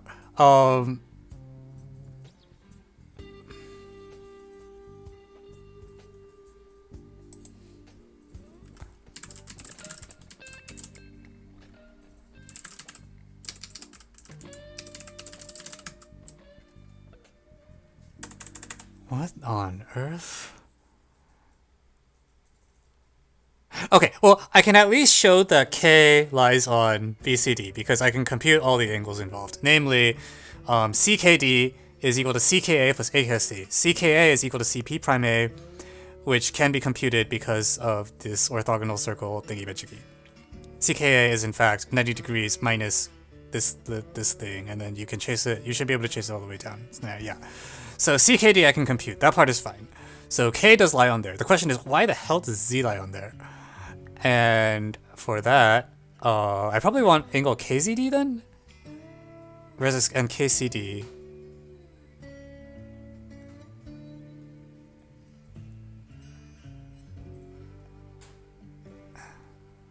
Like, okay, KZB. Extend KA to meet BCD. Why do I need this many points? Also, what is going on? What is being cooked? I don't...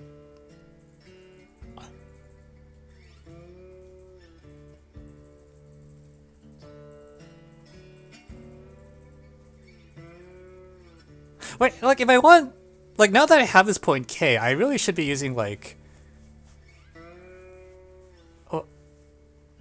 KZB, right? Like KZB is KZA... P prime ZA, it's like PYA. And what do I want that to be equal to? Like KZCD. Well, I guess K... No, that should be easy. Wait, what am I doing? What is going on?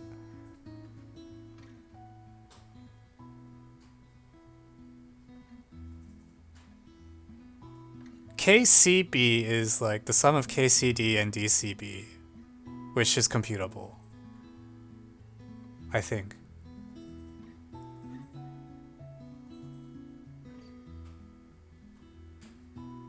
Yeah, no, this is just fine, right? Or KZA is this thing.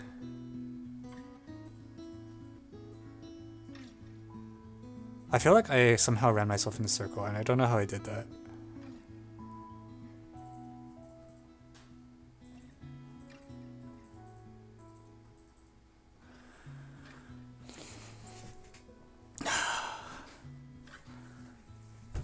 I think it's just angle chase. I think it's just angle chase.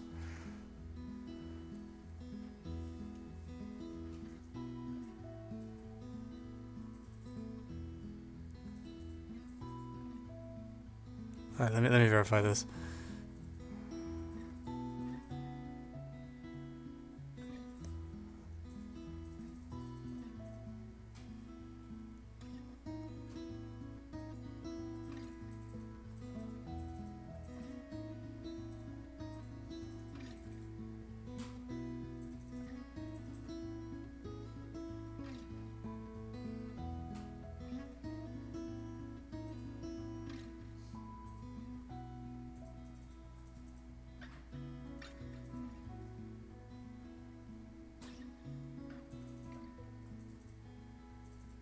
Yeah, I think it's just angle chase. Like it's actually, in fact, it's a McHell point, isn't it? This I think I recognize this particular angle chase. It's like once you have, it's like which triangle is this?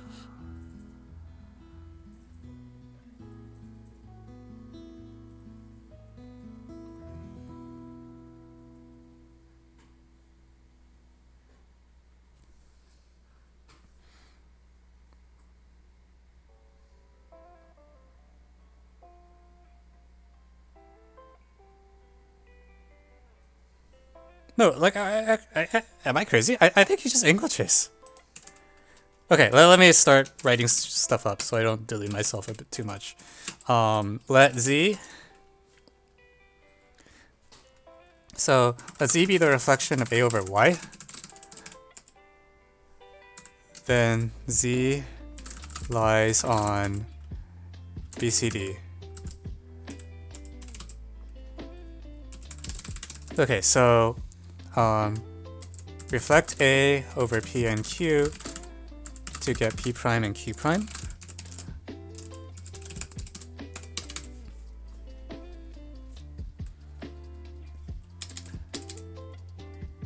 Z.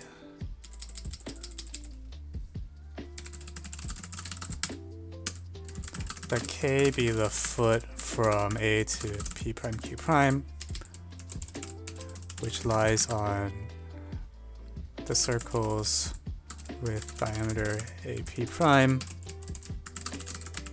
and AQ prime that pass through C and D respectively.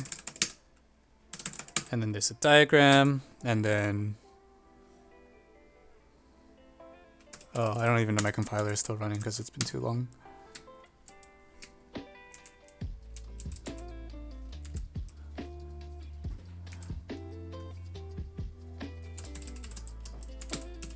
And then we have K lies on BCD because yada yada. I had this moment go. KCB equals directed angle KCA. I should use the positive direction.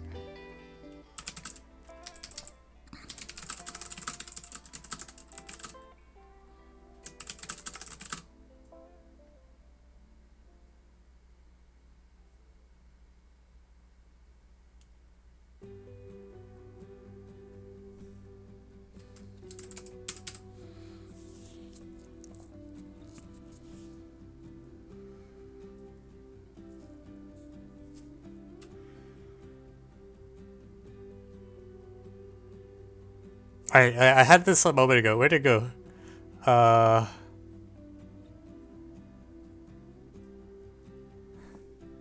Okay, BCD.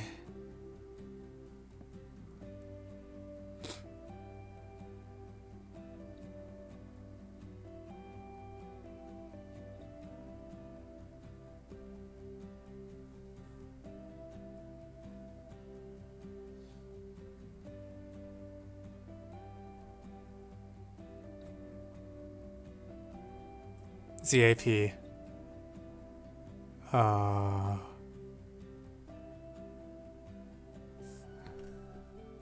Yeah, BCD plus.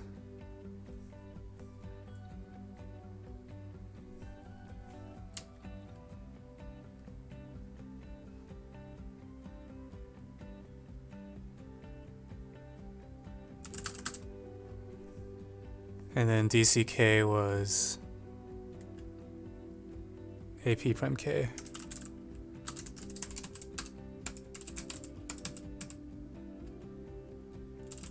I'll just align these two. Okay, BCK and then BDK.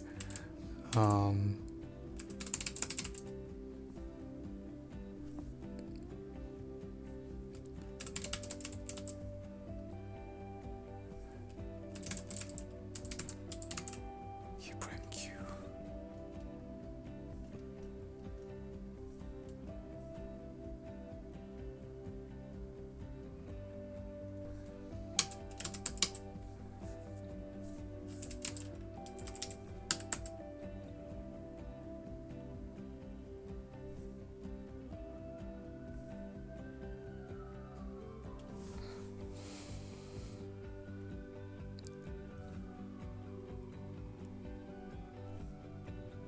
Hang on. Why am I so bad at this? BDC. I flipped every direction somehow. Like, I need to be able to... Oh yeah, that's fine. Whence...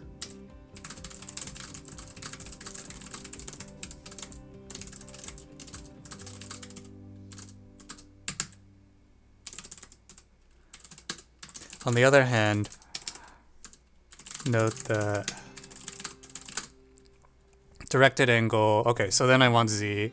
So KZA, KZB is equal to, sorry, BZK,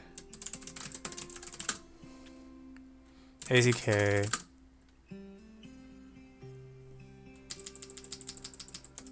whereas directed angle BCK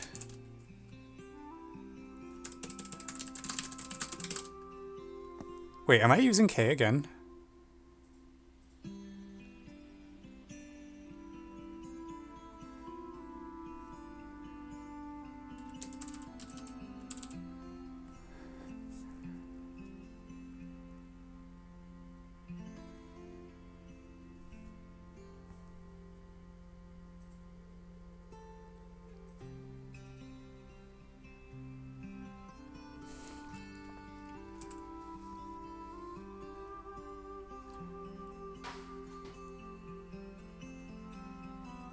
Is equal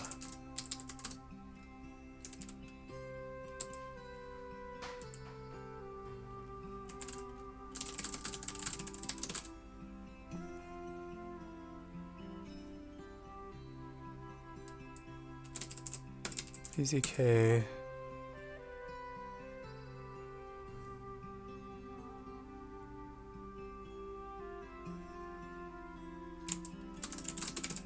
then okay.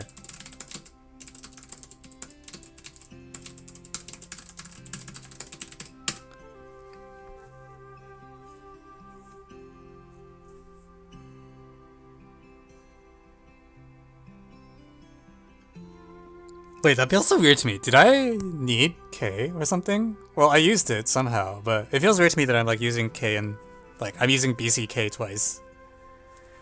Like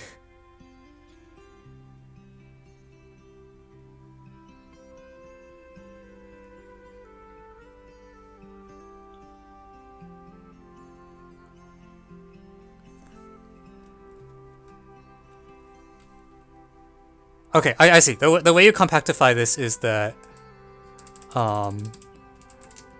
now okay.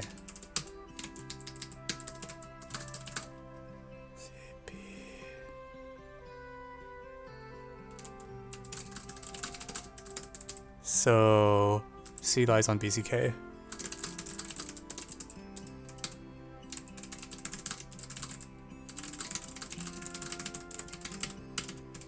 Okay, great.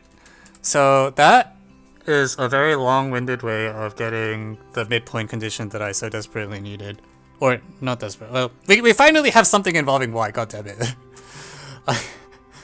Yeah. Okay, now what was the problem going for? So I had this midpoint stuff and median stuff, which is how I got the idea of looking here anyways, to begin with. But it's possible I don't actually need any of that. Let's find out. So what was the problem about again? I had the point X as well, right? Okay, where's X? X is this point here. It's, I'm gonna move the picture around again so that X is like on.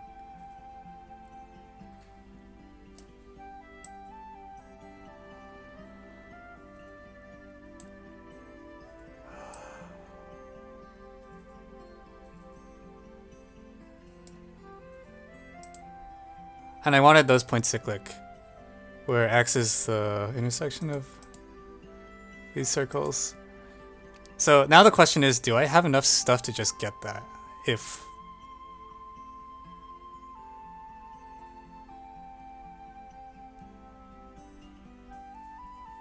Or alternatively, should I transfer it back into midpoints?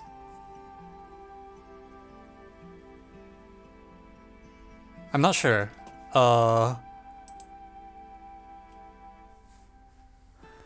Because I feel like X doesn't play well with... Like, I would have to also... I could reflect A over X as well. That is a thing I could do. And then... But that point doesn't... I don't think that point is very good. That doesn't lie on any of the circles anymore. Like, the reason I introduced the midpoints to begin with was so I could access the medians, because I know that BP will be isogonal to BM, and similarly. So I'm gonna... This is getting absurd. Yeah, I agree. This is quite involved. This is not P2? Seriously? Doesn't feel like a P2 at all. Okay, so actually, I want to take a picture of the part with without X because I need that. So export graphics view as asymptote.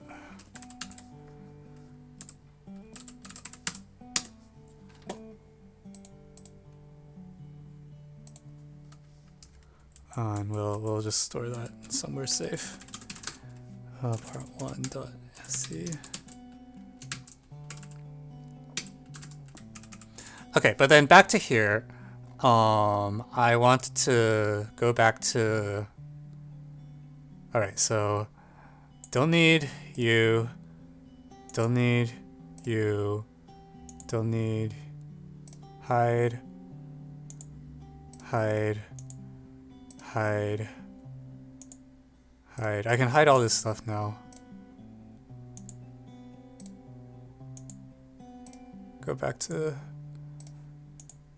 this. And now what we have is if I introduce the midpoints M and N, which are pretty closely tied in, then we have two new cyclics, namely this cyan and this light purple. So now I finally have some control over point Y.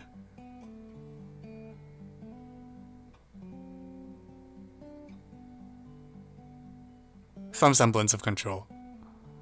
Yeah, and then we draw like two more circles through B. So there's like 6 circles passing through B now. So I mean, people who have been wanting to invert at B, you know, this is your chance or something. I don't know. Anyways, that's X.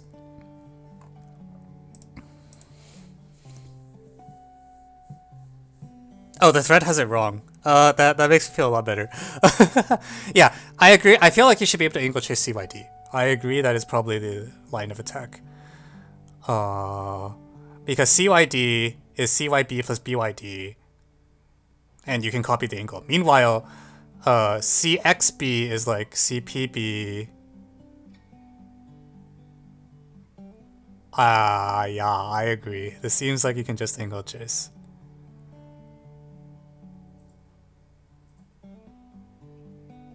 It should work, right? Like, CPB is something that really only depends on... Okay, I believe this will work. We're gonna start writing it up, and if it doesn't work, then I'm gonna be really sad, but I think this should work.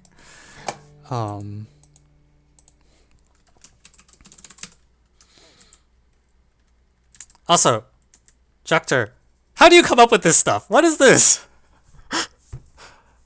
Holy crap.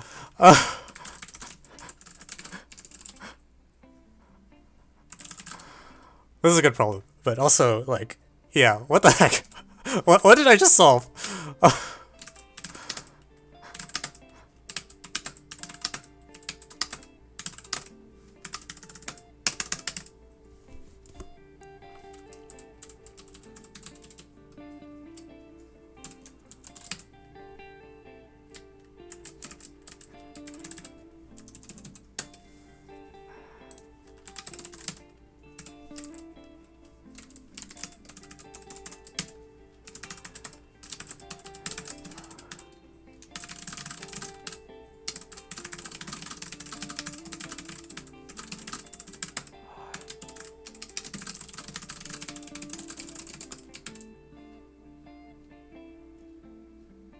Oh yeah, you should. I think you should have submitted this to IMO. Like this is good. Like, really? Someone have the AOPS link? Yeah, someone dropped the link. It's actually I have the link. I'll just drop it.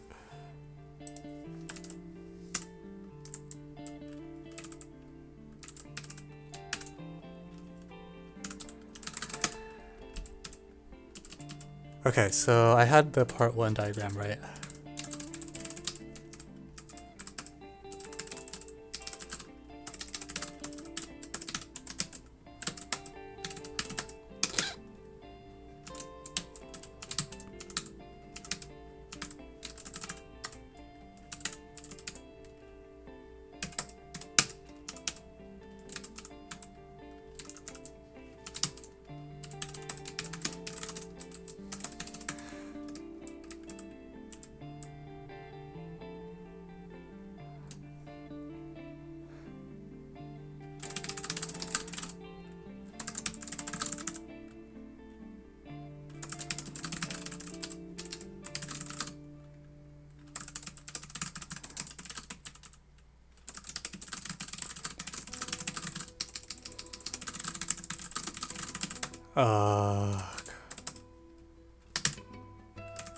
Alright, for some reason the compiler doesn't seem happy with the logic I gave it. Or the SE. What the fuck?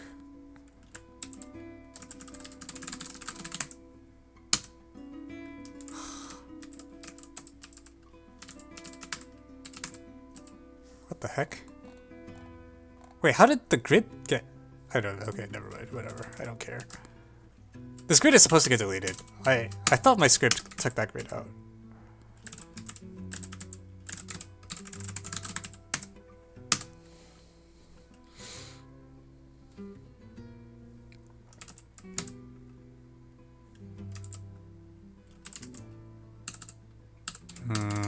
So, okay, so something messed up in here. I don't know exactly what. Anyways, points M and N of well, I already forgot. CA and AD. Oh shoot.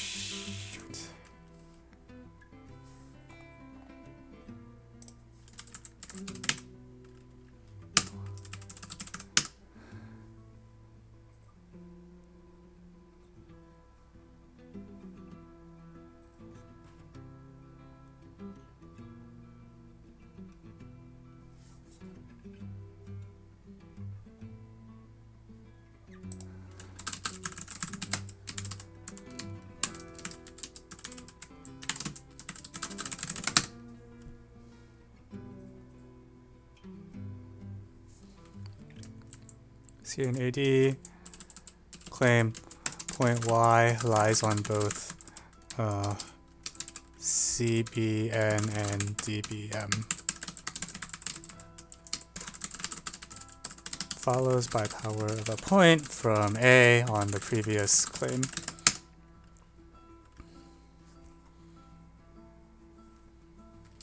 And file export graphics view as asymptote.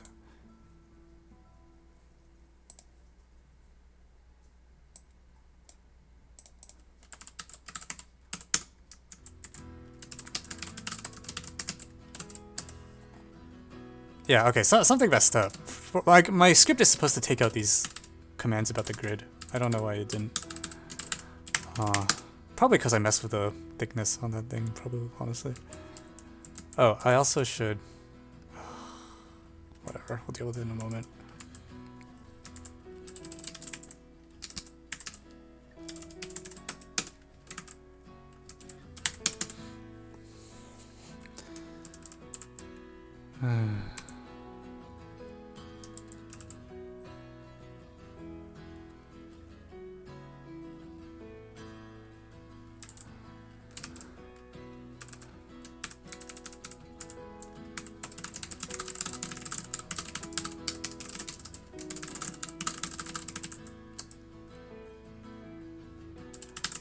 Do we actually use the fact that X lies on PQ? I think that might not matter, actually.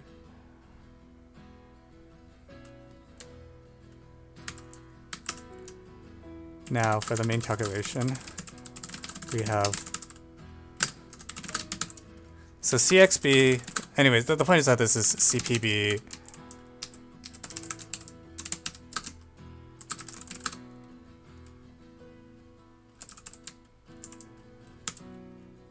Well, okay, let's just do CX. We'll shoot the whole thing down at once. CXB plus angle BXD. And then CXB is equal to CPB. Oh, okay, let me just do them separately. CXB is CPB, and in the median picture, because of the isogonal stuff, which angle does that become? It's like A and B, right?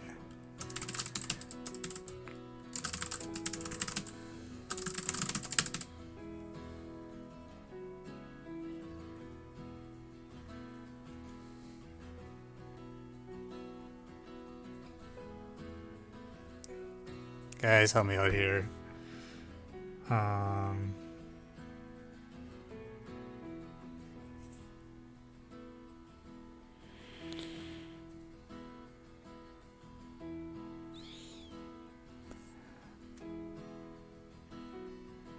Alright, I think it's BMA and BMD.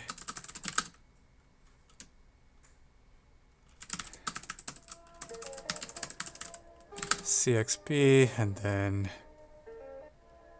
BXD. It should be the same thing. So BXD is equal to BQD is equal to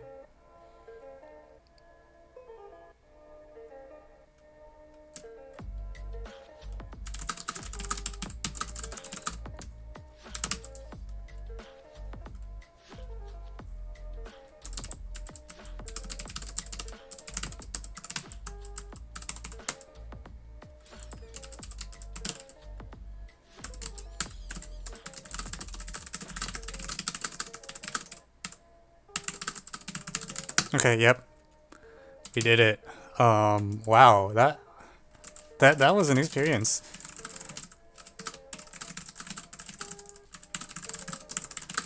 PXB.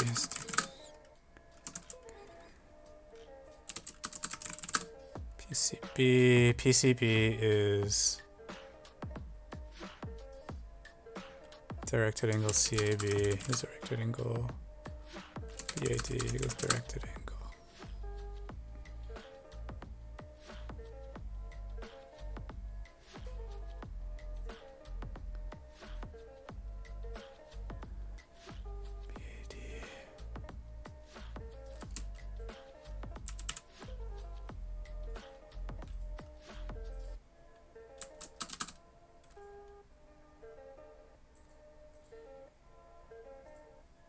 BDQ.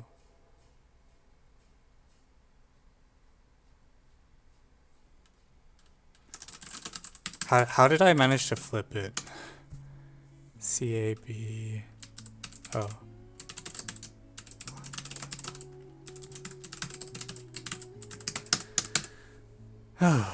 All right.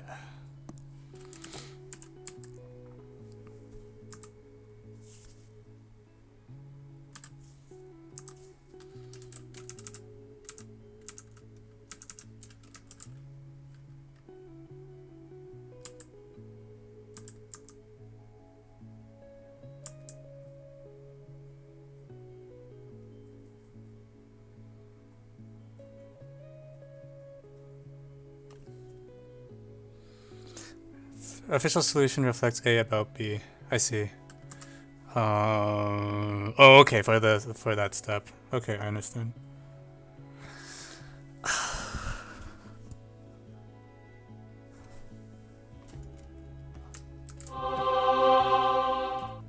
Yeah, I don't.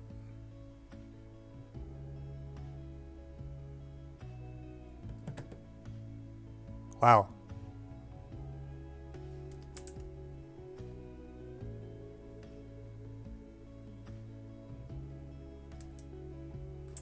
This is brutal.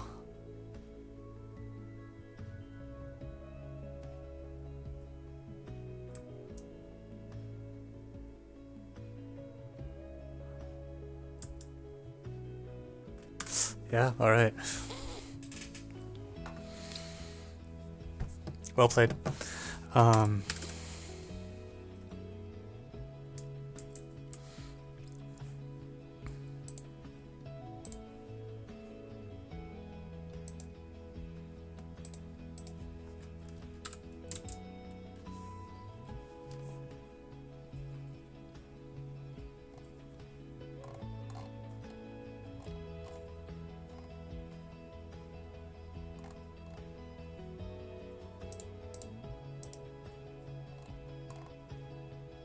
Oh.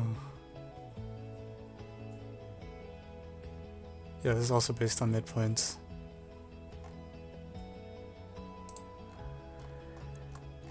That's rough.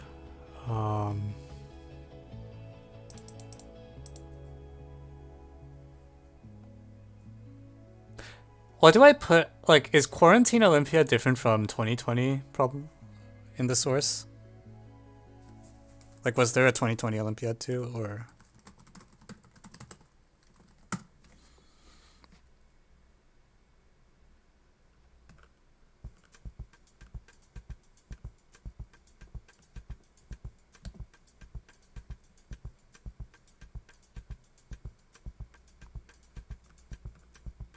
Or, okay, yeah, Quarantine looks like it's a separate contest. Huh, okay.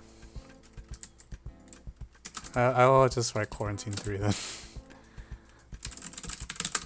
Black Magic.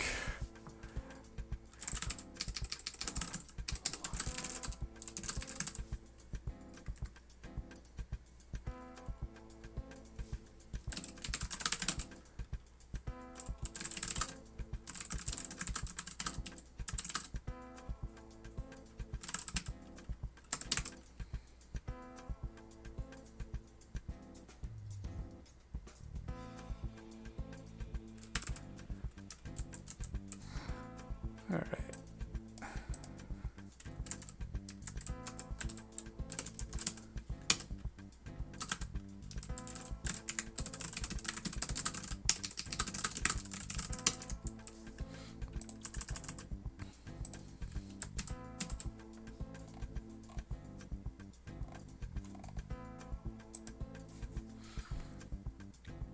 Yeah, it's rough when I need like two diagrams like this. Like usually I try to make it such that like everything is in one picture, but it's actually just way too much stuff if you have both this top picture and this bottom picture, which for some reason aren't rendering.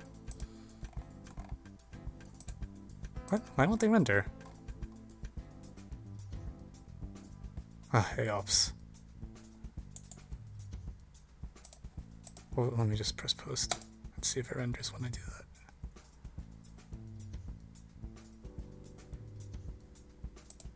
Hello?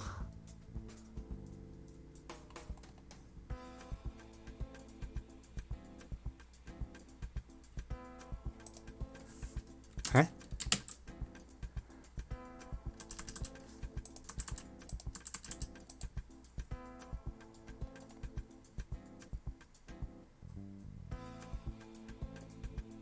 Oh, now it's there. I don't know why it took so long.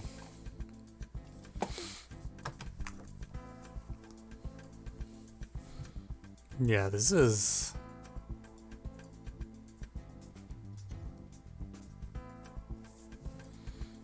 I don't think I would have gone the midpoints thing in an actual contest. I was literally just like, Dear GeoGebra, please find me any circles that pass through Y. And I thought about MNN just as a, you know, prayer, because maybe that would let me use medians, and it turned out to work, but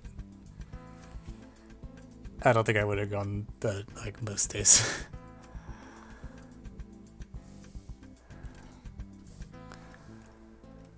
All right.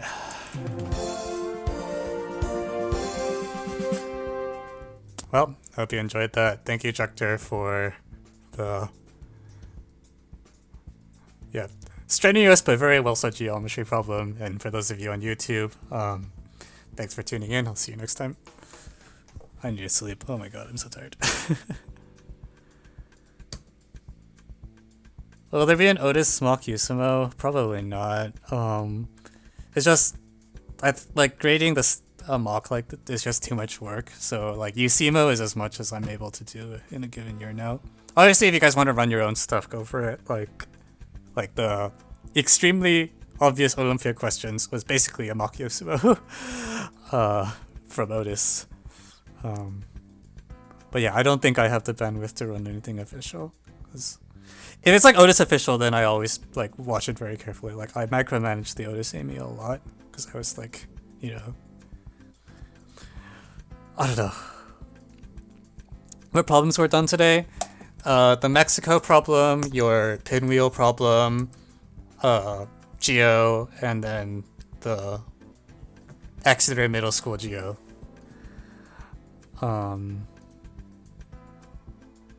Yeah, that's what we did today. We'll probably honest if the L Tromino thingy is fast. I mean, actually, I should probably still do a different day, because I'm like totally fried. Do XOOK VA. Well, we can do more XOOK next time.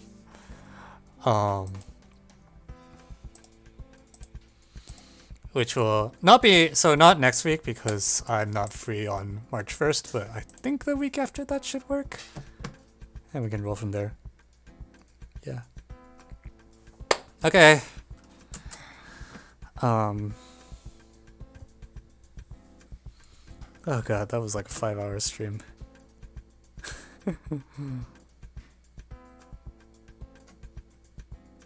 It didn't feel like 5 hours actually. Well, I guess none of the problems we managed to do fast. Pinwheel really threw me for a loop too. But yeah, I don't know. How long did we spend on the Mexico problem? Well, I guess I'll see once I see the stream timeline. I feel like we were on the Mexico problem like forever.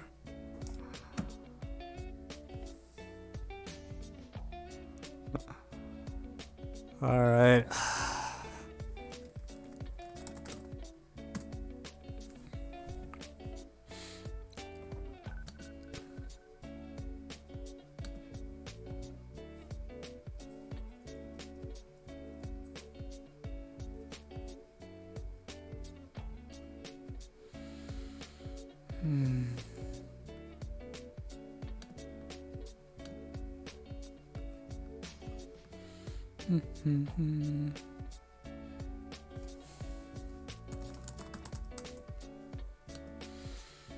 Yeah. Alright. Let's see if the credit scene still works. Yep, here we go.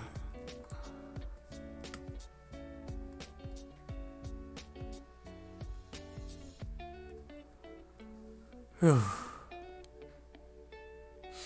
Good night, everyone. Welcome back. And next Friday we'll be doing this again. Sounds like I'm gonna have some extremely obvious Olympiad questions lined up, but hopefully those will be more obvious than the pinwheel, for which I thought the answer was no because I thought it would be some stupid construction with collinearity.